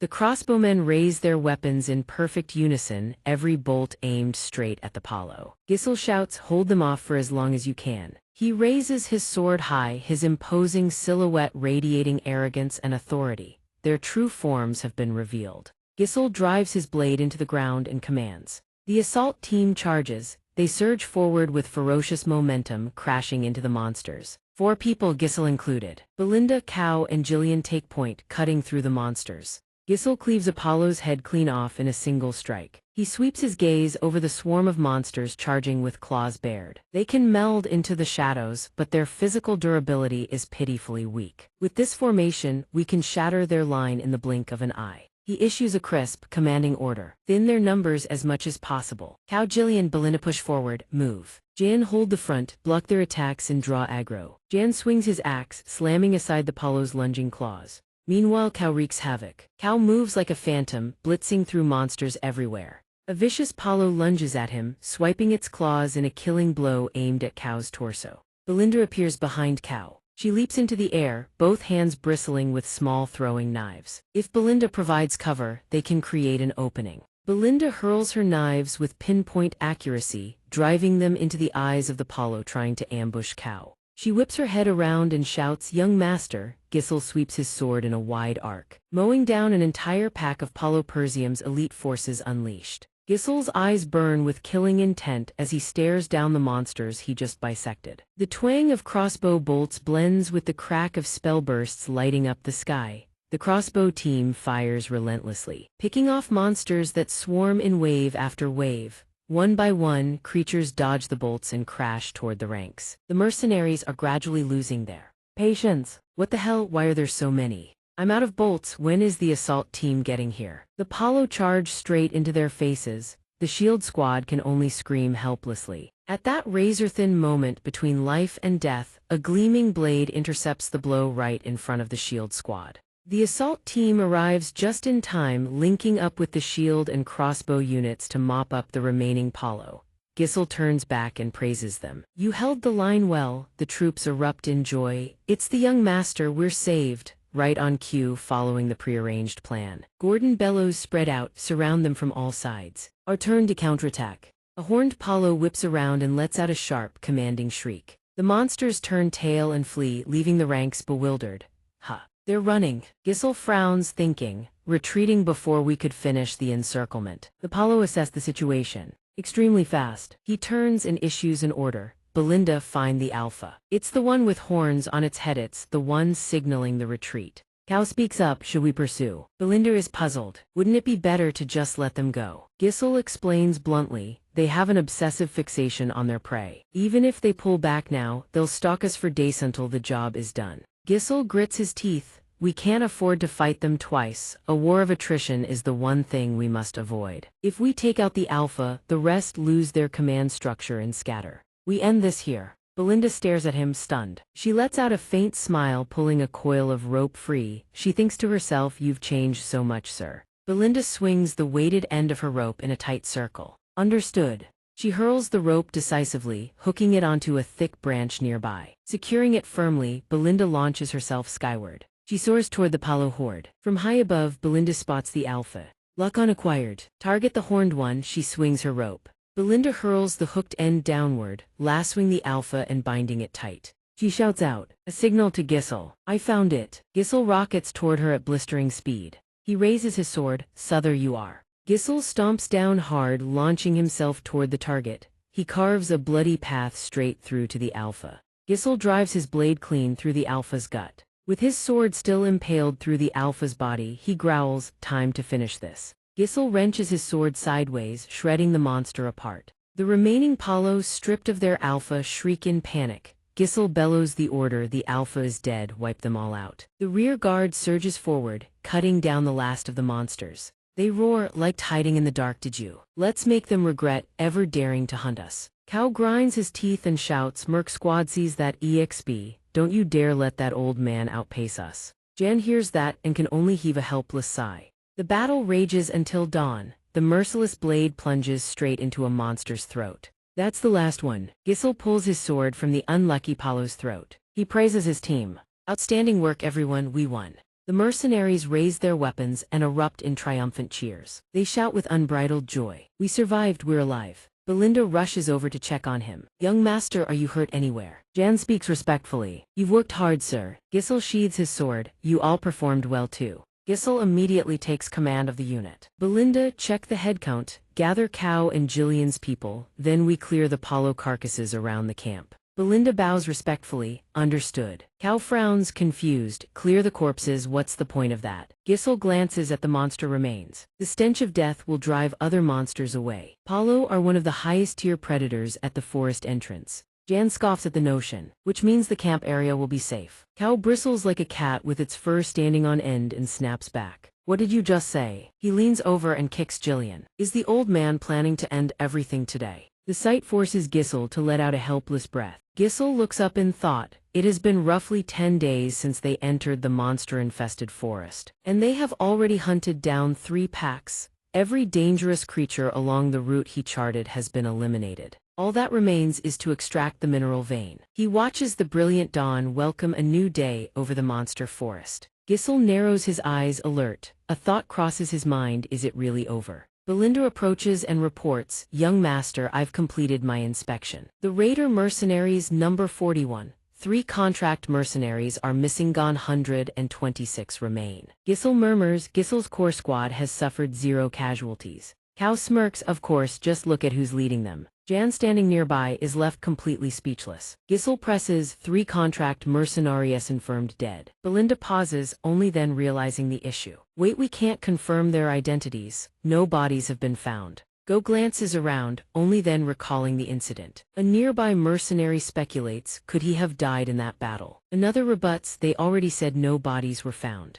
A mercenary nearby adds, knowing him, he definitely slipped away. As obvious as it gets. Manus and 2 mercenaries desert the squad, fleeing at full speed in the opposite direction. The 2 trailing behind exchange words as they run. That battle back there was brutal. Manus would definitely be dead if he hadn't run like you said. We've put enough distance between us by now. Can we slow down a little? Manus whips around, barking at them in irritation. You idiots, get it together. We need to get out of here while the monsters are still distracted. If you want to live, keep running. Manus turns back only to find the other two frozen stiff, their faces drained of color, staring at something behind him. Huh? He shouts, are you even listening to me? Why has everyone stopped running? The two tremble in raw terror, their throats producing only choked, broken sounds. One of them raises a trembling finger and points. Behind us. Manus follows their gaze. A pair of blood-red eyes, savage and unblinking, locks onto its three prey. Manus widens his eyes. What the hell is that?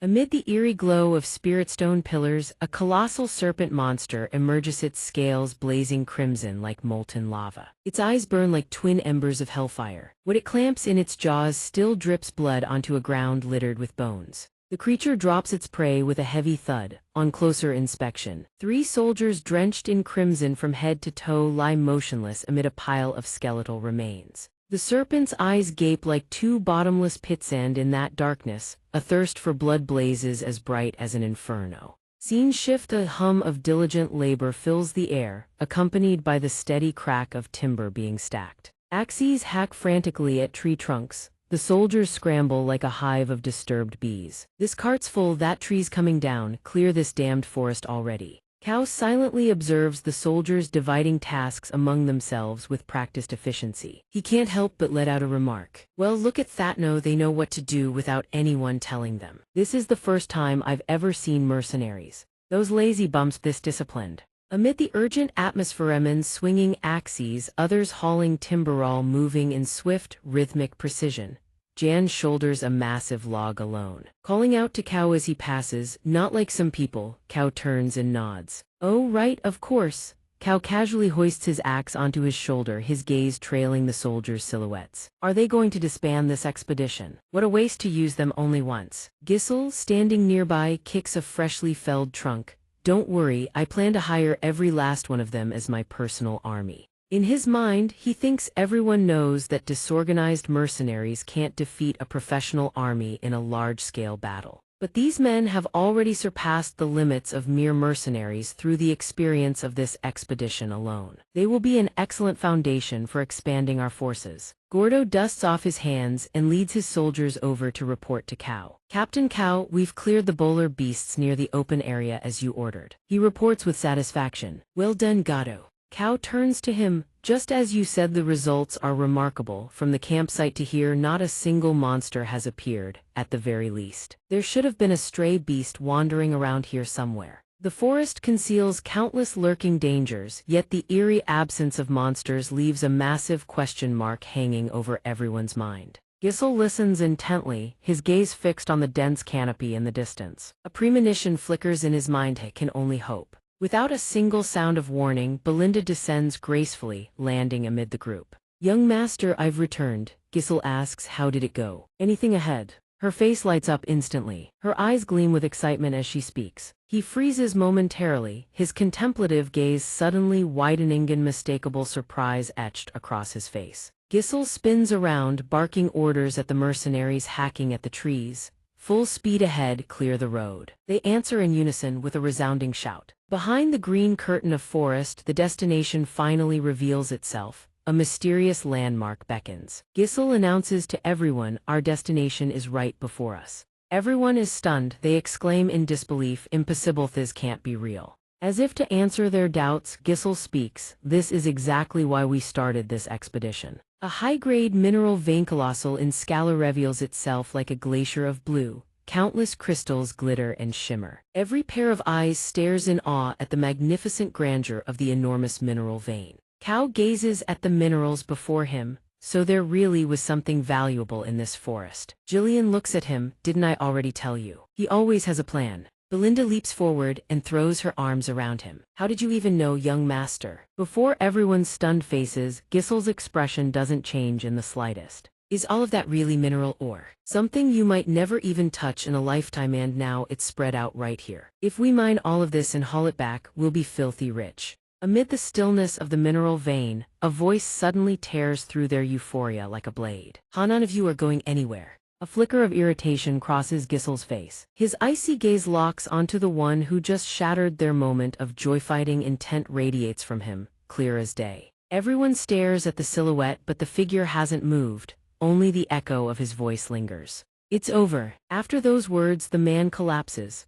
A shout rings out. Someone recognizes his identity. Manus, Gordon, and the one-eyed mercenary approach them, bewildered. That idiot, that bastard, what the hell are you doing here? As two figures are about to charge forward, a blade blocks their path. He stands at the front, sword raised in a combat stance, and quickly orders his two subordinates. Fall back, no. Without a moment's hesitation, Gisel spins, channeling the momentum of his rearward swing into a devastating forward strike. With terrifying force, his sword cleaves the air, conjuring an invisible wall of wind purple and sweeping forward like a cyclone.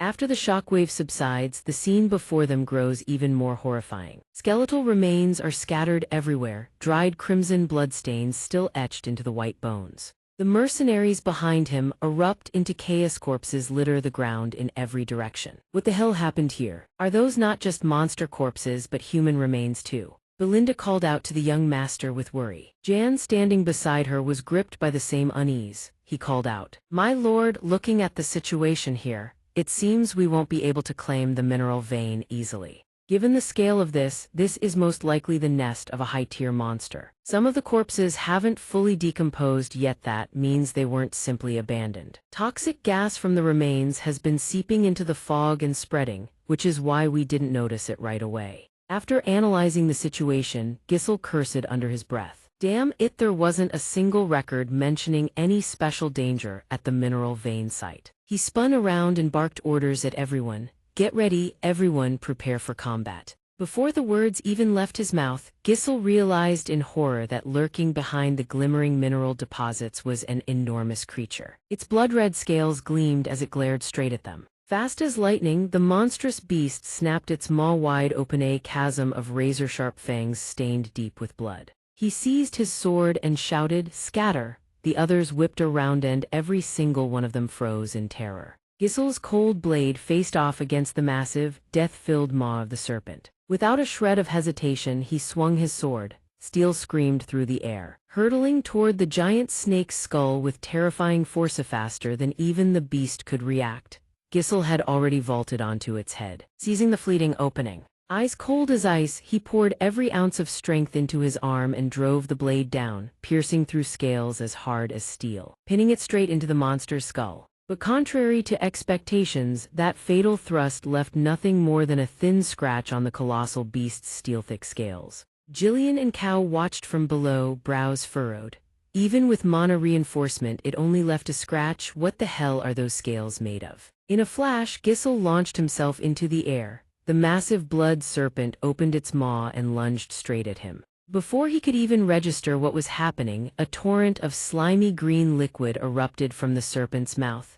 Gisel thrust his sword forward, praying he could block the toxic onslaught. He dodged the bizarre discharge, and a thought flashed through his mind. Venom without warning, without any sign. A jet of eerie green fluid slammed straight into Gisel. The corrosive toxin was horrifying. The cloak struck by the spray dissolved instantly, and before he could recover, the serpent's colossal tail whipped toward him like a steel lash, undaunted by the looming death. Gisel didn't flinch. He gripped his sword tighter. Gisel's blade sang whoosh, just barely in time to intercept the devastating tail strike. The force from that massive tail was immense, crushing down on his sword until Gisel's wrist felt like it would shatter. A brutal assault. The blood serpent slammed its tail down with savage fury, driving Gisel straight into the ground. Belinda saw Gisel get hammered into the earth by the blood serpent and screamed, "Young master!" The colossal serpent coiled and writhed. Its spiraling loops sent shockwaves rippling across the area, making it nearly impossible for the soldiers to keep their footing. The soldiers screamed nonstop, "Arrow, watch out, don't get caught in it. That snake is enormous, it's going to crush us." Without a moment's hesitation, Jillian, Belinda, and Kao charged in to rescue the soldiers trapped in the death coils of the massive blood serpent. Amid the chaos, people shrieked, "Move, save me, we're gonna be crushed. I don't want to die here." "Hold it back, someone stop it. Hold the line, where's the young master?" "The young master is underground," Gisel thought grimly. Seeing it with his own eyes, every last doubt had vanished. That thing was the true master of the mineral vein. A blood serpentone of the creatures classified as unhuntable according to the Beast Forest Expedition reports. They dwell deep in the forest, He had never imagined he would encounter one like this. The odds of victory were razor-thin. Retreating and waiting for another opportunity was the logical choice. But he had no time to waste. Gisel clenched the crystal tight in his palm. If he gave up now, everything he had fought for until this point would mean nothing. In a space drenched in death, Gisel raised his sword. A strange, rosy glow radiated from his chest. His eyes were steel. Don't stand in my way, I will carry this burden. Third core activated. A gentle, eerie pink light enveloped Gisel's blade like a challenge thrown at fate. He faced the raging blood serpent head-on as it charged at terrifying speed. The colossal blood serpent lunged with blinding speed, but he sidestepped, escaping its fangs by a hair's breadth. Gisel exploited his own speed, slashing a razor-sharp arc across the beast's jaw. Gisel's speed was so fast the naked eye could barely follow, only the swish of his blade slicing through air remained. Gisel's glowing pink blade tore through the air, leaving a vivid streak of crimson across the rough scales beside the serpent's mouth. Fast as lightning, the blood serpent suddenly whipped its tail in a vicious strike from behind. Gisel braced himself, using his sword to intercept the bone-crushing force of the incoming tail. The force from that colossal tail far exceeded what he could withstand. His defense was crumbling. The blood serpent roared in fury. Deep down, Gisel knew no matter how slim the chances, there are battles you cannot run from. Responsibility, he roared, channeling every last shred of strength. The blood serpent stood before him like a terrifying opponent, mocking his defiance. At the sight of Gisel's insane charge, everyone's jaw dropped in shock. He sprang upward, swinging his blade toward the serpent's maw. A gush of bright crimson erupted from the snake's mouth. This was the moment to fulfill that duty. After delivering a devastating sword strike to the blood serpent, Gisel landed on the ground. His expression was heavy as lead, his face darkened. Eyes deep in thought, the blood serpent. Gisel thought, it shows no signs of going down. Keeping the third core active for too long was too dangerous. If this continued, his mana would run dry before he could kill it. The gravity of the situation meant the people behind him couldn't just stand by. They charged straight toward him. My Duke. Jillian and Cao stepped forward to form a defensive line while Belinda rushed to Gisel's side, anxiously checking his condition. Are you injured anywhere? She pleaded. Please retreat to a safe location. Young Masterwheel, hold that monster back. His expression darkened. Without an ounce of hesitation, Gisel roared his command, everyone get out of here now. They all stared at him in stunned silence. Belinda, suspecting she had misheard, asked, What? Cao asked anxiously, what did the Duke just say? Jillian's face turned grave. He turned and demanded clarification. What do you mean by that? Gisel looked at the colossal blood serpent and said, Even I cannot guarantee I can protect all of you from that thing. His voice was resolute but laced with deep concern. With a heavy expression, he spoke solemnly, his brows knitted with worry. I won't let any of you die here. Belinda worried for her young master. Then what about you? Gisel tightened his grip on his sword. I have to bring that thing down right here, right now, in her mind. Just reaching this place had already been a miracle. Why are you so reckless? Facing the lurking blood serpent, Gisel stood his ground. His piercing gaze never wavered from the enemy. His body wreathed in a faint layer of rosy light. The blood serpent opened its jaws and instantly, a blast of slimy green venom shot straight toward the group. He shouted at them, just go. Gisel lunged forward. But to his shock, they didn't retreat. Instead, they drew their swords and charged ahead. Without a moment's hesitation, the soldiers surged forward as one. Wooden and metal shields quickly locked together into a solid wall, stubbornly blocking the serpent's lethal venom. Gisel's eyes locked onto the shields, valiantly withstanding the poison. His expression froze. The soldiers gripped their weapons and rushed forward. Let us fight alongside you, the one-eyed soldier laughed and said. We've never had a master like you before, Cordron added. Thanks to you, we've survived countless times. Cao, at the front with his sword slung over his shoulder, grinned. If we kill that damn snake, all the treasure is ours. Belinda's face showed not a trace of fear. She said, There's no way in hell I'm leaving you behind.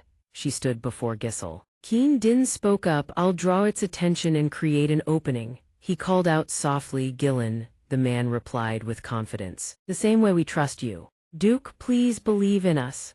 Gisel observed the battlefield in silence, his expression still stern but deep within those brooding eyes. Something profound was stirring. Cao laid out the situation clearly. Its size is way beyond normal. Jillian turned around, not understanding what he was getting at. Its venom is lethal. Those blood-red scales are insanely hard. Even a mono-reinforced blade gets deflected. If it lands even one hit, you're dead. Hearing about the deadly poison, Belinda thought of Gisel. She couldn't help calling out, "Young master," he replied with an air of indifference to the danger and continued, "But its right eye is destroyed and it has an open wound. We can strike there." Gisel's blade pointed straight at the colossal blood serpent. His stance was unshakable. Without hesitation, he raised his sword high and led the charge straight at the colossal blood serpent. Beast Forest Expedition, let's all make it back alive. The mercenaries showed not an ounce of fear. What burned in their hearts now was the unyielding fighting spirit ignited by Gisel, their leader. They roared in unison.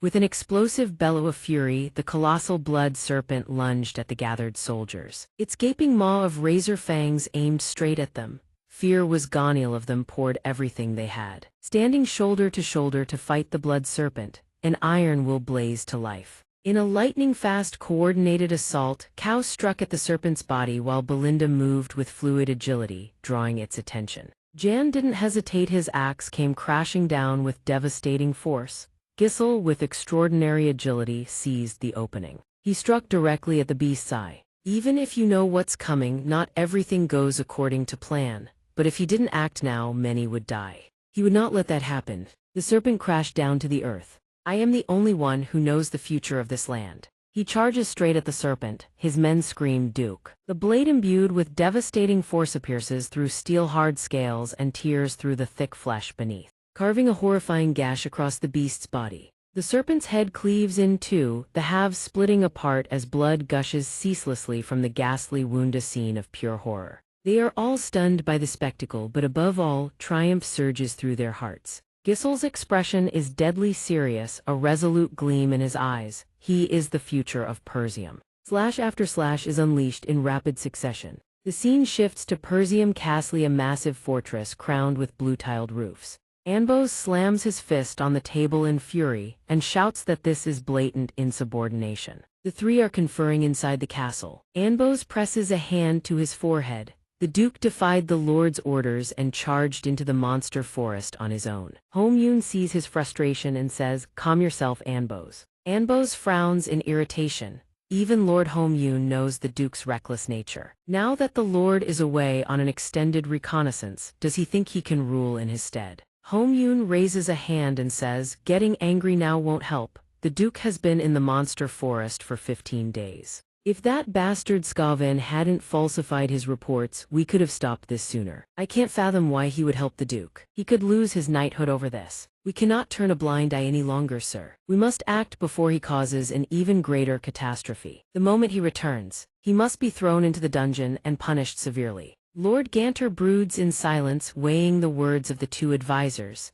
Gisel is, while he ponders, Jan bursts through the door. "My lord." The shout startles Ganter as he whips his gaze toward the entrance. Jan rushes before the three of them and announces, "An urgent matter, you need to come outside immediately." Lord Ganter demands, "What is it?" Jan is breathless. Jan delivers a staggering announcement: Duke Gisel has returned. At the news, the faces of all three freeze in shock, unable to believe what they just heard. Outside, the man they had been speaking of, Gisli, striding toward Persium Castle, back from a life-or-death battle. Gisel takes his seat before them all. The air in the room freezes solid. Every gaze locks onto him. 4 pairs of eyes bore into Giselux, laden with expectation and silent questions about the battle just fought. He looks his father straight in the eye. "I have returned, father." Lord Ganter's brow furrows as he studies his son, a major question mark etched across his face. "I explicitly ordered that the monster forest was not to be exploited." Gisel closes his eyes and lowers his head.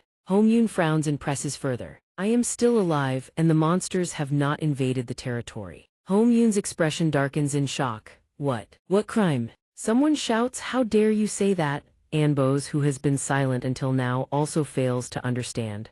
"Do you find this amusing, Duke?" Gisel slips a hand into his pocket, rummaging for something. It's true that the monster forest saw no incidents this time, so it can be overlooked. However, Anbos places a piece of paper on the table and says to Gisel, "But this matter leaves no room for excuses." He frowns and picks up the paper. Gisel's eyes widen in surprise. This is a formal complaint from Count Jeffon. He responds, "Indeed. The moment I heard you went to see Count Jeffon without prior notice, I had a bad feeling. But coercing Lady Ameliath, very person who regularly sends financial support to Persia Minto, handing over 20,000 gold. Because of you, Count Jeffon is utterly furious. He has severed all financial support to the territory and called off the engagement. This is a matter that could destabilize the entire territory." He flips the paper over, examining it, thoughts racing. A report written directly by Count Jeffon himself. The Count, who never had any fondness for Amelia to begin with, it doesn't appear to be forged.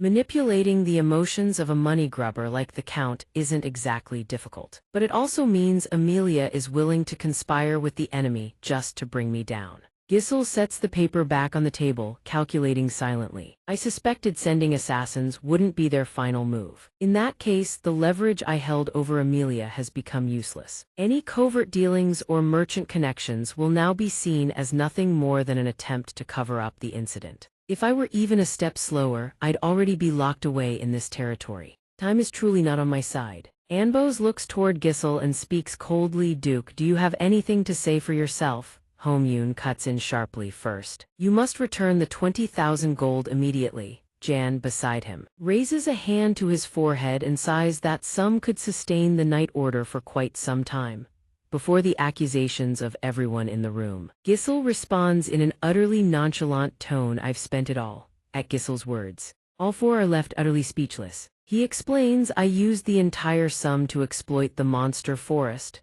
A heavy silence blankets the room, thick with contemplation. Everyone seems lost in their own thoughts. Anbos's expression turns grave. "You burned through all that money in a forest crawling with monsters." Giselle lowers his head in apparent contrition. "I apologize, I have no excuse regarding the matter with Jeffon." Then, like a bolt of fury from the clear sky, Jan's hand seizes him by the collar. Jan shouts in his face, "You insolent brat, an heir who sells out the territory's future with his own hands." Hong-yoon, now equally furious, abandons all decorum and points at Giselle. "Giselle Persium, you are no longer a duke, you are a criminal. Seize him and throw him in the dungeon at once." He pays no heed to their words and speaks softly, "I will provide the funding. From this moment forward, I will personally cover all financial support, including the 20,000 gold." Lord Ganter finally speaks, his voice deep and carrying undeniable authority. "What do you mean?" Giselle glances toward the door and calls out, "Belinda." At his call, she steps inside carrying a chest. Belinda places the chest on the table.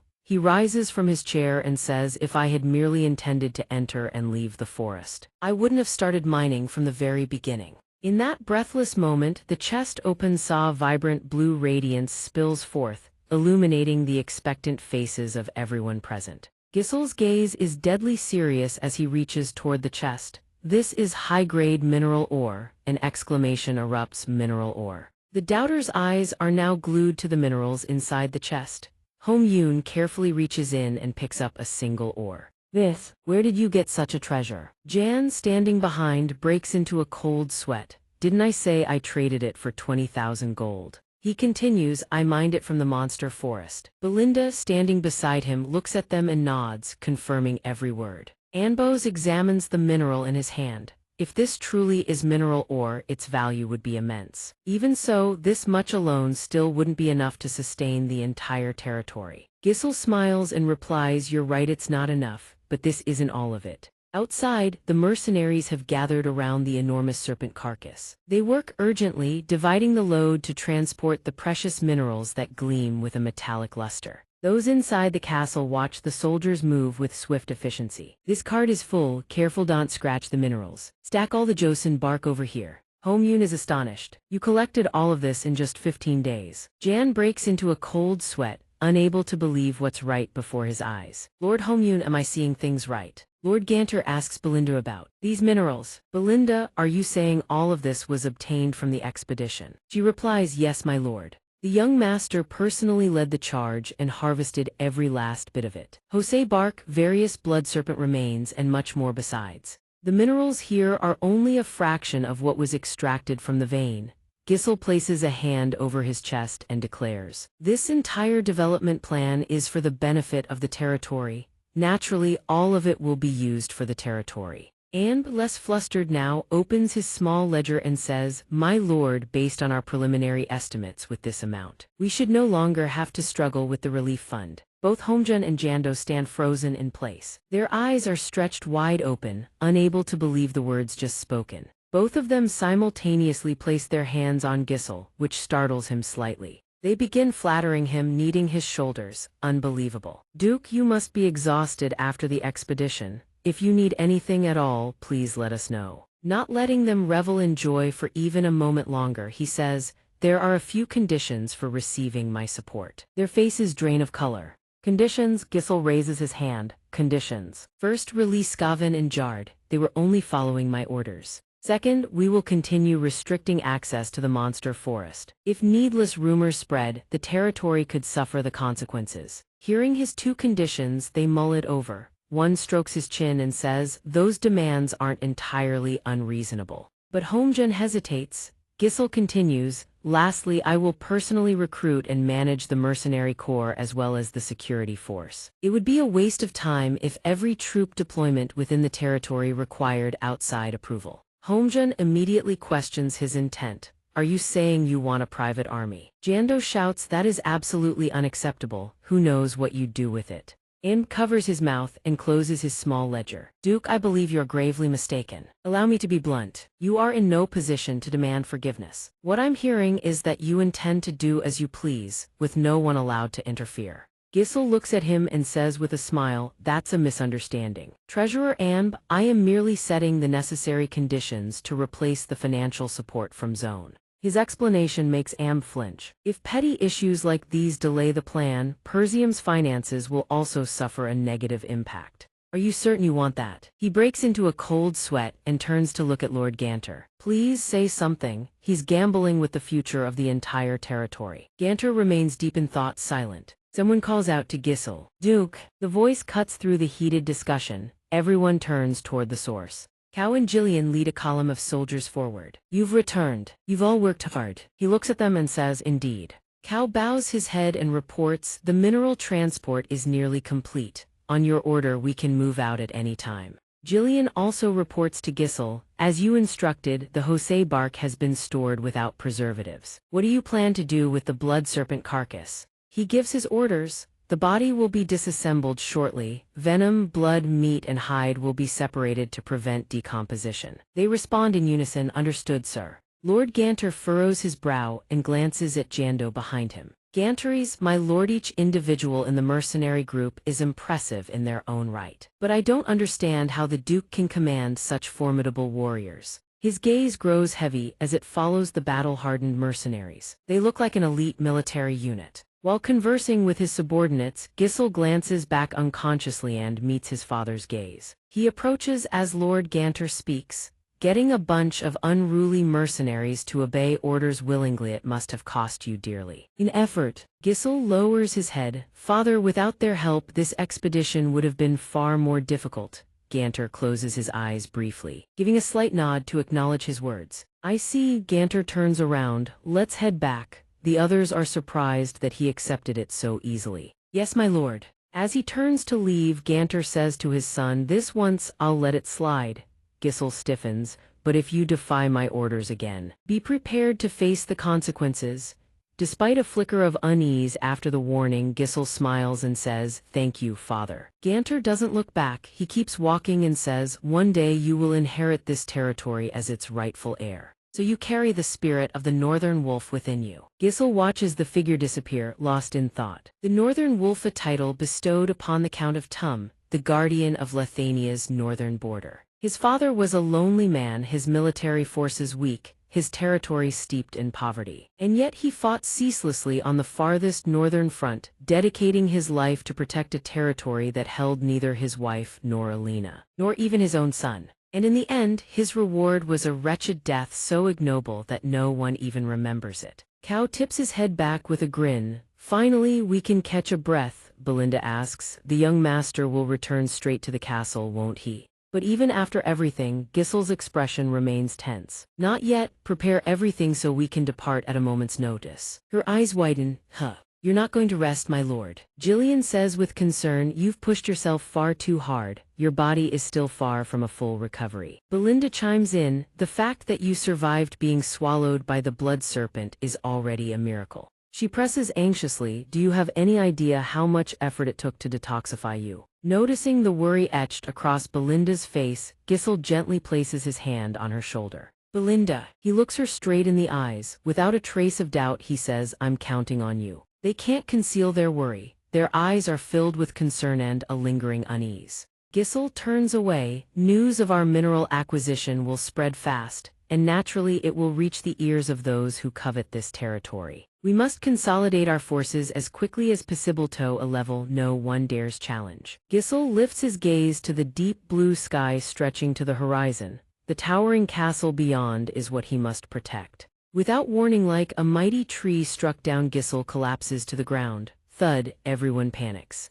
"Duke." In a dim, silent chamber, a pristine white dove flies in from nowhere, carrying a letter. The mysterious man sits motionless in his chair. Seeing the dove arrive, he slowly raises his hand. He unties the small missive bound to the dove's leg. His eyes sweep across the lines of text. "Confirmed partial recapture of the monster forest. Initiate territorial war against the Jild family and erase Persium. The Duke will act thereafter." The tiny candle flame is etched deep into his eyes, but in his mind burns an entirely different fire: the annihilation of Persium. The men around the round table begin to argue. "Are you saying we should turn Persium into unclaimed land?" The final hour has arrived. That means the Duke intends to appoint a new ruler over Persium. He addresses the squabbling crowd. "How many of our people remain in Persium?" A voice from below answers, "2 attendants and 1 knight." "Send the 2 attendants to the Jild territory. The discovery of Jild's missing heir found dead in Persium will be sufficient pretext for war." His gaze cuts like a blade, revealing the cruel venom hidden beneath. "Furthermore, Victor will be given full command of this campaign." Hearing that name, the crowd erupts into murmurs. "Victor? Unbelievable, we're deploying our trump card already. The strongest ace in Deadman's hand, and we're sending him out this early." If Victor had completed his mission properly, Persium would have already collapsed on its own. One of them speaks up, "My lord, Victor will certainly handle this. But aren't we revealing our trump card far too early? We've exercised caution all this time. This move feels too reckless." Why is the Dukyuho has always acted in secret, no directly intervening in Persium? His hand clenches the armrest. "Because of the monster forest." They look at him in surprise. "The monster forest." He braces his hands and stands. Every decision follows the Duke's will, no further questions permitted. His face hardens, preparing for war. Is this a count or a demon? His expression is stern, his gaze cold. His eyes sweep over those below as he asks, "Does anyone else know about this situation?" Then, without warning, a scream tears through the silence from inside the castle, so horrifying it makes everyone flinch. Amelia trembles, burying her face into the steward's chest. Seeing her sob uncontrollably, he calls out, "My lady." Amelia shakes with rage, her fists clenching the steward's clothes. "That bastard Gissel seized the mineral vein with the 20,000 gold he stole from me." Malice gleams in her eyes, her face flushed crimson from rage and endless crying. "Even after I sent the Ducat strike team, they still failed to kill him. I even groveled before that wretched father of mine to cut off Persium's funding. It makes me look like a complete fool." The steward listens in silence to Amelia's words. A moment later, the steward speaks. "This is not like you, my lady." After the steward's counsel, she lets out a long breath. The wretched look on her face eases somewhat. Amelia turns around. "You're right," she admits. "I let my emotions get the better of me." She clenches her fists, her eyes turning cold and hollow as if the woman who was just crying was someone else entirely. "What's done is done." He bows his head slightly. "Just give the order, my lady." Amelia places her hand on the map. Now that Persium has found the mineral vein, they'll escape their financial crisis soon. The steward steps forward. "There will likely be a celebration over there." She turns to him. "That seems likely, but the crucial point is they haven't sold those minerals yet." The steward looks puzzled. "Not yet. According to the latest intelligence, they only seized it 2 days ago. Not enough time to establish a supply chain.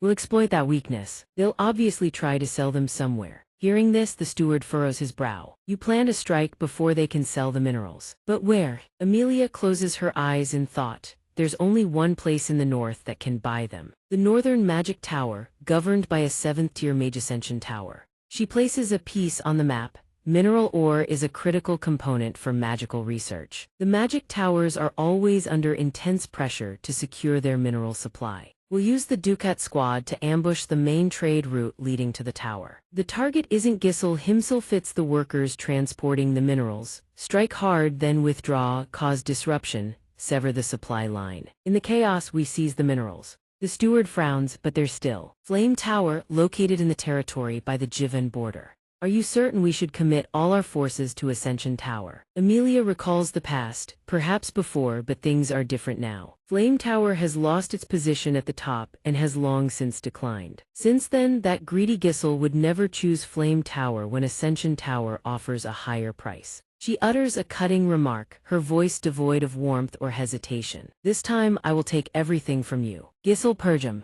While darkness blankets one side, the Persium castle basks in brilliant sunlight beneath a clear blue sky. Bandaged and battered, Gisel lies motionless on the bed, still lost in unconsciousness. In that coma, the beasts roar, the clash of steel against serpent scales echo through Gisel's mind. In his delirium, Gisel sees himself landing a single devastating blow on the blood serpent, making it thrash violently. A predator begins preparing to digest its prey. Before it passes through the larynx into the esophagus, the venom secreted inside dissolves the prey for easier digestion. The mana released from the third core burns the venom on contact, preventing it from penetrating the body. However, the toxic gas produced in this process creates a lethal environment when inhaled. Most prey would lose consciousness or die during this process. Endure it. If you lose consciousness now, it's all over. This expedition, the precious treasures, my future I will make them all mine. The venom that has infiltrated my body, I will absorb all of it into my mana core. Using the intense mana vortex swirling within the core, I will neutralize the poison. A delicate control of mana that only those who have reached a transcendent level can achieve. I will use it as an alternative fuel source to withstand the mana explosions. His eyes open, still dazed and hollow. Gisel needs a moment to reorient himself after the coma. After some rest, he feels refreshed all over. A single thought surfaces in his mind that feels incredible. Gisel sits up, running a hand through his hair. This is my room. What happened? I remember Father forgave me. But then his eyes widen in shock as he notices Alina sitting quietly, keeping vigil by his bedside. The moment she sees Gisel open his eyes, she can no longer hold back her emotions. Alina bursts into tears and throws her arms around her brother. She scolds him angrily. You've been unconscious for 2 whole days. You left without a single word and then collapsed the moment you came back. After the gentle scolding, Alina's voice turns soft and full of love. Bro, she falls silent. Gisel calls her name gently, concerned. Alina. Before Gisel can react, Alina shoves him back down onto the mattress. A soft groan escapes Gisel's lips. She rushes out to call for help. Belinda, big brother, is awake, leaving him staring helplessly after her. Gisel frowns, trying to piece together the chain of events. 2 days after crawling out of the serpent's body, Belinda only gave him basic first aid before he forced himself back to work. He tried to hold on until the minerals were sold, but this young body couldn't take it. But considering how reckless he'd been, his body is in surprisingly good shape. 2 days of sleep shouldn't be nearly enough to recover from injuries that severe. Sensing something abnormal, Gisel disregards the old bandages and unwraps his wounds. Something is off. His recovery rate has increased dramatically. His total mana capacity has also grown inexplicably. He's not entirely sure. The very nature of the mana inside his body has changed. In his previous life, he never knew he could grow stronger this way. I need to run some tests. Gisel stares at his clenched fists, his mind swirling with a storm of thoughts. If this method works, I could become dozens of times stronger in a short period. After a moment of contemplation, he opens the wardrobe. But right now, selling the blood serpent remains takes top priority. As he gets dressed, Gisel mulls it over. 2 days have passed by now, everyone who needed to know probably already does. He calculates, I need to assemble the mercenaries immediately. At the sound of a knock, Gisel calls toward the door. Belinda, no need to knock. But instead of Belinda's familiar figure, the door swings open to reveal a pair of legs clad in cold steel. With a dignified bearing, Lord Ganter led the way into the room. Alina and Belinda silently followed behind him, his expression stern. Lord Ganter watched his son's every small movement before slowly speaking. "You're awake," Gisel froze, his eyes widening to their fullest when he saw his father unexpectedly appear at the doorway. Utter shock was written plainly across his face. His father continued, "I heard from Belinda that you threw yourself into the serpent's maw and got yourself poisoned. Are you all right?" he asked back in return. Lord Ganter nodded slightly, showing understanding and agreement. "Good, then I can rest easy." Belinda rushed over, examining Gisel's face. "You suddenly Calypso, you have any idea how worried we were? Are you really all right?" He felt helpless in the face of her excessive concern. "Yes, I'm fine." Suddenly Lord Ganter called out to his son. "Guy." His voice dropped low, carrying an unusual gravity. "Can we talk for a moment?" With furrowed brows full of severity, Lord Ganter stared at Gisel. "I have a request for you." Confusion flickered in his eyes. He asked back a request. Their footsteps echoed evenly across the floor. Lord Ganter and Gisel, each with a sword in hand, made their way toward the center of the training hall. He thought, "Father, in the training hall, this is the first time the two of us have ever had time alone together. In my past life, I was always busy hitting afraid of being scolded." Lord Ganter turned around and spoke. "Sorry for calling you out right after you woke up." Gisel replied casually, "It's fine, father. I've been out cold for 2 whole days. I feel perfectly fine now." With eyes full of suspicion, Gisel spoke up, his voice carrying a mix of curiosity and a desire for clarity. "So what is this request you mentioned?" Lord Ganter silently regarded his son, his gaze stern and unreadable, as if weighing something within. After a moment of silence, Lord Ganter glanced away, as though there was something he couldn't bring himself to face. Seeing his father suddenly turn away, Gisel furrowed his brows. Confusion and concern surfaced clearly on his face. He sank into deep thought, and suddenly, Gisel remembered his mother. The words she once told him as a child. Was this what she meant? In his memory, the gentle image of Gisel's mother. She said, "Your father isn't one to wear his heart on his sleeve." He turned to look at his mother, puzzled. Why, little Alina lay fast asleep in her mother's arms at that moment. Gisel's mother spoke. "He says he has to be the unshakable pillar for everyone in the manor. He always puts others before himself and never shows his true feelings. Except for the time your father confessed his love to me." He listened in silence without a word. She gave her young son this piece of advice. "So even if your father seems a bit stiff, try to understand him. Your father just isn't good at expressing his emotions." Lord Ganter held a sword in his hand, his gaze stern as he looked at his son. "Pick up your sword." Gisel looked at his father. His expression was contemplative. In his heart, thoughts rose about a relationship that had always been cold and distant. Gisel tightened his grip on the hilt, the cold steel blade raised to face his father. "Yes, father." Both assumed their fighting stances. Lord Ganter charged first, his sword carving a razor-sharp arc through the air, aimed straight at him. Though Gisel managed to raise his blade in time to block, the sheer force behind the blow drove him to grit his teeth and drop to one knee. Lord Ganter and Gisel clashed in a fierce sword exchange, blades whirling and slashing relentlessly, neither yielding an inch. The power behind each strike, combined with sheer speed, generated a torrent of violent sounds. Metal screamed against metal in an unrelenting clang. After a flurry of lightning-fast strikes, father and son leaped back. They locked eyes, caution and razor-sharp focus etched across their faces. Gisel observed carefully, thinking, "So heavy, this is father's sword." Lord Ganter raised his blade high, his gaze locked tightly onto his son. A blade powerful enough to crush the savage brutes of the north, yet gentle enough to protect everything precious. Giving no quarter, both lunged at each other again. The ring of clashing steel echoed without pause. This time, Gisel no longer fought defensively. He charged forward on the offensive, his sword swinging with terrifying speed and force. A flicker of surprise crossed Lord Ganter's face, but with astonishing reflexes, he whipped his sword behind his back in an instant, blocking his son's lethal strike. Lord Ganter's and Gisel's expressions were cold as ice, their gazes locked on each other, nothing but deadly seriousness between them. In that moment of peak tension, both blades hovered at the other's throat. A single misstep would mean death. The exchange halted. He stiffened slightly, a trace of gravity crossing his face as he stared at the cold blade pointed directly at him. Lord Ganter sheathed his sword and turned to face him.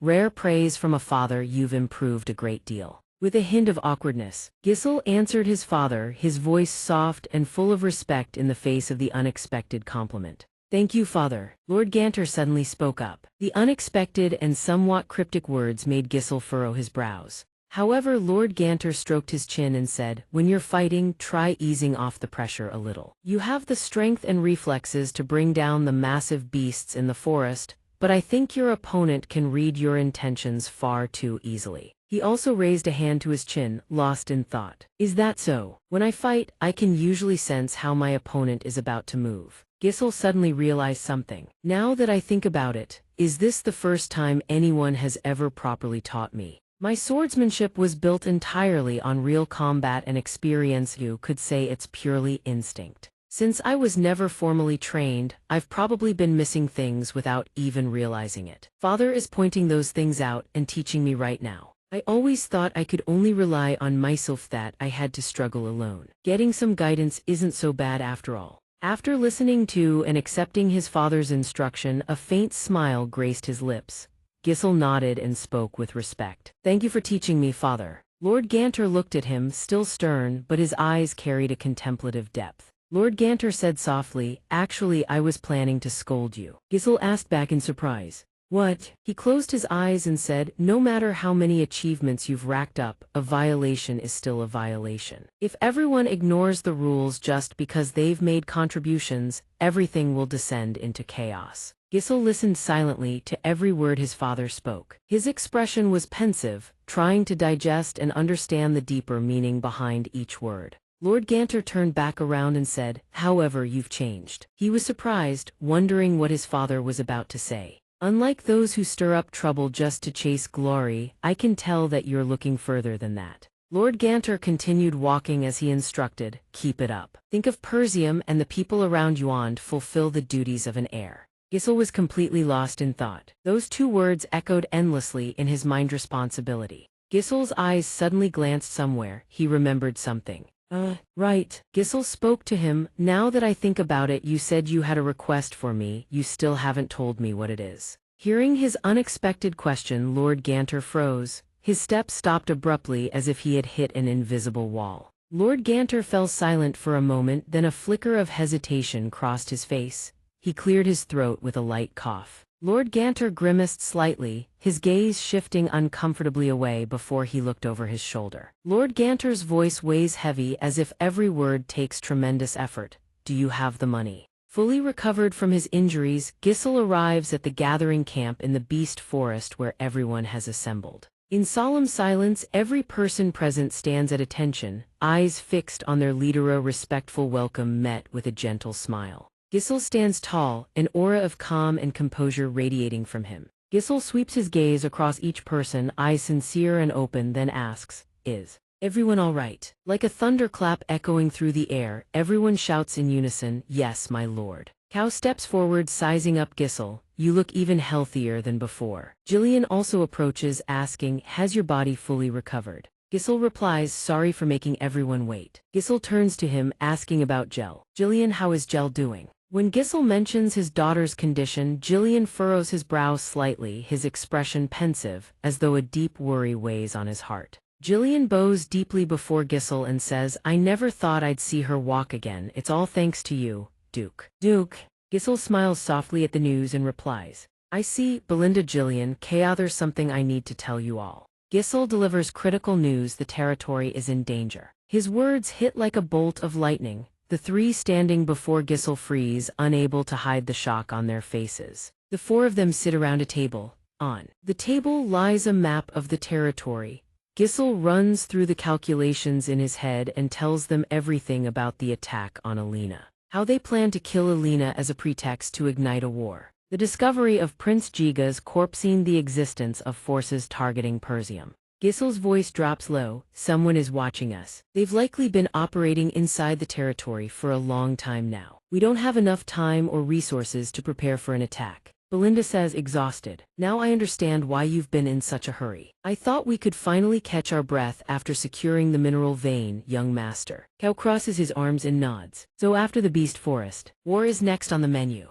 This territory never gets a moment's peace." Jan looks at him. "If what you say is true, then Persium is the perfect target. Gisel nods in agreement. Exactly, at a time like this. A poor and weak territory suddenly discovers a high-value mineral vein. They won't leave us alone.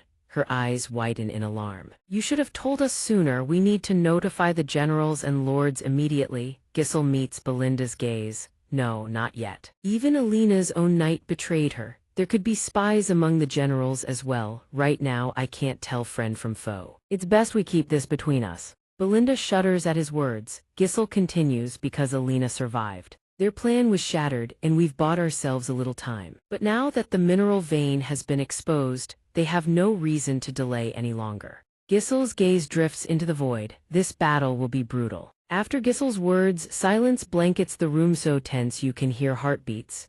Cao looks at him and speaks with a calm nonchalance, as if every fiber of his being trusts in Gisel. Fine by me, just give the order. Honestly, following you is never boring. Jan picks up where he left off. Cao's right, we've sworn our loyalty to you, Duke. We'll follow you to the very end. Belinda clenches her fist with determination, her face alight with excitement. Damn right, who else is gonna protect you if not us? The young master smiles, gazing at his comrades. Gisel's smile carries trust and pride for the people standing by his side. The greatest enemies of Persium are Duke Delphi and those acting under his command, Count Du and Amelia. I won't let things go their way. His expression turns serious. From now on we head to Flame Tower. She throws her head back and laughs. Finally, we can sell off these damn rocks. We're about to make some serious coin. Belinda, hearing Flame Tower, furrows her brow. Wait, why Flame Tower? Bloodfire Tower is closer and pays better, isn't it? Gisel answers calmly, because dealing with Flame Tower will spare us unnecessary trouble. Jillian asks, confused. Trouble?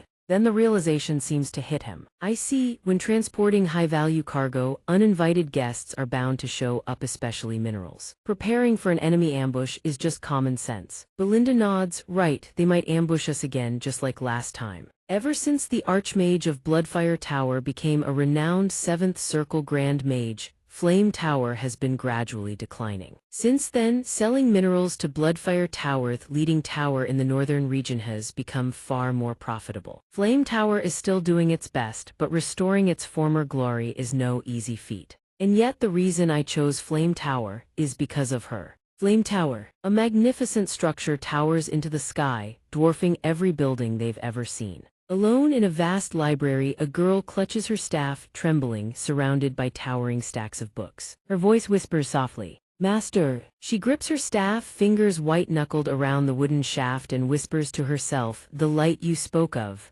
when will it appear? Gisel's group rides up to the base of Flame Tower, gazing up in awe. This is Flame Tower. Cao stares up at the tower, awestruck. It's so tall, another mercenary exclaims, craning his neck in admiration. I've heard about it for ages, but I never thought I'd actually set foot here. The mercenaries are overwhelmed by the sight of the buildings lining the path. Just the way people live here tells them this is a completely different world compared to Persium. So this is where they make the spell scrolls. Along a stretch of road, a group of mages is repairing the surface, their voices ringing out. Look, a mage. The mercenary column riding alongside glances over at the group of mages, puzzled. What's he doing? I've never seen magic without a scroll before. The mages look at them with contempt. One raises his staff and casts an invisibility spell, cloaking the entire group and evading the mercenaries' gazes. Their eyes go wide. He vanished. Damn it, that's insane. Gisel turns back to explain. That was an invisibility spell. Seems they're not too welcoming of visitors. Cao turns around and snaps, you idiot, stop acting like country bumpkins. Belinda observes her surroundings in admiration.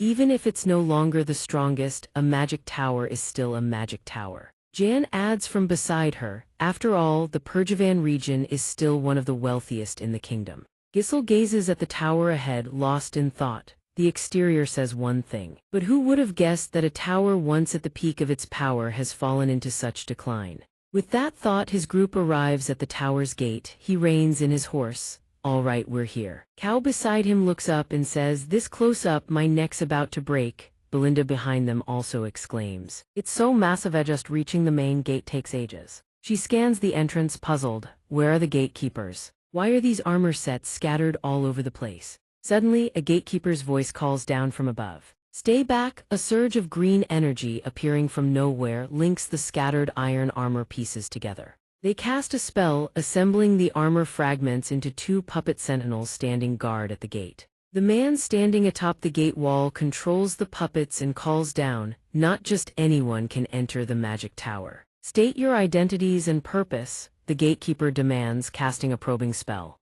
Belinda looks up bewildered. "What, is that all the armor you've got?" Cal snaps irritably from beside him. They don't even bother coming down to meet them in person. Typical magic tower gatekeepers. Jan gestures toward Gyserion and announces, "This is Gyserion, Duke of Param, call out the person in charge of trade." He then speaks sternly to the guard. "We carry goods of considerable value." The gatekeeper sneers in contempt, "We're not buying." Belinda shouts in disbelief, "Wait, you haven't even seen the goods and you're already refusing." The gatekeeper replies with utter disdain, "Param, isn't that some dirt poor territory up north? Anything brought from there is probably just cheap monster materials or mediocre potions. Dealing with people like you is nothing but a waste of our time. Get lost." He manipulates the puppet golem, leveling its halberd straight at Gyserion.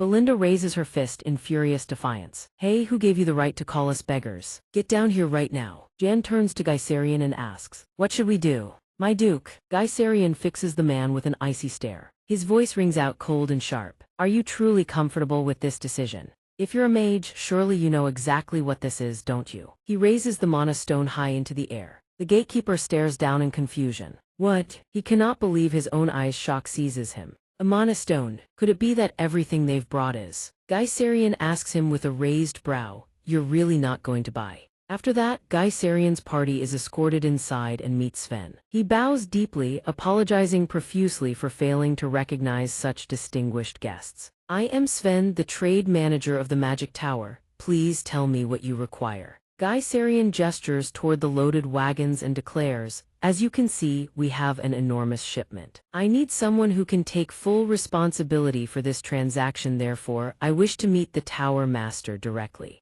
Sven's face drains of color, startled. "The Tower Master, understood, I'll report at once. Please wait a moment, escort them to the reception hall." He steadies himself and orders the gatekeeper. The man answers stiffly, "Yes, sir." Belinda eyes the gatekeeper and mocks him. That's how it should have been from the start. How dare they insult our territory? They pass through a long corridor, strange sounds echo from within. Gyserion questions the guard, "Is something wrong?" The man turns back calmly. "Ah, no need to worry, those are merely sounds that occur during magical research."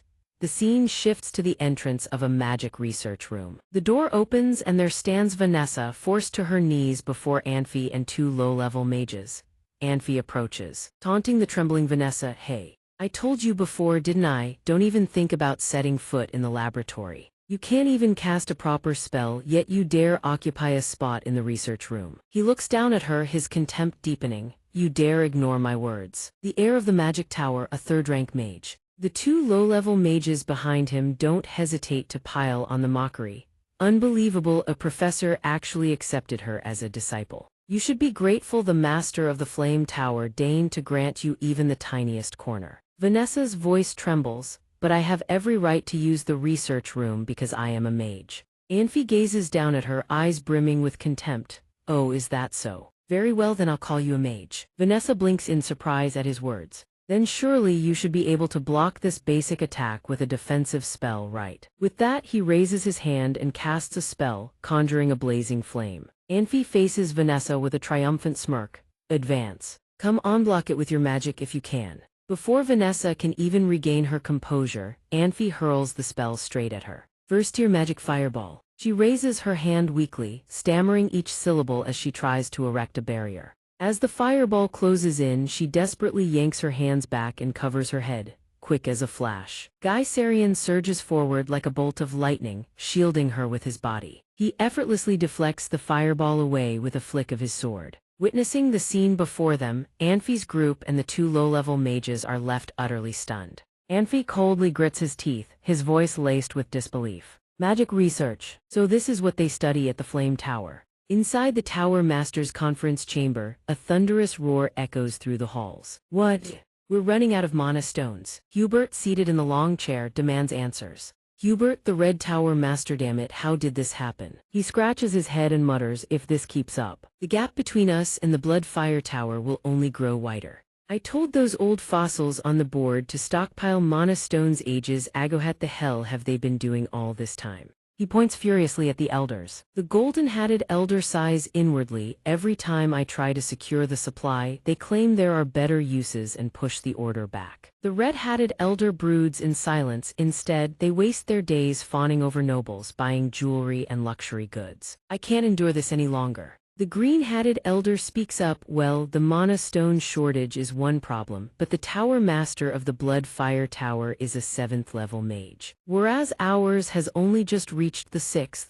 Hubert waves his hand to cut him off. Don't mention that bastard's name again. If I had more mana stones, I'd reach the 7th level in no time. The green-hatted elder sighs, but if we run out of mana stones entirely, we won't even be able to train normally. What does my lord intend to do? Hubert furrows his brow, muttering through gritted teeth, damn it all, how could a lowly, despicable wretch surpass me and reach the 7th level? Isn't he the one buying up every last mana stone in the entire kingdom? What's so special about those blasted stones anyway? Sivan bursts through the doors in a panic. Tower master, there's an emergency. Hubert whirls on him, pointing an accusatory finger. How dare you interrupt? Can't you see we're in the middle of a meeting? Who gave you the right to barge in here? Sivan bows his head in submission. My deepest apologies, but you need to come downstairs immediately. As if unable to believe his own eyes, he shouts, a massive shipment of mana stones has just arrived. Hearing this, every person in the room gapes in utter astonishment. Back on the battlefield, Anfi hurls fireballs in rapid succession. A flicker of tension flashing across his ice, but every single one is deflected by Guy Sarian's blade.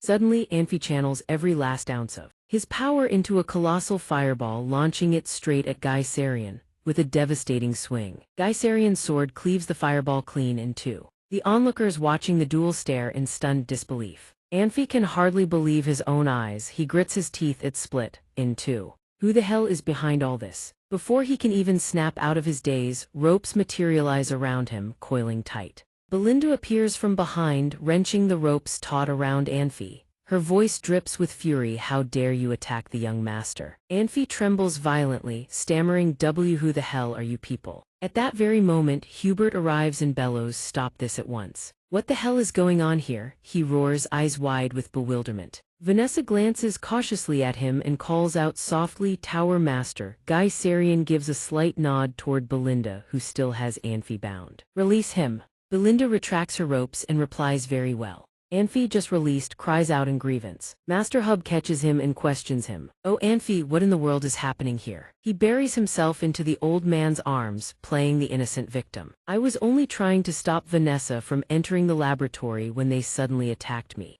I just didn't want Vanessa Somion with no power to get hurt, so I blocked her way. Belinda, listening to his little act, cannot hold back her mockery. Oh my, now you're crying like a little girl.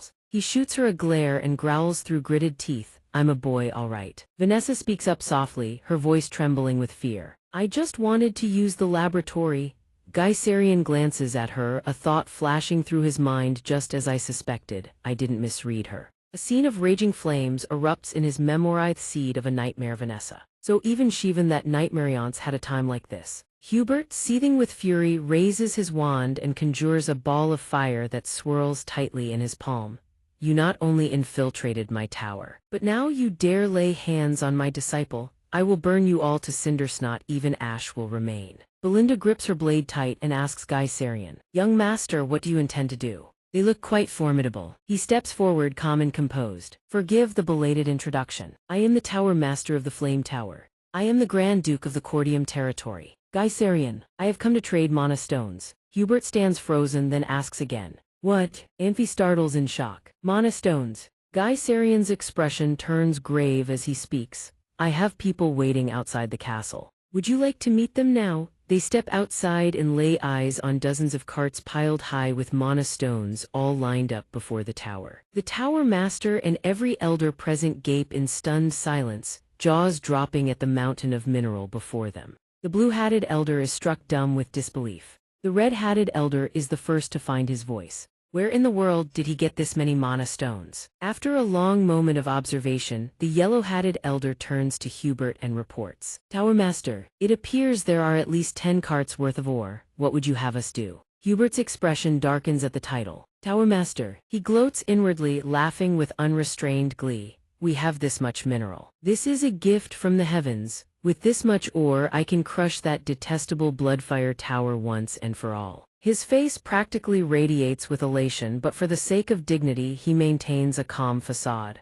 Ahem. But this quantity falls short of my expectations. The quality doesn't seem particularly impressive either. Kao's fury Surjesh itches to draw his blade and cut the man down. That man dares to disparage what we struggled so hard to gather. Vanessa appears behind him, her voice soft and gentle. But isn't this an enormous amount? As far as I know, even a single cart of ore would be enough to last several weeks. Hubert whirls around, his voice a thunderous roar. Silence, what could the likes of you possibly know? Get out of my sight, now. He glares at her, grinding his teeth as he spits his rebuke. That wretched, rotten scoundrel left behind nothing but a mountain of trouble. If she's useless, the least she could do is know her place. Guy Sarian watches in silence, studying every expression around him. Then Hubert gives a signal to the elders. Surely you all share the same sentiment, do you not? They step forward, picking up the mana stones to examine them, nodding thoughtfully. Looking closely, the quality does seem a touch low, just as the Tower Master said. To suddenly receive so many rare minerals from a destitute backwater. There's a real chance they could be counterfeit. Belinda flares up in fury. What did you just say? Our young master poured his blood and sweat into obtaining these mana stones, and you dare claim they're fake. The old man in the golden hat replies nonchalantly, well, no matter how much hardship was endured to acquire them, that is none of our concern. Swindlers are rampant these days, wouldn't you agree? There is no reason to blindly trust the seller's word alone. Seeing their maneuvering, Guy Sarian fixes his gaze on the elders and speaks. I see, so that means you have no intention of buying them. They jolt in surprise, caught off guard. He turns away and addresses his companions. The Flame Tower says they have no need for mana stones. Let's Gowl find another buyer. Hubert's face drains of color, he moves to block them. Wait a moment. He exchanges a quick glance with the old man in the blue hat. Yes, Tower Master. The old man in the blue hat catches the signal and swiftly calls out to Guy Sarian's group. Thento, honor the effort you have made in bringing them all this way. How about we agree to purchase them? You've traveled a long road. Returning empty-handed would serve no one's pride. Please help the Tower Master save face. Hubert dons an expression of lofty magnanimity and nods sagely. Now that sounds far more reasonable. Since the elders have spoken so earnestly, how could this one simply turn a blind eye? Out of my boundless generosity, we shall purchase every last mana stone you have brought here. He announces the price with a triumphant air, but it sits noticeably below the market rate. Guy Sarian cuts in. It seems there has been a slight misunderstanding. I'll leave behind just one cart of stone, take the rest and go. He then turns and gives his orders. We had an agreement, did we not? Only one cart was to be sold. A faint smile plays across his lips as he looks at Home Yoon. The man and the elders freeze in shock. What? Guy Sarian turns back to them, smiling. Ah, right, how careless of me, I forgot again. Then he urges his men forward. Everyone move the carts out. The wagon teams whip their horses into motion and speed away without hesitation. Understood. Hubert panics, pressing Guy Sarian for answers. What the hell is going on here? He explains calmly, my apologies. It seems there was a misunderstanding regarding the quantity, a clerical error on the part of my subordinates. Our destination is the Bloodfire Tower. We only need a small sum of cash to cover travel expenses, nothing more. He answers with an expression of utter nonchalance. Home Yoon bristles as if a sore spot has been struck. He furrows his brow and demands, what? The Bloodfire Tower. He gently pulls Guy Sarian's group back. Why? I was merely jesting to lighten the mood.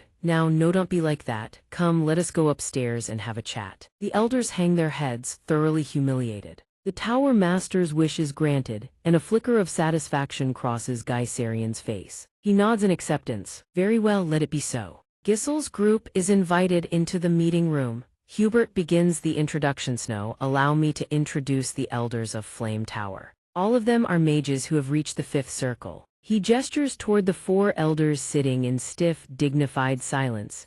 Gissel responds with calm composure. All 5th circle, impressive. This really is the 2nd strongest tower in the north. The power assembled here is quite remarkable. He offers his compliments. Hubert, a bit embarrassed, waves his hand and answers. You may have heard some strange rumors, but they are all false. Flame Tower still reigns supreme in the north.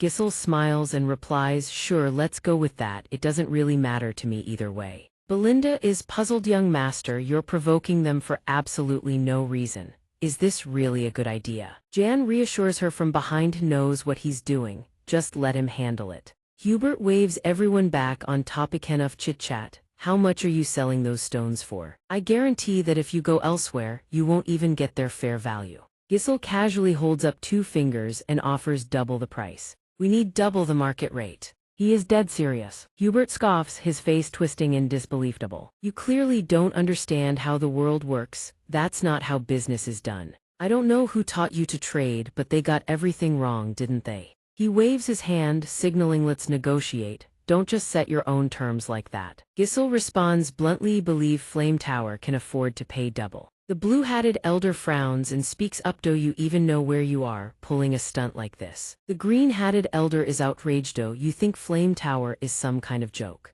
Hubert stares at the young man before him. Watch your words, boy. His voice drops, laced with fury. Some ignorant brat running his mouth without knowing a damn thing. Gets starting to get on my nerves. Giselle's face shows not a trace of fear. He stares back without flinching. Of course you're still young, so mistakes are to be expected. This time I'll let it slide, generously, but get serious. Hubert lectures him sternly. Giselle sits in silence. Now how about we pay just a bit above market price and you sell everything to us? Hubert offers his price outright. Suddenly Giselle rises to his feet, surprised. Why are you standing up? Giselle glances over, his tone leaving no room for debate. Frankly, it seems like you're not all that interested. I gave you a price of double, but if you don't want it, I'll just take my business to Bloodfire Tower. Well then, I'll be on my way. He turns and walks away. Hubert panics. Wait, hold on. Hey, why the rush? I never said I wouldn't buy, now did I? I just got a little carried away. Come, sit back down. His voice softens into a coaxing tone. Giselle looks back at him. Oh, is that so? Giselle's entourage watches Hubert's constant flip-flopping and can only sit there in helpless silence. Hubert relents with gritted teeth. Fine, you've got guts, I'll give you that, since you came to us first. We'll buy everything at the double price you just proposed. Well,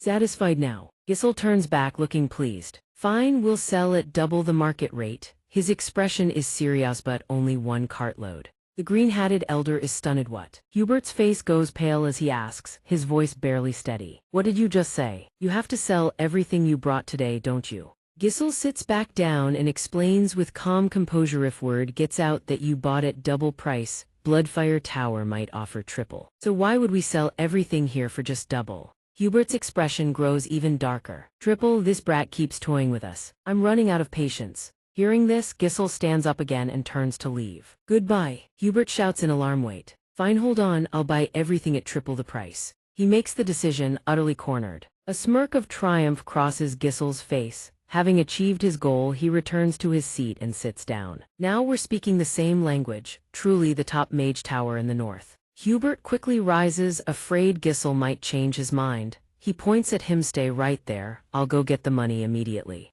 The green-hatted elder calls out, Tower Master Hubert, think of a way to close this deal fast. Damn it, I'm a 6th circle mage and yet I'm getting played by some country bumpkin. I really don't understand why one ridiculous thing after another keeps happening in my era. This time we need the mineral stones, so I'll endure it, but if he tries anything else, I'll burn his head clean off. But Giselle's voice cuts through his thoughts. Hold on, I haven't stated all my conditions yet. Giselle calls out to the departing Hubert. Hubert spins around furiously. What now? Giselle speaks his demand with full seriousness. Vanessa, hand her over to me. His eyes are resolute. The air in the room goes dead silent. All eyes turn to Hubert. He stares back, confused. Vanessa, Giselle's voice is even more firm. Yes, Tower Master, I wish to take her as my personal mage. Flashback Giselle's previous life. While Giselle and Claude are roasting meat on a large blade, he warns the meat's burning. Claude answers, unwilling. Then why don't you do it yourself? You're making a guy with only 1 arm do this. What the hell, man?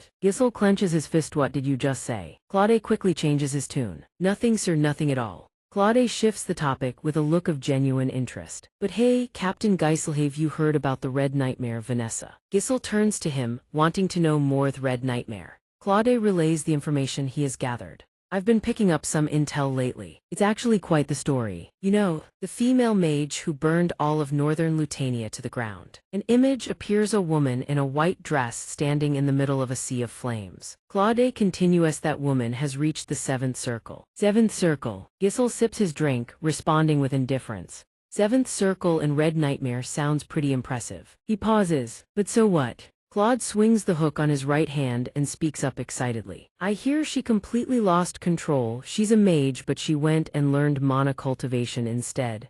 Gisel sets his cup down and asks, why would a mage abandon spellcraft to study mana cultivation? He continues, she's completely lost it. After all, she burned and slaughtered her way across the land, driving lords into bankruptcy. The recent kill order was issued specifically to eliminate her. As they ride along, he adds more details. His expression turns serious. After a moment of contemplation, Gisel speaks, a mage who reached Tier 7 through mana cultivation instead of traditional spellcraft. He raises his hand, a look of fascination crossing his face. Now that's intriguing. Claude, bring her back to me. He turns and gives the order. Claude stares blankly. But that plan never came to fruition. Back to the present, Gisel ponders in silence. Vanessa cannot control her magic, and when we found her, she was nearly dead. Even out of control, she possesses the talent to reach Tier 7. With proper guidance, she could truly shine. He silently steals his resolve. Gisel's eyes grow even more determined. This time I will take her with me, no matter what.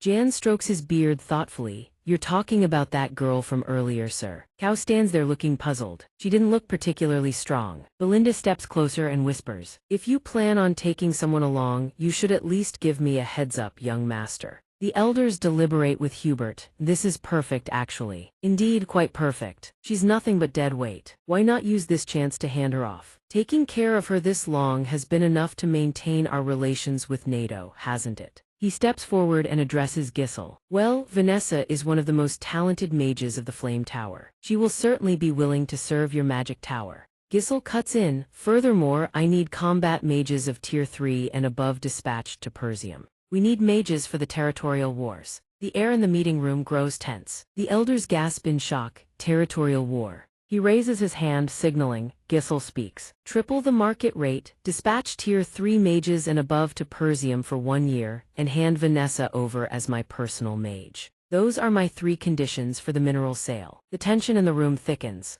Everyone falls silent. Hubert turns his back to Gisel. Suddenly, his fury erupts, a torrent of killing intent so powerful it shatters every glass window in the room. Hubert's voice booms across the room. Gisel, do you truly take me for a fool? His eyes darken as he fixes his gaze on Gisel. Mages belonging to a magic tower are forbidden from interfering in territorial wars. Not only are you ignorant of the kingdom's basic laws, you dare ask me to send our key mages of the 3rd circle and above to a battlefield. This is an insult to the Flame Tower. I will burn everything to the ground. Jillian braces himself against the sudden onslaught. Hubert's mana alone generates terrifying pressure. Cao, struggling to resist beside him, grits out, is this the power of a Tier 6 mage? Belinda calls out anxiously, young master, but Gisel stands perfectly calm, weathering the massive torrent of mana without flinching. He fixes Hubert with an ice-cold stare, then slowly speaks, you will regret this. We've discovered a massive mineral vein on our territory. Its value is dozens of times what we brought today. He sits back down and lays out the reasoning behind his demands. Hearing those words, the elders can't help but exclaim in shock. What? Gisel continues feeding information to Hubert, piece by piece. And this information has already started spreading across the entire north. And what does that mean? Hubert replies irritably. It means there will be countless eyes targeting that mineral vein. Gisel pushes himself up from his seat with a smirk. You catch on fast. We have no intention of sparking a war. Persium simply needs the tower's support while we consolidate our strength. If you help us weather this crisis, I promise to supply mineral rights exclusively to the Flame Tower. With that, he extends his hand toward Hubert, offering a partnership. Hubert hesitates, intrigued. Exclusive mining rights. If that comes to pass, Gisel keeps his hand outstretched. His tone is irresistible. It's only a matter of time before the Flame Tower surpasses the Bloodfire Tower and reclaims the top position. Hubert stares at the outstretched hand, his expression one of bitter reluctance.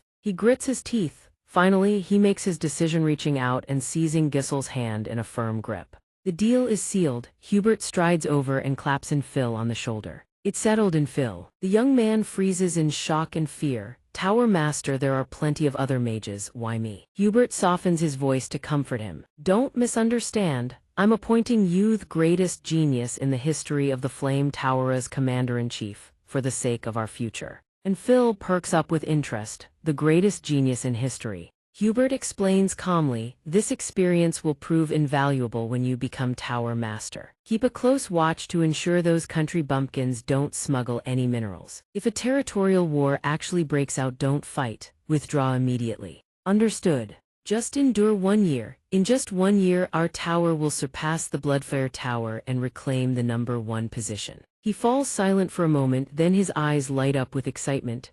Yes, Master. But then he realizes he'll have to work alongside Geisland. His expression twists in displeasure. The scene shifts outside the palace. Waiting to receive him are Gisel and his mercenary squad. Welcome to Persium. The group of mages accompanying and Phil survey the surroundings, whispering amongst themselves. The castle is built in a fairly classical style, nothing lavish but practical enough, relying on harmonious proportions to structure its space. He looks around, his mood sour. What a desolate, rundown dump. I'm only here because the Tower Master ordered it. An heir to the tower like me assigned to this filthy little fiefdom. Still, he steps forward and introduces himself. I am Phil, a Tier 3 mage and heir to the tower. I've been tasked with leading the mage contingent on this mission. Gisel stands before him, his tones stern. There's plenty of work to be done in this territory, don't slack off, work hard. And Phil's expression turns resentful. He clenches his jaw. This country bumpkin thinks I'm his servant. Just you wait, when I become Tower Master you'll be the first one I deal with. Meanwhile, Gisel keeps a watchful eye on the surroundings. Gisel calls out, "Where's Vanessa?" His tone is sharp and serious. The young man turns back, replying with a nonchalant air. She's probably in the back carrying the luggage. Heavy panting fills the air as Vanessa appears, utterly exhausted. She's lugging every piece of luggage, her face drenched in sweat. And she speaks with a labored voice. I am Vanessa. I greet you, my lord. My lord. And Phil snarls in irritation. Hurry it up, I thought you weren't going to show. Gisel glances at the young man beside him, then steps in front of Vanessa and extends his hand. Vanessa, put all of that down and come here. She looks up, exhausted and confused. But I still haven't finished moving everyone's luggage. Anfei spoke up from behind. Just leave it. She used to do this kind of work back at the tower anyway. She can't even use magic, so manual labor is good enough for her. Gisel hurled the suitcase straight at his face. The other mages rushed over in alarm. Anfei looked at him in confusion and shouted, "What the hell is this?" Gisel stood before him, casually adjusting his wrist, and spoke. Vanessa no longer belongs to the tower. From now on she is mine, do not mistreat her. I'll let it slide this time, but if it happens again you will pay with your life. Vanessa stared at him with wide, astonished eyes. Anfei cursed in fury, you insane backwater hick, how dare you treat the heir to the Flame Tower and a high-ranking mage like this? The lower-rank mages who accompanied him chimed in, even if he's a noble, he's crossed the line. If we wanted, this place would become a sea of flames in the blink of an eye. Anfei raised his staff and commanded, advance, show these dogs the pride of the tower's mages.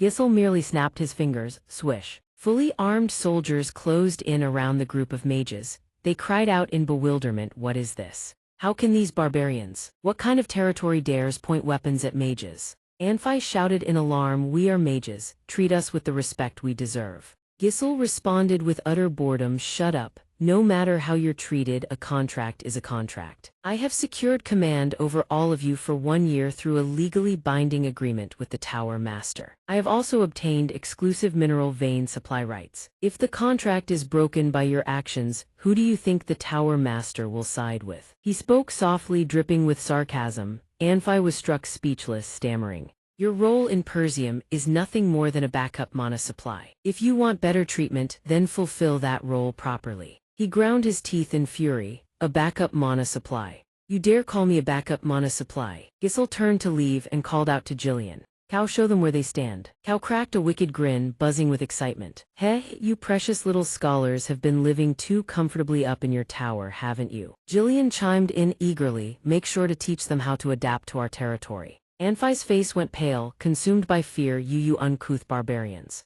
Amid the chaos, Vanessa alone had remained silent and still all this time. Gisel stepped in front of her and called her name, Vanessa. She stammered in a fluster, "Yes, my lord. From now on, heed no one's orders but mine. You are my personal mage." He spoke softly, gazing at Vanessa. Her expression froze for a moment, then her eyes darkened with worry as if afraid he might change his mind. Vanessa hesitated, lowering her head but still murmured, "But as Anfi said, I can't even use magic. How can I be a personal mage?" Gisel smiled warmly and extended his hand. "Come with me." His voice was gentle. "I will help you use magic." Gisel and Vanessa walked slowly into the city. Vanessa walked alongside him, lost in deep thought. A moment later, Gisel tilted his head slightly, glancing back. His expression was stern as he called out to her. Vanessa immediately tensed up and responded, "Yes, my lord." This time he turned fully to face Vanessa and asked coolly, "How far have you progressed in your studies?" Vanessa shrank back and stammered, I've studied up to 5th tier magic, only the formulas though."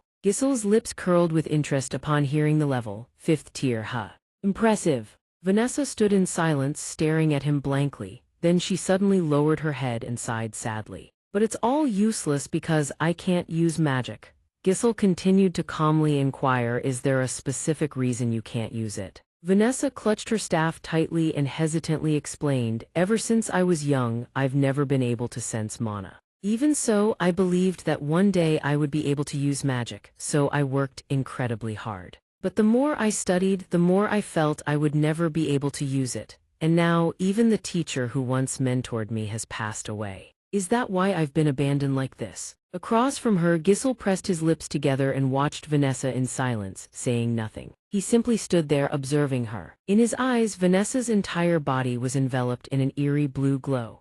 Gisel thought to himself, 5th tier. In terms of raw power, she was on par with most of the elders at the magic tower. Magic isn't something you can use just because you've studied it. Gisel briefly recalled his own past when he, too, had struggled through grueling study. She needed to understand the principles of activation, possess the ability to interpret them, and pour her willpower into every cast. Vanessa understood it all in her mind, but her body couldn't keep up. She must have endured countless hardships. Trial after trial, failure after failure, all in her desperate struggle to break through. But her efforts were not in vain. Gisel's calm, steady gaze remained fixed on Vanessa. She had simply taken a different path. At that moment, Gisel suddenly recalled a memory from his previous life. Someone had once excitedly asked Claude, "Do you still remember the mage who burned the entire northern region of Dutani to ashes?" At the time, Claude was sitting by a campfire. He answered casually that woman was supposedly a 7th tier mage. Despite being a mage, she had learned mana cultivation techniques. He paused for a moment, then turned his head and smirked, "Absolutely insane." Snapping back to the present. Gisel softly curved his lips into a smile after that recollection. He straightened up, looked at Vanessa, and announced indifferently, "From now on, I will teach you mana cultivation." Vanessa, upon hearing this declaration, stood there in stunned disbelief. She quickly snapped back to reality, bowing her head and stammering out her doubt, "But I'm a mage. Why would I study mana cultivation?" Gisel casually raised his hand and explained, "Both magic and mana cultivation operate on the same fundamental principles." He looked at her coolly and asked, "You've never tried it before, have you?" His words made Vanessa's face drain of all color. She froze, unable to utter a single word. A moment later, Vanessa shook her head frantically in response. "No, that's insane. Channeling magic through mana cultivation, if something goes wrong, I could die." But at that moment, Gisel slowly called her name. "Vanessa." He extended his hand toward her and calmly proposed, "Let's begin." His blue eyes brimmed with confidence, the corners of his mouth gently curved upward. Vanessa stared at Gisel in a daze, her eyes hazy and unfocused.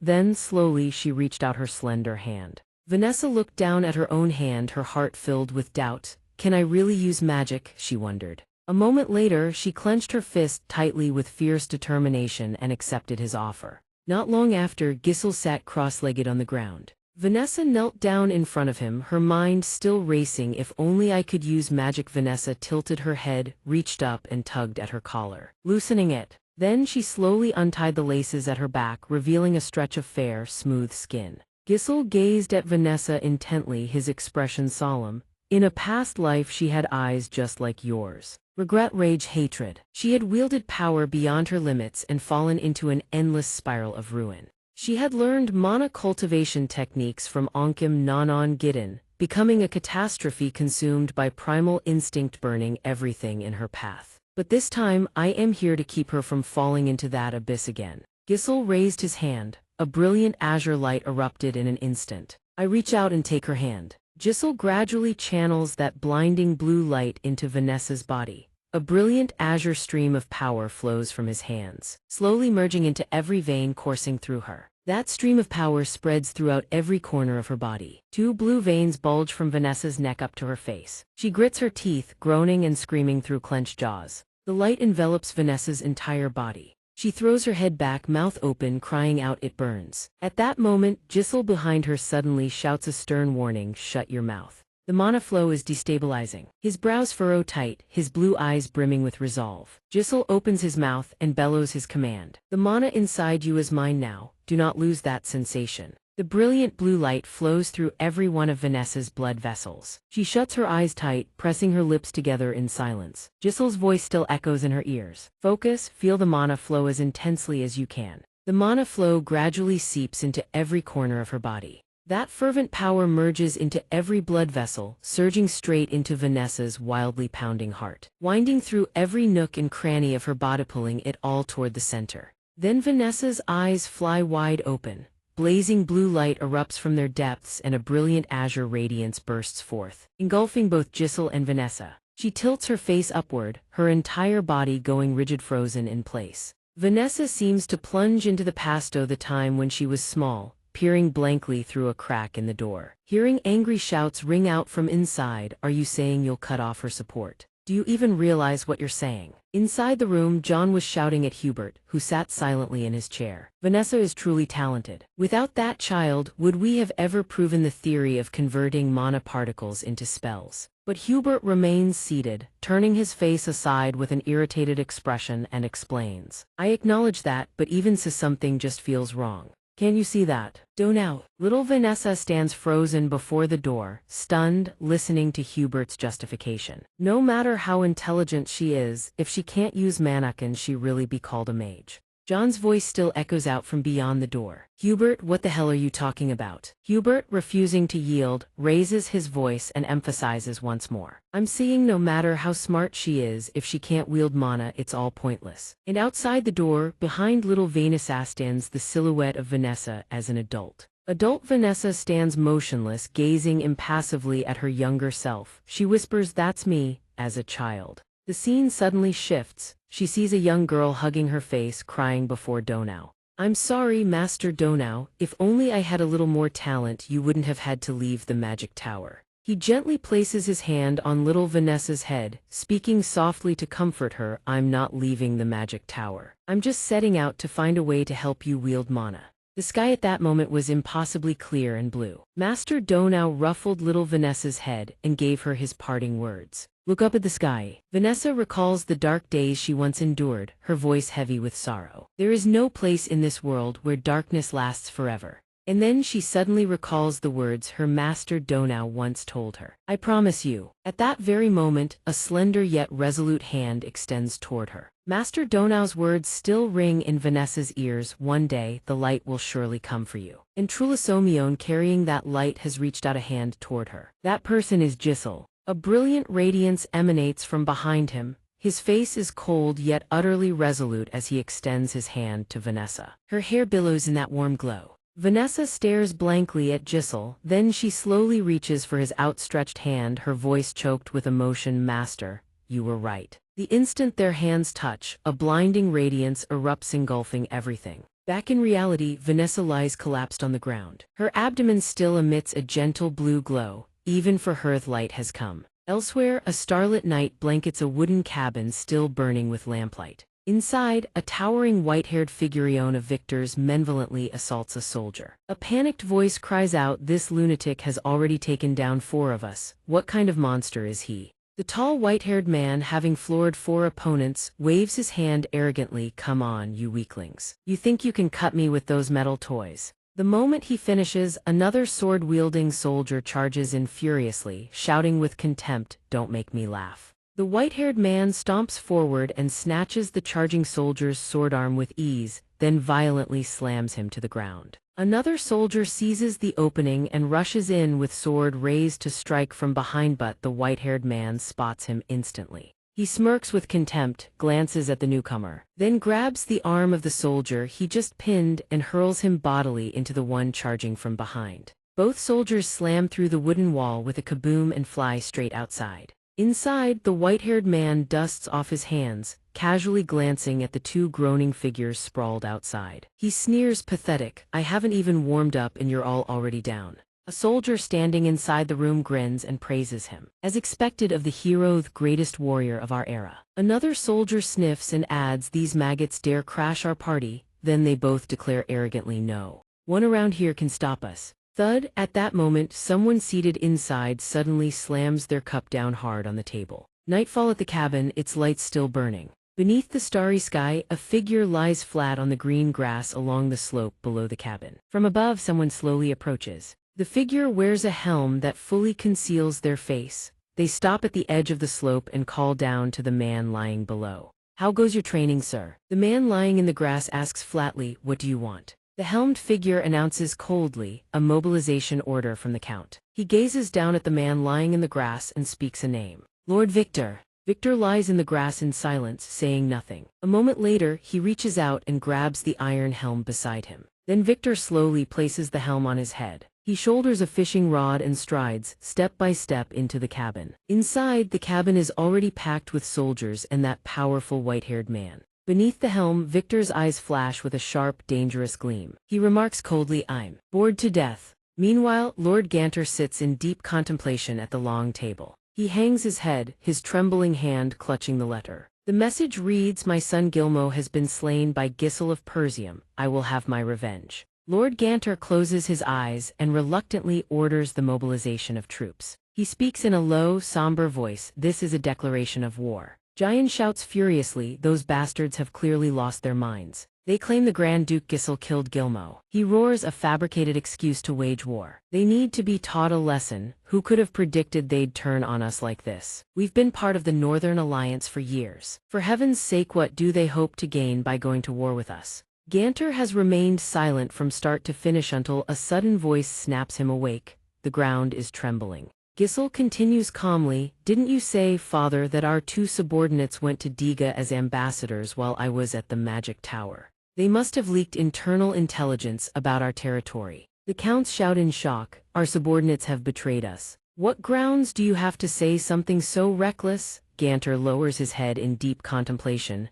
The ground trembles beneath them. Sometimes actions taken for the good of a territory are precisely what cause its downfall. He studies Geislet. Seems the boy already knew this would happen. Jando speaks with iron resolve. "Do we really need to overthink this? Our forces outnumber Diga's, and our real combat experience far surpasses theirs. Let's make them pay for daring to wage war against us." Suddenly, frantic footsteps rush in from outside. A soldier bursts into the room with a report. "Sir, we have bad news." He is drenched in cold sweat as he shouts, "They are here." At the same time, outside, an army stands at a distance from the castle. They bear a banner emblazoned with a falcon, imposing and fearsome. At the forefront rides a figure clad head to toe in heavy armor, his face hidden behind a full helm. He spurs his horse forward, step by deliberate step. The army numbers close to 10,000. Their boots thunder across the ground as they close in on the city gates. The counts are stunned. "We just declared war and they're already here. When did they prepare all of this?" "Sir."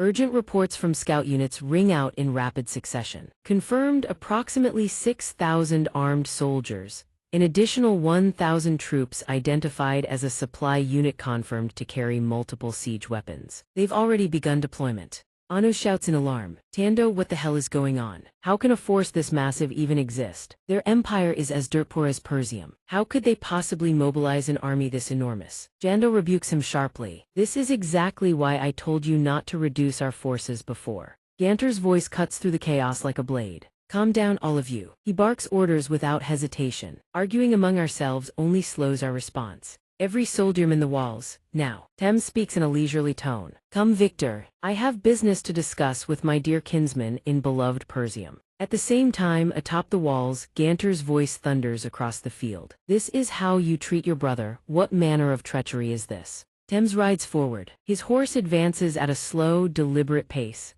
A smirk curls beneath his helm. Treachery, you say? My beloved son Gerald was murdered on your land. He glares, his voice laced with fury. Your sonnier heir to Persium killed him. What parent would not rage at the death of their child? Ganter falls silent, his expression darkening like a storm. Thames makes his offer, surrender now, and this ends without further bloodshed. Giselle says nothing, his expression unreadable. Jando seethes, that bastard dares to lie through his teeth. Ubnose can hold back no longer. Sir, further negotiation is pointless. Giselle stands nearby, lost in thought. We saved Alina, but with Gerald's death, this was bound to happen sooner or later. The fact that they brought siege weapons proves they intend to grind us into dust. His eyes narrow, revealing a cold, murderous killing intent, just as he expected. Ganter finally speaks, his voice low and deliberate. My son did not kill Gerald.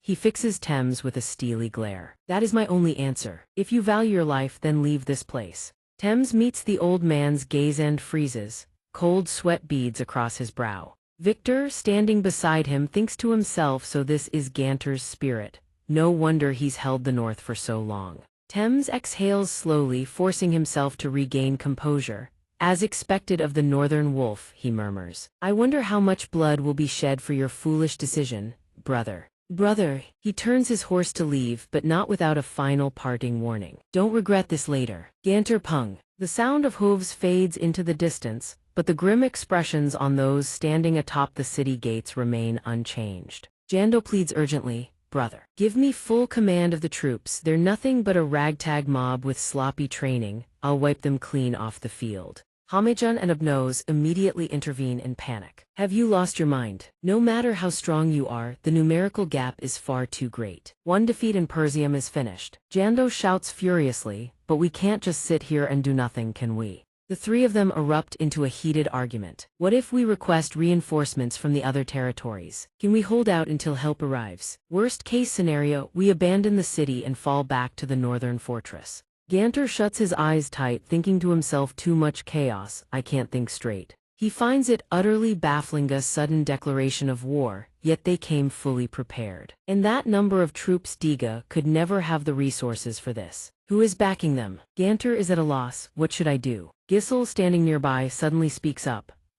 We should prepare for a siege. Ganter whips his head toward him, eyes wide with shock. Giselle continues calmly. Diga's forces number nearly 7,000. Persium can only muster just over 2,000. That's more than a 3-to-1 disadvantage. Giselle analyzes, they've come fully prepared with high morale. In approximately 15 days, once their siege weapons are ready, they'll launch a full-scale assault. Currently, requesting reinforcements while holding the city is our best option. Ganter nods, normally yes, but I can't see what's hiding behind all of this. Giselle presses his lips together, then leans in and whispers something into his ear. Ganter whips his head toward him, eyes wide with shock.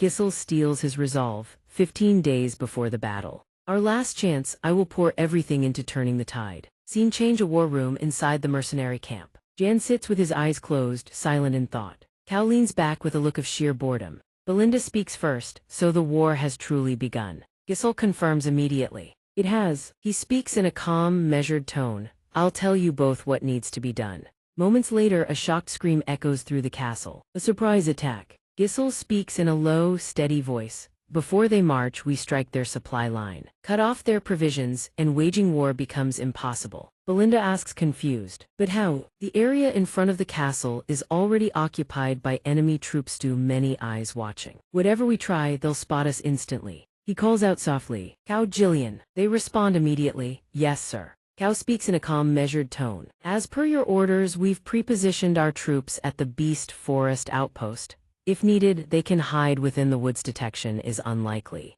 Confirmed. Jan adds, cloaks woven from stripped bark as the Grand Duke requested have already been distributed to the soldiers. The dark material makes them perfect for nighttime operations. Giselle explains clearly, If a large force moves, they'll be spotted instantly, but a small, elite squad properly camouflaged. Detecting an ambush like that is another matter entirely. He presses on. The only problem is we don't know where their supply unit is. Gisel issues his order, his tone sharp and authoritative. Belinda, I need you to locate the enemy supply unit. Hearing his words, her eyes widen in shock. Belinda answers firmly. Gisel studies her for a moment, then considers. A dangerous mission infiltrating enemy lines with the risk of death, but if it's Belinda, she'll handle it with ease. The last thing we need is our trump card to end this war. Several days later, the supply unit camp of the Chedun forces.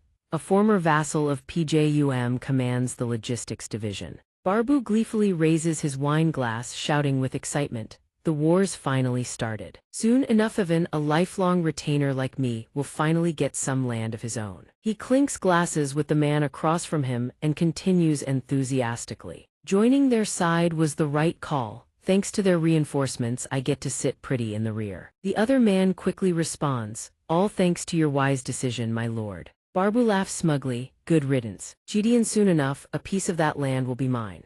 At the same time, outside the camp, the faint sound of hoofbeats emerges. A cold, cutting voice rings out. Perfect timing. Gisel and his squad of elite soldiers, cloaked in dark garments, lie hidden in the dense underbrush. Belinda observes for a moment, then remarks, miserable weather. Cow chimes in this darkness you can't see a thing. Gisel adjusts his visor and murmurs, perfect weather for a surprise attack. He snaps his helmet into place. We don't need any prisoners. A murderous glint flashes in Gisel's eyes as he draws the razor-sharp blade from his back. His voice drops to a growl, kill them all. The moment the words leave his lips, the thunder of hooves erupts. They charge like a storm toward the camp sentries. A brutal massacre unfolds instantly, a single swing from Cow, and a sentry's head rolls free. Then soldier after soldier falls in rapid succession. The troops inside hear the commotion and shout in panic. A raid. What the hell are those useless sentries doing? Gisel charges in on horseback, cleaving through every soldier blocking his path. He bellows the order, Gisel's mercenaries. Execute the plan, leave no one alive.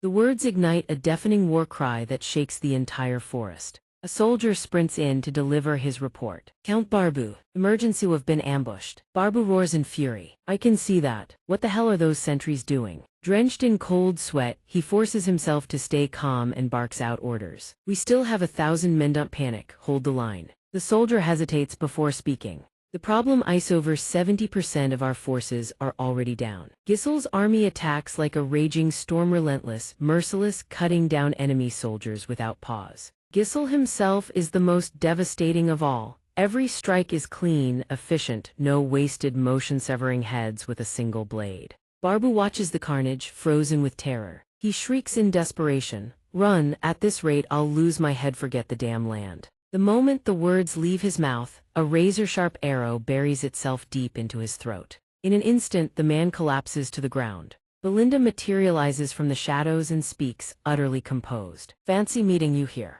A vassal of Chidian, Count Barbu. He sees her and his face twists with rage. Belinda surveys the scene outside. The entire camp is engulfed in flames. Burning. The ground is littered with the corpses of fallen soldiers, all of them consumed by a sea of fire. Barbu, bound hand and foot, is dragged before Gisel. Belinda plants her boot on his back and explains, this is Barboxone of the vassals dispatched as an envoy to the Chedun forces. Not only did he sell information, served as their entire supply coordinator. Barbu summons every ounce of his remaining strength and screams, please spare me, Lord Gisel, I surrender, I surrender. Gisel asks, his voice like ice, who bribed you? Barbu confesses immediately. It was Count de Mont, he threatened my life, I had no choice. Gisel hears the name and falls into deep thought. So he really did send troops to support Chidian. Barbu presses on desperately. Even in this wretched state haven, I served under Lord Pun for years. Surely the Count of Chidian would pay a handsome ransom for my return. This is a profitable deal for you, my lord. Gisel dismounts and speaks with chilling calm. Raise your head. Barbu's eyes light up with hope. Lord Gisel. Barbu gushes with emotion. Thank you for giving me this chance. For the life you've spared, I will serve Persium with everything I have. Swish. Gisel's blade flashes. The razor edge cleaves through Barbu's neck without hesitation. His eyes remain wide open, frozen in disbelief. Gisel speaks, his voice colder than death. I don't make deals with scum like you. His glare burns with absolute conviction. For those who betray Persium there is only death. Gisel's entire force wheels around and rides off, leaving the ravaged camp to drown in a sea of flames. Belinda glances at Gisel, about to say something. Cao turns to him puzzled. What now, Captain Gisel? What are your orders? He answers perfectly composed. We push straight for the castle. Gisel calculates, the enemy must have launched their assault by now. All eyes will be focused on the castle. He lays out his plan. While they're distracted, we strike from behind and scatter their forces. Gisel issues his orders. Cao, Belinda, the moment we arrive, you cover the left wall, I'll take the right. He glances behind him and calls out quietly, Jillian. Gisel's tone turns solemn. I'm entrusting their base to you. This is a surprise raid, but you'll be facing 1,000 enemies with only a small force. Can you handle it? Jillian hears this and breaks into a faint, confident smile. He answers with absolute certainty. No problem if that is your order, sir. Gisel smiles with satisfaction at the response. Cao feels envious. That old man always gets the interesting jobs. Belinda asks in confusion, young master, who's manning the gate? Gisel replies evasively, just leave the gate alone. The three of them freeze, as if suddenly understanding something. Gisel senses their gazes and turns around, his voice drops low. This battle will mark a new chapter in the history of Persium. Meanwhile, at the castle, Lord Ganter is shouting orders at the top of his lungsful army, prepare to engage.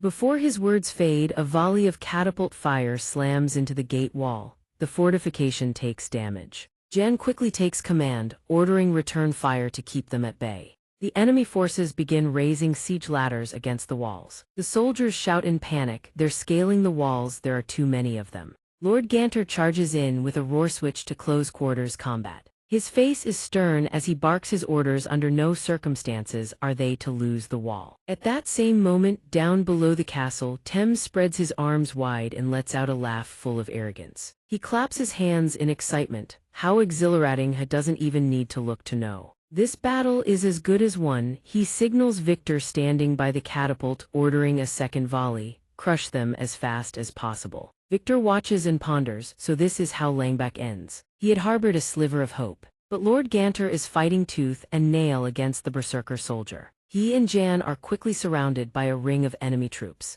Jan asks anxiously, Sir, we can hold the walls, but with this situation the gate is about to fall. What are your orders? Lord Ganter breaks into a cold sweat. He closes his eyes in silence. He calmly orders, leave the gate be. We hold the walls, nothing else. Lord Ganter turns around and asks, Skorven, where are the reinforcements? Skorven hastily reports, every territory we sent requests, toll of them refused. The territories of Jimba and Joan both claim they have internal problems and cannot help. And every envoy sent to Count Lesser has gone missing, absolutely no word back. Jan lets out a furious curse. Damn it, why won't any of them send reinforcements? Ungrateful bastards. At the same time, in the enemy's main camp, a soldier comes sprinting in, panic-stricken. Bad news, Count. It appears the supply convoy has been attacked. Thames's eyes go wide with shock. The soldier adds in a hushed tone, the soldiers we dispatched for resupply haven't returned. Something has definitely gone wrong with the supply line. Thames tries to steady himself. Don't jump to conclusions, that's impossible. He sneers, those Persium rats are trapped inside the castle, how could they possibly know the supply convoy's location? Victor gazes toward the plume of smoke rising in the distance. That smoke, it has to be from the supply convoy. He murmurs to himself, so there's still someone in Persium bold enough to think strategically. Victor's eyes sharpen, interesting. Thames blurts out in alarm, Lord Victor, what do we do? The war has barely started, and we've already lost our supply line. Victor swiftly raises a hand to cut him off. He states with iron certainty, we don't need supplies because we'll have that castle by the end of today. Thames is left speechless. Victor's gaze fixes intently on the castle looming ahead. A cold, lethal gleam flashes in his eyes. Victor studies the scene. The assaults on the left and right walls have been ongoing for a while, yet they haven't broken through. Persium's elite forces, including Langbach's garrison, are clearly holding the line. But comparatively speaking, the front gate, he nods to himself. I see. Victor swiftly raises his blade and points it forward. All forces, advance. The army surges forward in unison, boots thundering against the earth, their fighting spirit blazing. Victor bellows with conviction, today we smash their gate to splinters. Victor rides proudly at the vanguard, his horse charging ahead. He glances back over his shoulder and calls out in a low voice, Adun. The moment the word leaves his lips, the sound of hooves approaches. A figure in an iron helm materializes. He hoists an enormous lance high into the air. The soldier named Adun swiftly rides up from behind, falling into position and awaiting orders. Victor speaks in a grave tone, I will personally breach that gate, you hold this position. The two part ways, each heading in a different direction. Meanwhile, at the gate, the enemy continues to pour in wave after wave, scaling the walls relentlessly. Persium's guards are fighting with everything they have, without a moment's rest. Scorvan suddenly spots something and shouts, siege towers, over there. Following his gaze, two massive siege towers come rumbling toward them. Lord Ganter exclaims in disbelief, damn it, how do they know the exact height of our walls? Jan is just as worried, and with the enemy outnumbering them on top of that. If those siege towers reach us, we're finished. Lord Ganter shouts, is the catapult ready? The soldiers quickly report, just finished setting it up, sir. He immediately orders them to fire and block that siege tower. The enemy troops see the massive boulder hurtling toward them and scream in shock. A boulder! Those Persium dogs actually have a catapult. Direct hit. Suddenly something streaks across the sky. A giant bolt flying at arrow speed shoots forward. It slams straight into the massive boulder before everyone's eyes. The soldiers watch in stunned disbelief. The boulder has been intercepted.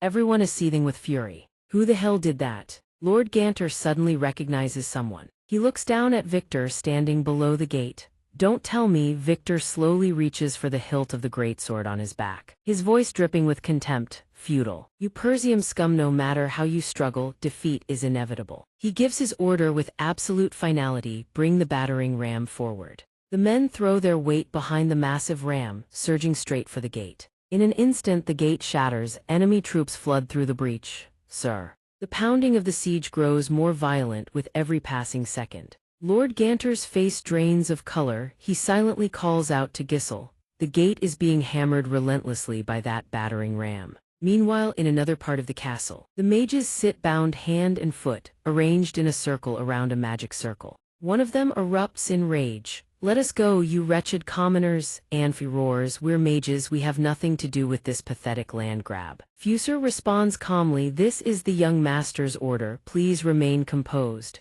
Anfi snaps back, are you blind? Do I look composed to you? He points toward the breach with absolute certainty. Look over there, if that battering ram gets any closer, this battle is already lost. This castle is done for. Vanessa hears this and shoots him a look of deep displeasure. She steps closer and says softly, young master Anfi, please don't worry, the young master will surely find a way. Anfi lets out a scornful laugh, his expression full of contempt. Don't make me laugh, don't you dare mention that Grand Duke in front of me. It's because of that bastard that I got dragged into this hellhole, we're practically on our deathbeds already. Find a way, what a load of crap. Vanessa, try to persuade her, after all the young master will surely, he erupts in anger. Shut your mouth. Are you really going to follow the orders of a lunatic? Vanessa rebuts firmly, sir, he is not a lunatic. The young master is. A few days ago, Vanessa had been struggling to control her magic. But the amount of mana she produced was only a tiny sliver. Vanessa, flustered, speaks up, I'm sorry, my lord.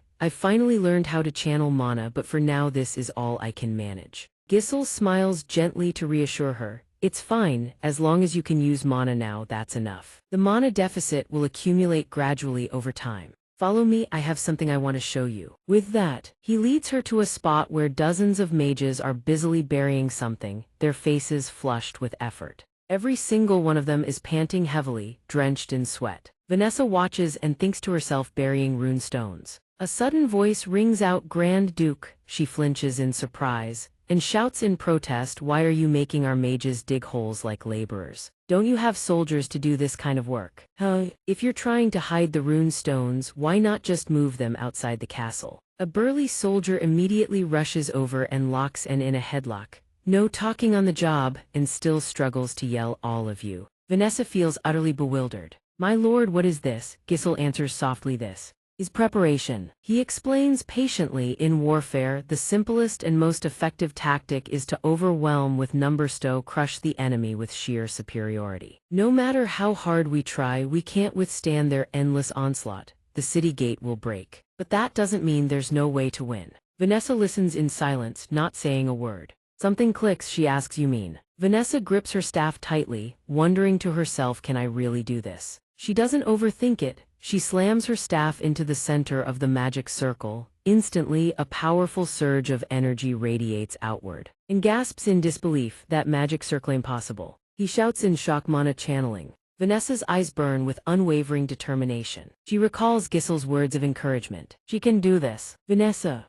Meanwhile, Victor stands at the outer perimeter, silently observing the strange phenomenon erupting inside the castle. The enemy forces are still battering the city gate. The soldiers inside swiftly draw their bows and remind each other, hold the gate until the signal is given. Damn it, hold the gate, drop it only when you hear the signal. Ganter suddenly spots something and shouts, my lord, look over there. In the distance, a cluster of riders is charging at full gallop toward them. Lord Ganter stares, stunned. That unit. He recognizes the familiar armor and exclaims with joy, Gissel. Victor whips around, eyes narrowing toward the rear. A soldier rushes to his side. Lord Victor report. Unidentified cavalry units are striking from behind, hitting both flanks simultaneously. Cao and Belinda are tearing through enemy ranks like a hurricane, sending soldiers fleeing in terror. Gissel raises his sword high overhead. He blurs into motion with phantom-like speed, cutting down a dozen soldiers in a single breath before any of them can even raise their weapons.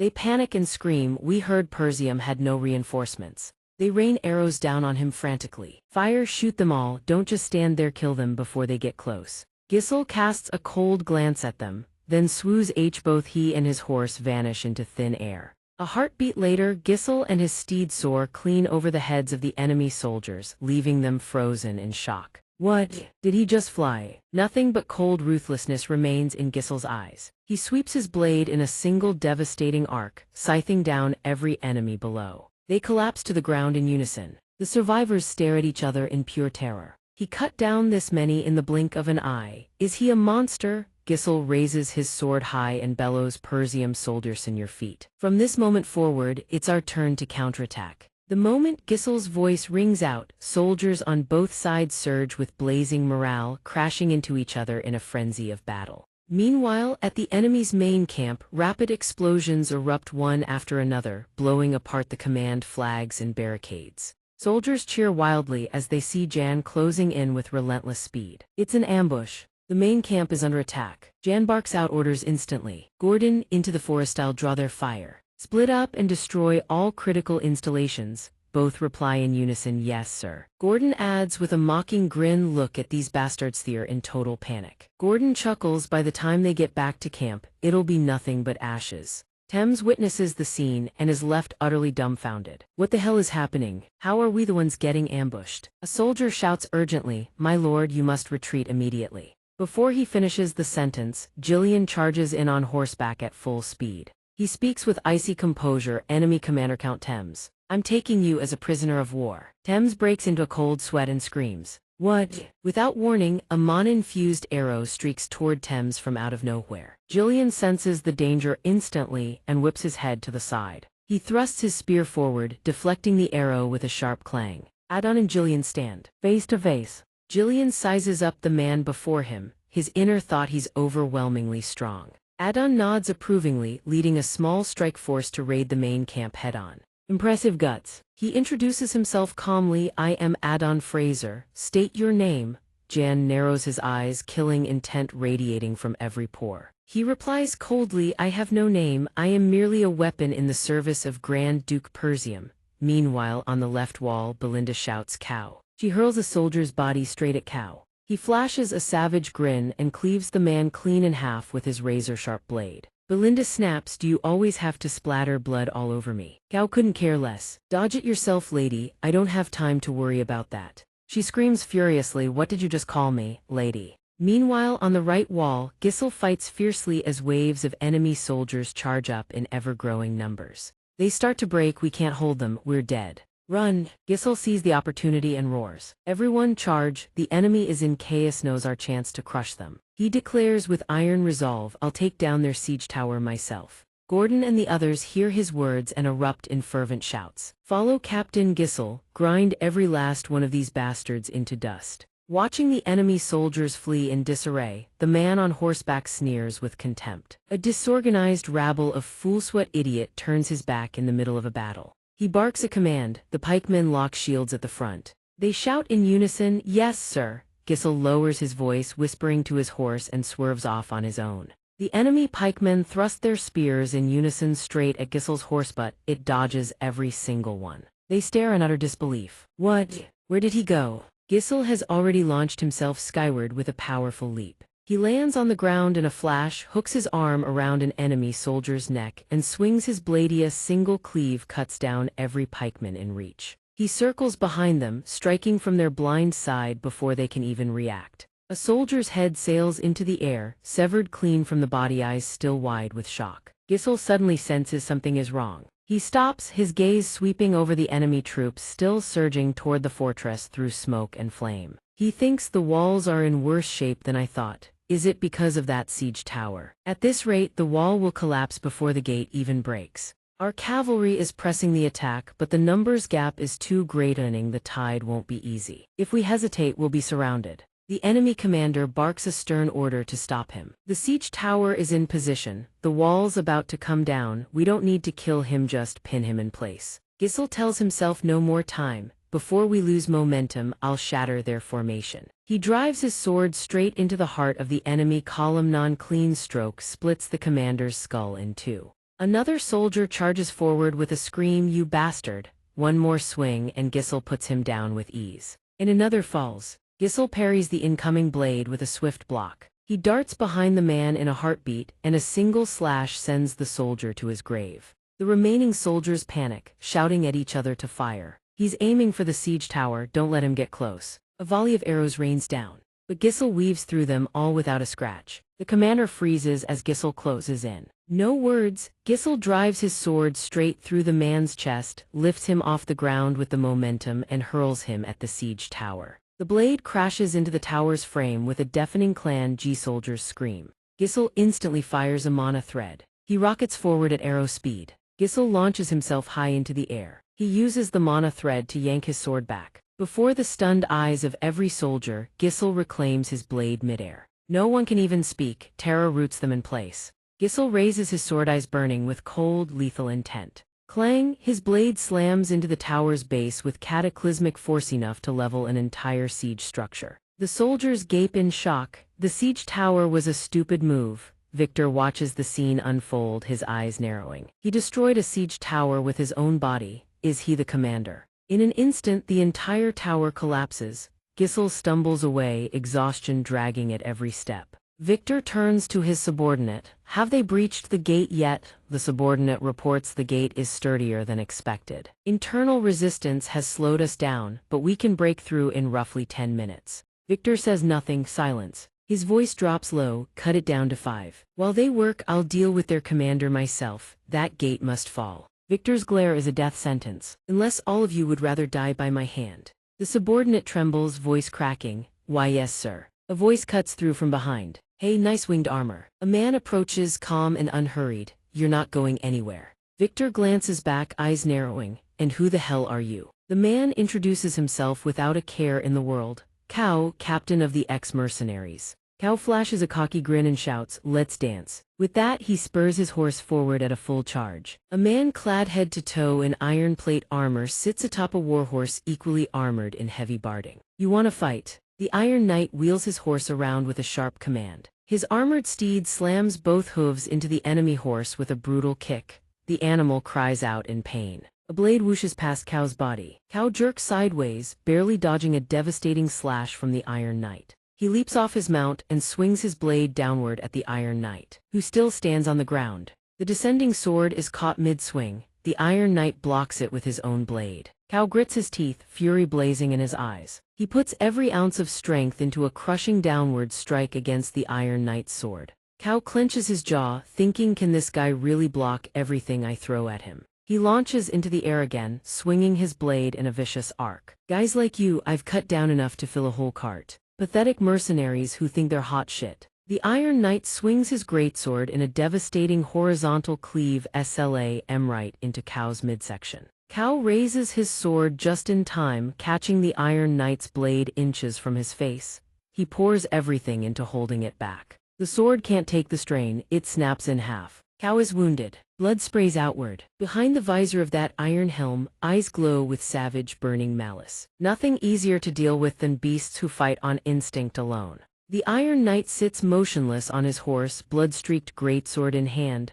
Cao has been sent flying backward. Cao clutches the wound on his shoulder, blood pouring between his fingers. He clenches his teeth. That bastard, he's strong. Just like the captain said, a voice speaks from the silhouette behind him. His name is Victor, the secret trump card of Deadman, one of the powers targeting Persium. Cao calls back over his shoulder, eyes searching. Is he even stronger than you, Captain? Gisel's voice is steady and grave. Of everyone I've ever faced, he is the strongest, except for me. The image of the fortress under siege, black smoke chokes the sky. He's using his overwhelming numbers to force us into a full commitment on the walls. Then, when the gate is at its weakest, he'll punch through it and launch the final assault. A face appears, Adon tilts his head slightly. Everything is going exactly as planned. However, Cao drops to one knee on the ground, his face darkening, remembering the words, once Victor leaves the gate, the entire plan could collapse. His eyes narrow as he recalls Captain Gisel's instructions. Victor sits high on his warhorse, a towering, overwhelming presence before him. When that happened, hold him in place. After steadying himself, Cao picks up the broken half of his sword. You're serious, huh? One hand presses the wound, the other drives the jagged blade forward. A wild grin stretches across his face. At least give a guy a fighting chance. Would you? A massive explosion rocks the area around the castle. White smoke billows everywhere. Slash marks trace arcs of blinding light through the air. Two colossal, powerful men clash in a brutal exchange. Soldiers try to hold back the massive figure. Adon, stay back, sir, you'll get caught in the crossfire. Chaos erupts all around, screams fill the air. Kill as many enemies as you can. Don't get in Lord Jillian's way. Jillian's face twists with irritation. This is a waste of time, I can't afford to linger here. Before him stands a fully armored Iron Knight wielding a massive greatsword and a golden shield. That colossal shield deflects every attack from every angle, virtually impenetrable.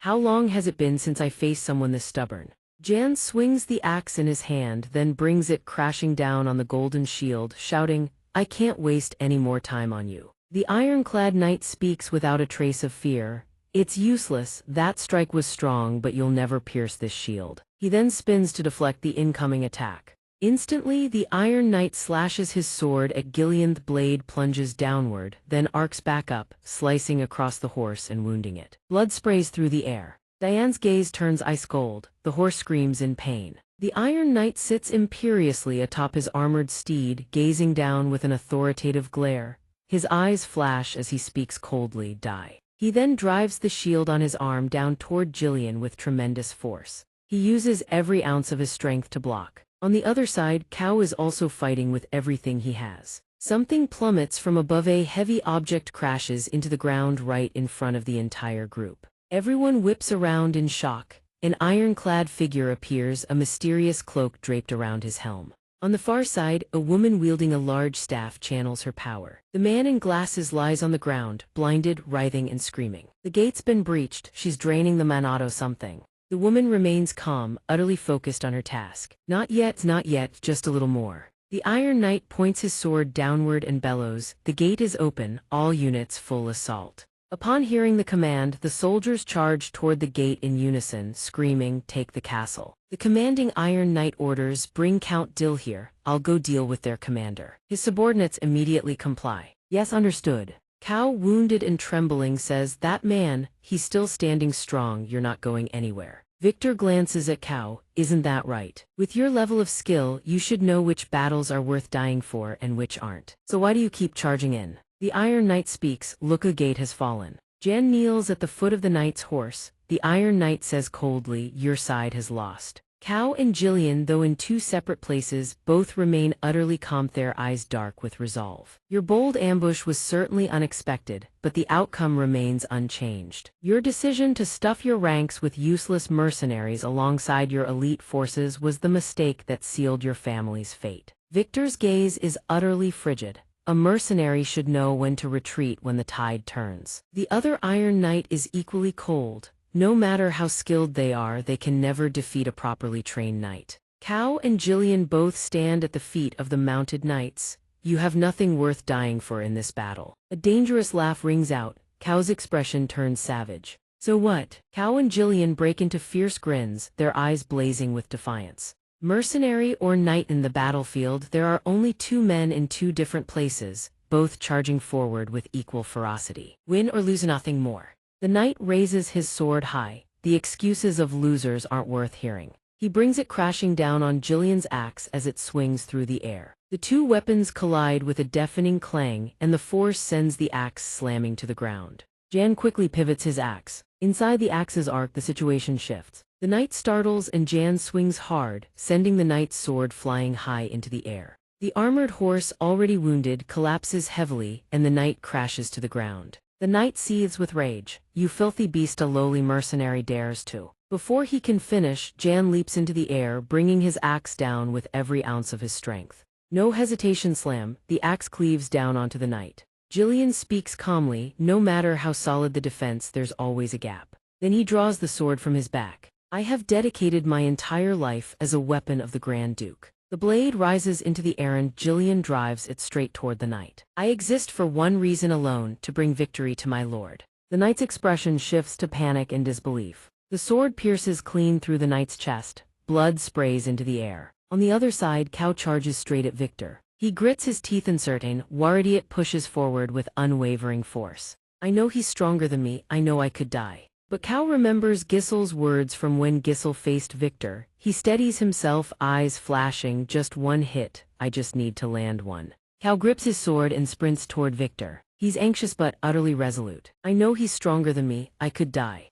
But Cao stays calm, eyes burning with determination. If I can land just one strike, if I can pull this off. A voice echoes through the air. Wanna know how I did it? Gissel turns around. Did what? Gordon stands behind him, both hands raised in the air. You know that thing from when we made the bet, remember, that dodge and slash move? Getting no response, he turns away awkwardly. Come on, just teach me. Gordon smiles faintly. He says that movement isn't the important part. Cao charges toward Victor, recalling the words of advice. The first time someone faces him, they'll probably think this Victor shows no fear. Raises his sword and speaks calmly. Cao's eyes turn sharp, resolve blazing. They'll underestimate you. The two clash swords and smoke erupts in a blinding cloud. Cao takes a hit that snaps his face to the side, but he instantly hurls his sword at Victor. Victor doesn't flinch, letting out a small grunt. Cao's sword gets knocked spinning high into the sky. Victor shows no worry, speaking calmly. The fools always make rash decisions when they think they have nothing left to lose, never realizing it will be the last choice they ever make. He raises the gleaming sword in his hand. Victor lunges, driving his blade toward Cao, and declares coldly, die.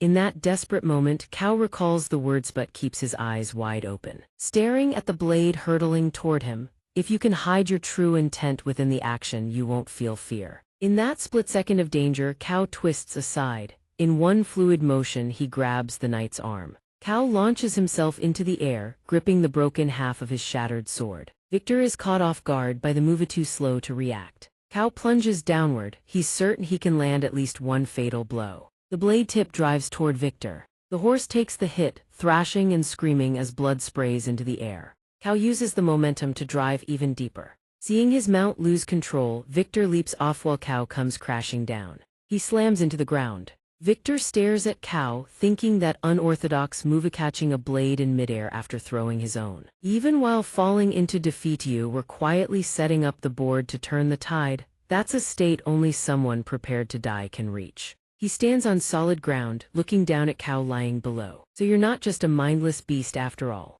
Cao lifts his eyes slightly, breathing heavily. Well done. Victor takes a step closer. Sometimes people transcend their limits when standing on the edge between life and death. A pity it only grazed me. The knight still grips his sword firmly, radiating an aura of death. You simply picked the wrong opponent. Victor points his sword tip downward. Any last words of denial? Cao lies face down on the ground in silence, his expression dark as night. The knight shows a flicker of surprise as Cao continues to speak. That's it. Cao smirks, a glint of satisfaction flickering in his eyes. I got him. Victor lowers his gaze. What? Something streaks down from the sky without warning. Victor hears the sound and immediately leaps back. The ground erupts with thunderous impact. A woman soars in from above Belinda, eyes cold as steel. She fires an iron-tipped arrow that hooks onto Cao's clothing, then flips clean over Victor's head.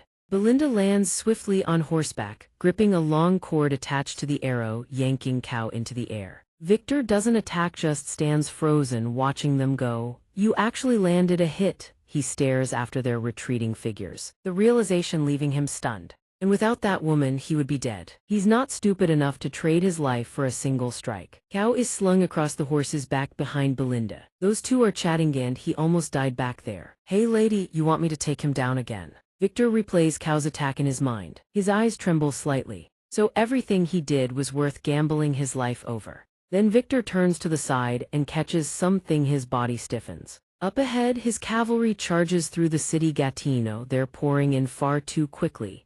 Inside, a figure stands surrounded by an ethereal glow. The girl's face is deadly serious, perfectly calm. Victor's expression hardens. "So that was the plan to pin me down here." The girl's face burns with fierce determination as the gate shatters and the enemy stands right at her doorstep. She recalls Gisel's instructions. With her magic, she can turn the tide in an instant. The dark-haired woman standing nearby watches her. "Can I really do this?" The man smiles gently. "You can do it." Right now, an entire enemy army stands before them. The girl stands within the magic circle and screams. The incantation ethereal light crashes down upon the knights. Her eyes blaze. Fire striketh. Ethereal light transforms into searing crimson flames that engulf the knights. A massive explosion erupts. Smoke billows outward and the flames spread, raging all the way past the city gates. The entire area is blown apart. Shards of debris rocket into the sky. Everyone present stares in stunned silence. Gisel's expression remains stern, his gaze perfectly composed. The knights engulfed in flames scream in agony. "It's too hot, mercy please." The flames are too intense. They scramble to retreat, everyone pulling back from the fortress immediately. The mounted knights gallop away at full speed. Seeing this, Gisel immediately shouts orders, "Seal the gate." The fire spreads relentlessly. The knights flee faster and faster to save themselves. Don't let a single one escape alive. Amid the sea of flames, Victor remains motionless on his horse. A knight rushes over. "Lord Victor," he raises his shield against the searing heat. "The situation is dire. Most of our soldiers have been burned alive. Please give the order to retreat." Victor doesn't turn around. How irritating. He watches the flames spread around him. This was a battle meticulously planned over years, prepared in absolute silence. I had cut off every route of survival for Persium. And yet, he recalls Cao's triumphant grin, the mage waiting inside their rapid response unit, that rabid dog. Even a high-tier mage capable of incinerating thousands in the blink of an eye. Victor exhales slowly. Every single element aligned perfectly to call coincidence. They've blocked my victory. He rips his sword from the ground. Have I walked straight into a trap? Victor turns and strides past the soldier, issuing the retreat order. We pull back for now. He walks through the firelight. This area has no forestance. They break free of the flames. They can regroup at base. Conquest will take longer than expected. But so be it. The eyes behind the steel helm remain ice cold. "Send for Adon, immediately." A figure materializes before Victor, holding a familiar steel helm. Jan strides forward, a massive battle axe slung across his back. He fixes his blazing gaze on the group. "You're their commander." Victor Frieschi's eyes drop to the steel helm in the man's hand, and he whips around searching for Adon. The steel helm clatters to the ground. "Your army and your main Basathy are finished." Jan raises his axe toward Victor. "Surrender now." Around them, soldiers scramble, fighting Gisel's forces on one side while fleeing the raging inferno on the other. A laugh echoes through the chaos. Victor remains utterly composed, his tone dripping with mockery. "You can't be serious." He levels his sword tip at Jan. "You think my war ends like this? I'll slit every last one of your throats myself and end this." The two stand face to face, weapons in hand, the air between them crackling with killing intent. Victor lunges forward, his entire body radiating lethal intent. "My battle starts here." Both sides clash simultaneously. The battle intensifies. Lord Ganter commands his soldiers to fire crossbows. Bolts rain down, burying themselves into the enemy ranks. They're cornered rats trapped in a burning pit. Don't let a single one escape the inferno. The cavalry hack ruthlessly at the shield-bearing soldiers. Gisel raises his blood-soaked sword high and roars, "This is our chance to turn the tide. Don't let a single one survive." The battle reaches its climax. Both sides throw themselves at each other in a desperate struggle of life and death. Belinda gallops over on horseback, calling out to her young lord. She asks Giselle with deep concern, "Are you wounded anywhere?" He replies calmly, "I'm fine," and him. Belinda hesitates, glancing at the trembling body slung across the horse's back. Kea, battered and blooded, forces his thumb up, signaling he's still alive. Giselle looks at him and smiles. Belinda grumbles, "One more hit and he would have been done for. When we heard your plan, we thought you'd truly lost your mind." Giselle simply laughs and says, "But it worked in the end, didn't it?" Belinda recalls the ordeal and blurts out, "I swear I'm never doing that again. Every rune stone we gather Redgon in a single move. Make sure to praise Vanessa later, got it?" This time Giselle frowns slightly, "But where's Jan?" Belinda suddenly startles, eyes widening. Giselle immediately spurs his horse past her. He ignores Belinda's calls and gallops ahead, worry eating at his heart. "Jan!" Sharp, cold eyes gleam from beneath the steel helm. Jan raises his axe to block a crushing sword strike. The helmed figure charges in once more. He brings his blade crashing down. Jan barely holds on. His body is forced backward, skidding across the ground. He mutters to himself, "Too heavy." Then the helmeted man suddenly lets out a roar. "You filthy mercenary rats, I was just toying with you and you're already getting cocky." Jan doesn't reply, he just swings the full length of his axe straight at the man. The helmeted man blocks it with his sword effortlessly. Jan senses something within the axe's weight. The helmeted man threads his blade into the axe's arc and flicks it out of Jan's grip. Sending it flying far behind him, he snarls, "You lowlives have crossed the line." Jan's face remains expressionless, bracing for what comes next. The enemy's blade pierces clean through his body. Fresh blood gushes out, streaming down to the ground. Pain crashes over him, Jan's body jolts. The helmeted man glances at him with frigid, inhuman eyes, not a shred of mercy. He speaks, slowly twisting the blade to avoid the vitals. "So the fact that he held off Adon wasn't just dumb luck. He's the only one who's ever blocked a strike from me that cleanly. Draining his strength fighting Adon, then facing Methat was a stupid choice. But even he won't regret dying at the hands of someone like you." "Die." Suddenly, he senses something hurtling toward him from behind. He glances back. A sword plunges straight into the ground between the two of them. Head dodges just in time. "Who's there?" the helmeted man bellows, footsteps close in fast. Giselle steps forward, his eyes fixed on the stunned man. He speaks, his tone hanging ominously, "Who are you?" Jan's breathing comes in ragged, labored gasps. Giselle picks up Jan's axe, slings it over his shoulder, and steps closer. The helmeted man's pupils tremble violently. Giselle, clad in black armor, unleashes his core power. His foot slams into the earth. His body moves blindingly fast, a streak of shadow too quick to track. He leaps, swinging the axe downward with full momentum. The helmeted man raises his sword above his head to block. He struggles under the weight. He shoves Giselle away. Both sides raise their weapons once more. Giselle catches the helmeted man's downward slash on the flat of his axe. This time it's Giselle's turn to attack. Giselle swings his arm wide, winding up for a devastating slash. The helmeted man leaps high, dodging the slash. He has more than enough airtime to gather momentum. Both hands grip the sword hilt, and he brings it crashing down onto Giselle's head with crushing force. Giselle catches the handle end of the axe and braces against the helmeted man's downward cleave. Giselle's eyes blaze with an eerie, mystical violet light. He holds the axe steady, then drives his foot hard into the helmeted man's torso. The helmeted man's body flips violently, sent crashing onto his back. A suffocating shockwave ripples through him. He springs back up like a coiled spring, retreating in an instant. The helmeted man's composure wavers, completely unpredictable, unstable. "Let your guard down for even a second and you're dead. There's someone this strong hiding in Persium." Giselle suddenly speaks. "I know who you are. Your strength, your combat forces, even the powers backing you from the shadows. I know everything." A storm of confusion rages inside the helmeted man's mind. "A trap." He props himself up with his sword, then lunges at Giselle, screaming, "Impossible." He unleashes a relentless barrage of attacks on Giselle, trying to silence the turmoil inside his own head. There's no way Persium could have known about this covert operation. Up until now, Giselle has done nothing but deflect every single strike with his axe. He brings one heavy blow crashing down on the helmeted man. The helmeted man tells himself, "I am the secret ace of House to Count." He swings his blade, knocking the axe aside and closing the distance, roaring, "You think I'd fall for some petty trick like this?" His blade only meets the axe. The helmeted man freezes. Gisel flips his body midair. The axe descends right at the helmeted man's feet, barely missing. The helmeted man swings his sword upward. Once again, it only connects with the axe.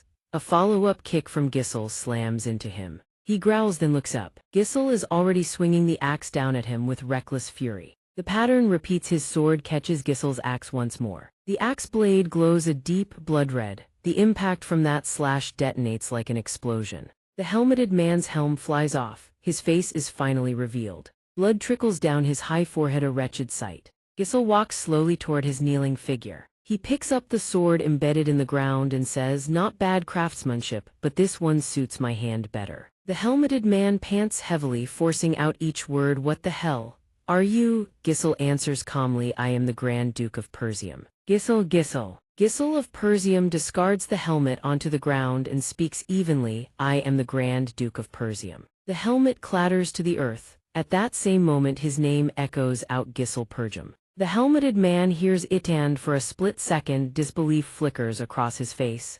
Gisel Persium. Then he scoffs and suddenly bursts into wild, unhinged laughter. The helmeted man, beaten to the ground, still mouths off with unbroken arrogance, "Oh, the greatest knight of the north, defeated by some common street thug." Gisel answers without missing a beat, "That's right, today you'll learn who the true best in the north really is." Victor, the man named Victor, wears a mocking sneer. "Confident, aren't you? I won't even ask how you planned and lured me into this trap. On the battlefield, using every means necessary to secure victory is just common sense. The only thing that matters is who's the last one standing. That's the winner." Victor tenses his entire body, aura flaring like 9999 attack power. He grins, his eyes are murder itself, as if he wants to devour Gisel whole. He delivers his final words from the corner of his lips, "Isn't that right?" Gisel raises his blade in kind, his aura surges 9999 attack power. "Of course," he threatens. Images of comrades and friends flash through Gisel's mind. Their gazes lock, sparks fly, then both sides charge. Steel collides with steel, sparks erupt.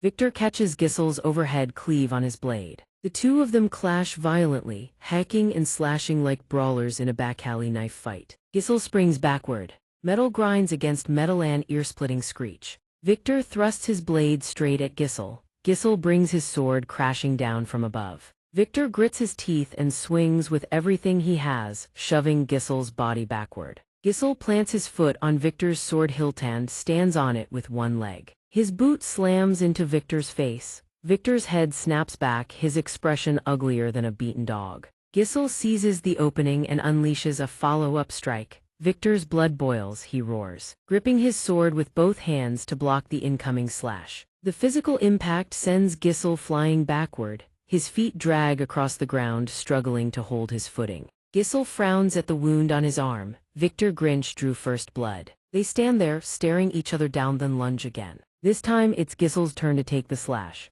but he returns one just as vicious. Victor's body closes in tight. Gisel clenches his jaw and leaps high. He brings the blade down from above. The cycle repeats, on side strikes, the other blocks. Both hack away with reckless abandon, eyes blind to anything but the fight. Blades clash once more. Gisel and Victor lock eyes, exchanging a gaze almost tender with mutual respect. Both swords slam into the ground simultaneously. Dirt and stone shatter apart. Gisel reads Victor's next move in an instant. He swings his blade up as well. Victor's strike grazes past as Gisel drives a punch under his chin. Both are knocked back from each other. Gisel rushes forward in an instant. Victor rolls backward across the ground. His blade skims the earth, slashing upward from below. Sand sprays everywhere. Gisel throws up his arm to shield his face from the grit. Victor surges forward with full momentum, his blade tip aimed straight at Gisel's face. Even then, Gisel finds time to silently admire him in the back of his mind. "You really are strong, Victor. Even with amplified power, the gap between us isn't that wide. When I first started this war and attacked Count Da's family, you were the one standing in my way." Gisel recalls it all. Battles past, the brushes with Det hand arrives at a final resolution. Only at the very end could he finally let go of that grudge. "I've wasted too much time already. Anyone who seeks to destroy Persium like you is destined to lose." That day, I made my decision to return to reality. Victor lunges straight at Gisel. Neither side flinches as they face each other head-on. Gisel is certain. "Anyone who targets my family has only death waiting for them." Both drive their blades straight into each other, yet their expressions couldn't be more different. Gissel's blade pierces clean through Victor's torso, while Victor's blade is trapped under Gissel's arm. Victor whispers something about Count Du before his body crumples to the ground. Gissel stands over his fallen body. Victor forces a bitter smile, his eyes gazing at the distant sky. Gissel watches him in silence, then turns and walks away. He stops at the sound of Victor's voice. One last question. I just want to ask one thing. Who the hell are you really? Gissel turns his head but doesn't answer. Victor continues, Gissel, I know you as Persium's disgrace, the northern fool. None of that matters anymore. How interesting. Gissel stands amid the corpses heaped upon one another. The battlefield is stained in vivid crimson. Gissel supports Jillian's battered body as they make their way back to the fortress. The two of them gaze ahead at the army gathered to welcome them home. Lord Ganter, Jando, and the rest watch their every step with wide eyes. Gissel glances to the other side. Belinda stands there, eyes wide open, staring at him. Gissel breaks into a smile and says with visible relief, everyone's still alive. In an instant, the crowd rushes toward them. Young Master, Captain Gissel. The people swarm around Gissel and Jillian, clamoring with excitement. I've never witnessed a battle like that in all my years as a mercenary. What kind of magic was that? It gave me goosebumps. Gissel simply responds in a calm voice, thank you all for holding the line, everyone did well. Cow. Clutching his wounded shoulder, teases Jillian, hey, old man, you gonna cry to the captain over a little stab wound. Jillian responds with his usual blank expression, it's nothing serious. Belinda can't hold back and raises her voice, nothing serious, blood is gushing like a fountain, drop the act, let us see it. Gissel asks Belinda where Vanessa is, she falters. She's completely exhausted. Mr. Ferguson evacuated her into the castle along with the other mages, so she should be safe. Gissel turns around at the booming voice calling his name. His lord embraces him tightly, laughing with joy. Well done, very well done. Truly the heir of Persium. Gissel feels a slight flush of embarrassment. You've all worked hard tonight, Captain, and you, Father. Lord Ganter looks at him, something heavy behind his eyes. He steps closer. Gissel moves forward and embraces him tightly. Ganter praises him gently as if consoling a child. You did wonderfully. When I first heard the plan, I thought it was absurd, but you actually pulled it off.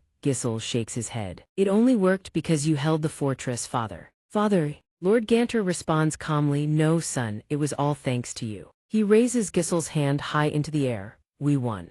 This is Persium's victory. Lord Ganter beams with triumph. The soldiers hoist their victory flags high. Everyone revels in a victory bought with so much blood and sacrifice. Gissel stands like a statue, watching the moment of triumph unfold before him. A faint smile gradually forms on his lips as he whispers to himself. Yes, this is why I came back. But the war isn't over yet. His eyes still burn with barely contained fury. Jando asks Lord Ganter, Sir, what do we do now? I'll go check on the troops immediately. Lord Ganter says to Gissel, call your men back too, we have much to do while you can. He pauses at Gissel's response. There's no time. We need to force Count JLD to formally surrender as quickly as possible. Lord Ganter reassures him, don't worry, we'll handle that tomorrow. Gissel cuts him off. By then it'll be too late, I'll lead the mercenaries to JLD's territory right now. So grant me acting authority in your name. Jando is taken aback. Acting authority. Lord Ganter hesitates. The war just ended, you and the troops must be exhausted, no need to rush. Gissel replies, the war hasn't ended. Lord Ganter stares at him startled. Gissel states plainly, Count JLD declared war to shatter our alliance and seize our land. We can't give him time to regroup, or he'll strike again whenever he sees an opening. We must act now and demand reparations on our terms so he never dares betray us again. Lord Ganter thinks to himself, I expected him to savor the victory, yet he's already planning 3 steps ahead. He finally agrees. Very well, seize the momentum and end this for good. Gissel bows his head, thank you, Father. Lord Ganter adds one more thing as Gissel turns to leave. However, Count JLD was once our ally and has shown loyalty to the king. So conduct yourself with restraint. Gissel smiles, don't worry, Belinda, can you still ride? Cow grins and replies, just a few scratches. Gissel leaps onto his horse and shouts, good, then let's move full speed to Count JLD's territory. JLD Castle. Inside the castle a curse erupts. Damn it, how is this possible? Count JLD roars in fury. I accepted the secret deal because Deadman was famous for his strength hand he still lost to those worthless Persium scum. Lero's face drains of color as he hurriedly tries to calm his lord.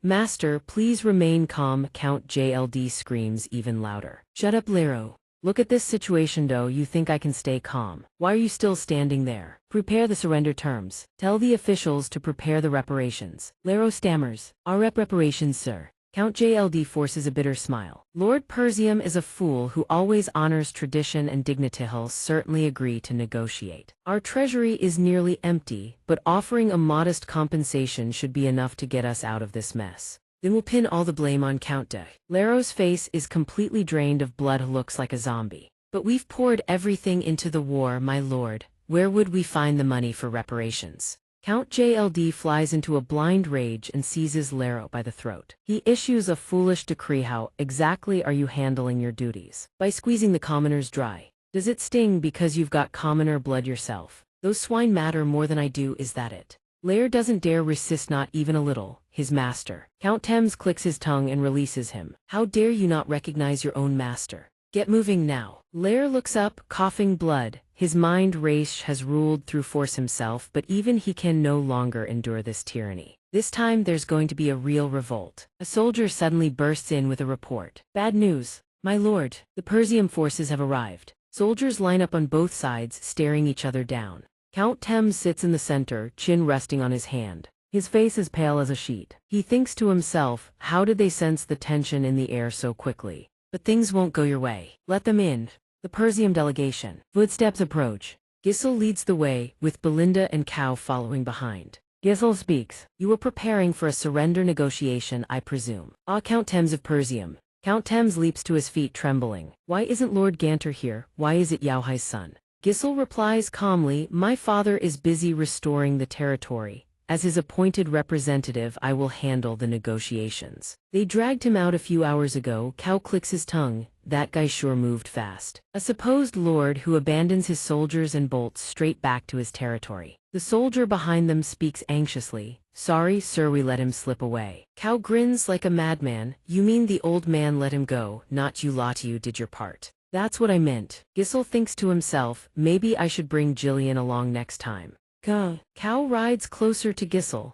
But young lord, negotiating a surrender means we spare that count's life, right? Why? Gisel answers. Well, everyone knows Count Thames is a scoundrel who tried to seize Persium, but from the outside, this looks like nothing more than a vendetta on behalf of the heir. So if we demand too much in compensation, even our side will have a hard time justifying it. Most likely, they'll haggle over reparations and let the matter die there. Cow scoffs, they'll haggle over reparations and let everything end there, rather than just storming into their territory and wiping them out clean. Belinda looks at Cow with a pitiful expression. You think wars between nobles are as simple as your barroom brawls? Use your head. Cow snorts, mercenaries serving nobles, they are all just people. Nobles think they're gods or something, they attacked us first, why should we bother saving face for them? Gisel rides ahead and calls back, don't overthink it, Cow, either way this is what my father would do. Belinda breaks into a cold sweat. But if it were up to me, Gisel grins,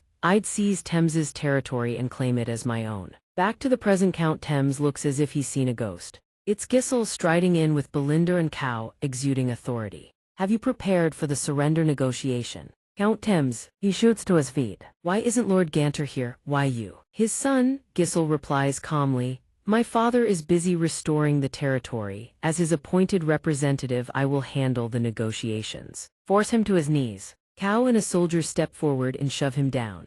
He thrashes wildly, what do you think you're doing? Let me go. How dare you lowly commoners touch me with your filthy hands? He's forced to kneel before Gisel. Belinda whispers, young lord, are you sure about this? If Lord Ganter scolds me later, just know this wasn't my idea. Gisel simply replies with Count Thames screams, I have sworn loyalty to the kingdom. Do you think you can do this to a vassal of the king and not pay the price? Show me respect this instant. A blade presses against his face. Gisel speaks. Thames, you are a traitor who broke the alliance and sought to seize Persium, all because you were seduced by the enemy's honeyed promises. For all who set their sights on Persium, only death awaits. He remains defiant. Impossible, you actually intend to kill me. Gisel responds, if you throw countless lives into war, you must be willing to risk your owner pay a fitting price. Thames weeps, snot and tears streaming down his face, inwardly wailing. This maniac is dead serious. He screams, "Wait, I just need to pay a price, right? Fine, I'll surrender my territory." Belinda watches, stunned as if struck by lightning, but Giselle lets a thin smile creep across his lips. He thinks, "I knew you'd say that."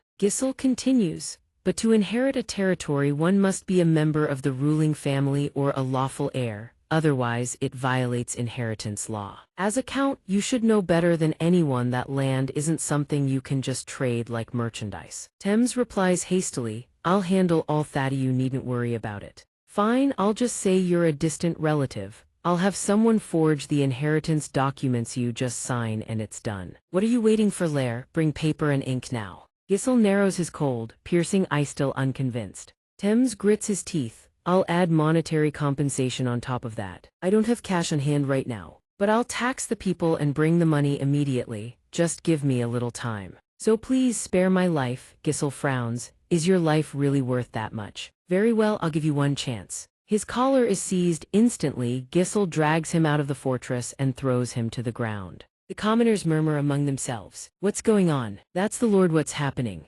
Count Thames turns to Giselle. "Hey, young lordo, you have any idea what you're doing in front of the common folk?" Giselle warns, "Watch your tongue. After all, you're standing before those who hold your life in their hands." "People of Persium, I am Giselle of Persium, heir to the Persium bloodline. This count declared war on Persium out of vengeance has been defeated. The result, he declared he would collect war reparations from Yaohai's own people. Is anyone willing to hand it over voluntarily?" The commoners erupt in fury. "What? Last time they bled us dry for the war and now this again. You think we'll just obediently hand over our money? You nobles should sort it out among yourselves." Gyserion declares, "As the acting lord of Kydium, this one shall generously offer you a choice. Either pay a hefty sum to ransom your count's life or kill him and become part of Param. That way, you shall never bear the burden of war again." Count Segat trembles like a frightened cur. "You Gyserion, you wretch, how dare you humiliate me like this?" A stone flies straight into his temple. Several more slam into his face in rapid succession. The commoners close in. "You scoundrel, you stripped us of everything, me mother's keepsake, the last loaf of bread meant for my child. Do you have any idea how many people here have suffered because of you? Die!" They beat him savagely from every direction. Gyserion walks back to stand beside Belinda and Cow. The two of them stare at him in silence. Gyserion smiles. "Let's go home, the war is over." "Belinda, about my father." Belinda hesitates. "Yes, I'm certain you always have a good reason, my lord. I wasn't worried in the slightest." Param Castle. Gunter and the officials all share the same expression, utter disbelief. "What was that?" Gyserion calmly repeats his words. "As I said, Count Segat is dead." Gunter's face darkens. "Have you forgotten what I told you? You were to show him the utmost respect." Gyserion replies, "I didn't forget, father, but after witnessing everything firsthand, I decided this was the better course of action. If we gave him the chance to surrender, sooner or later he would find a way to target Param again." The officials gasp. "He would target us again." "Impossible," Gyserion continues. "Jiga brought 7,000 troops to attack Param. Surely everyone realized that number far exceeds Jiga's own capabilities. Deadman supplied the troops and Jafang was pulling the strings from behind the scenes." The officials burst into uproar. "Deadman and Jafang, you mean those two great territories are targeting us? But House Deadman has always maintained neutrality. And why would Jafang do this? Because of what happened before?" Gyserion ponders. "The reason reinforcements from our allied territories never arrived is undoubtedly because Amelia killed the messengers to cut off all communications. That has always been her favorite trick. Isolate the prey. But if I gain control of Segat, the situation changes entirely. Because my territory and Param will share a border, they won't be able to strike Param directly. And if there's any movement, I can respond in time." Gunter sighs. "So that's why you killed Count Segat.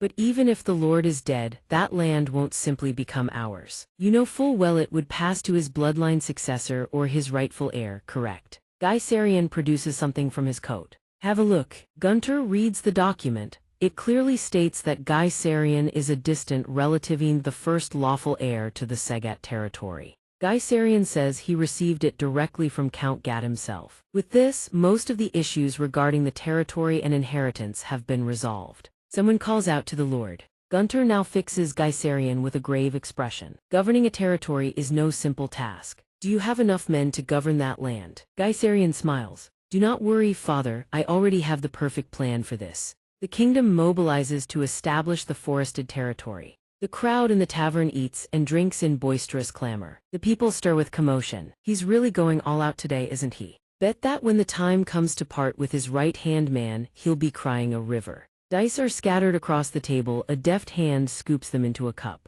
Those skilled hands give the cup a sharp shake, then set it down. The bald-headed man, looking every bit like a common thug, opens his mouth. You know what happens when your cheating gets exposed, don't you? Black Reed.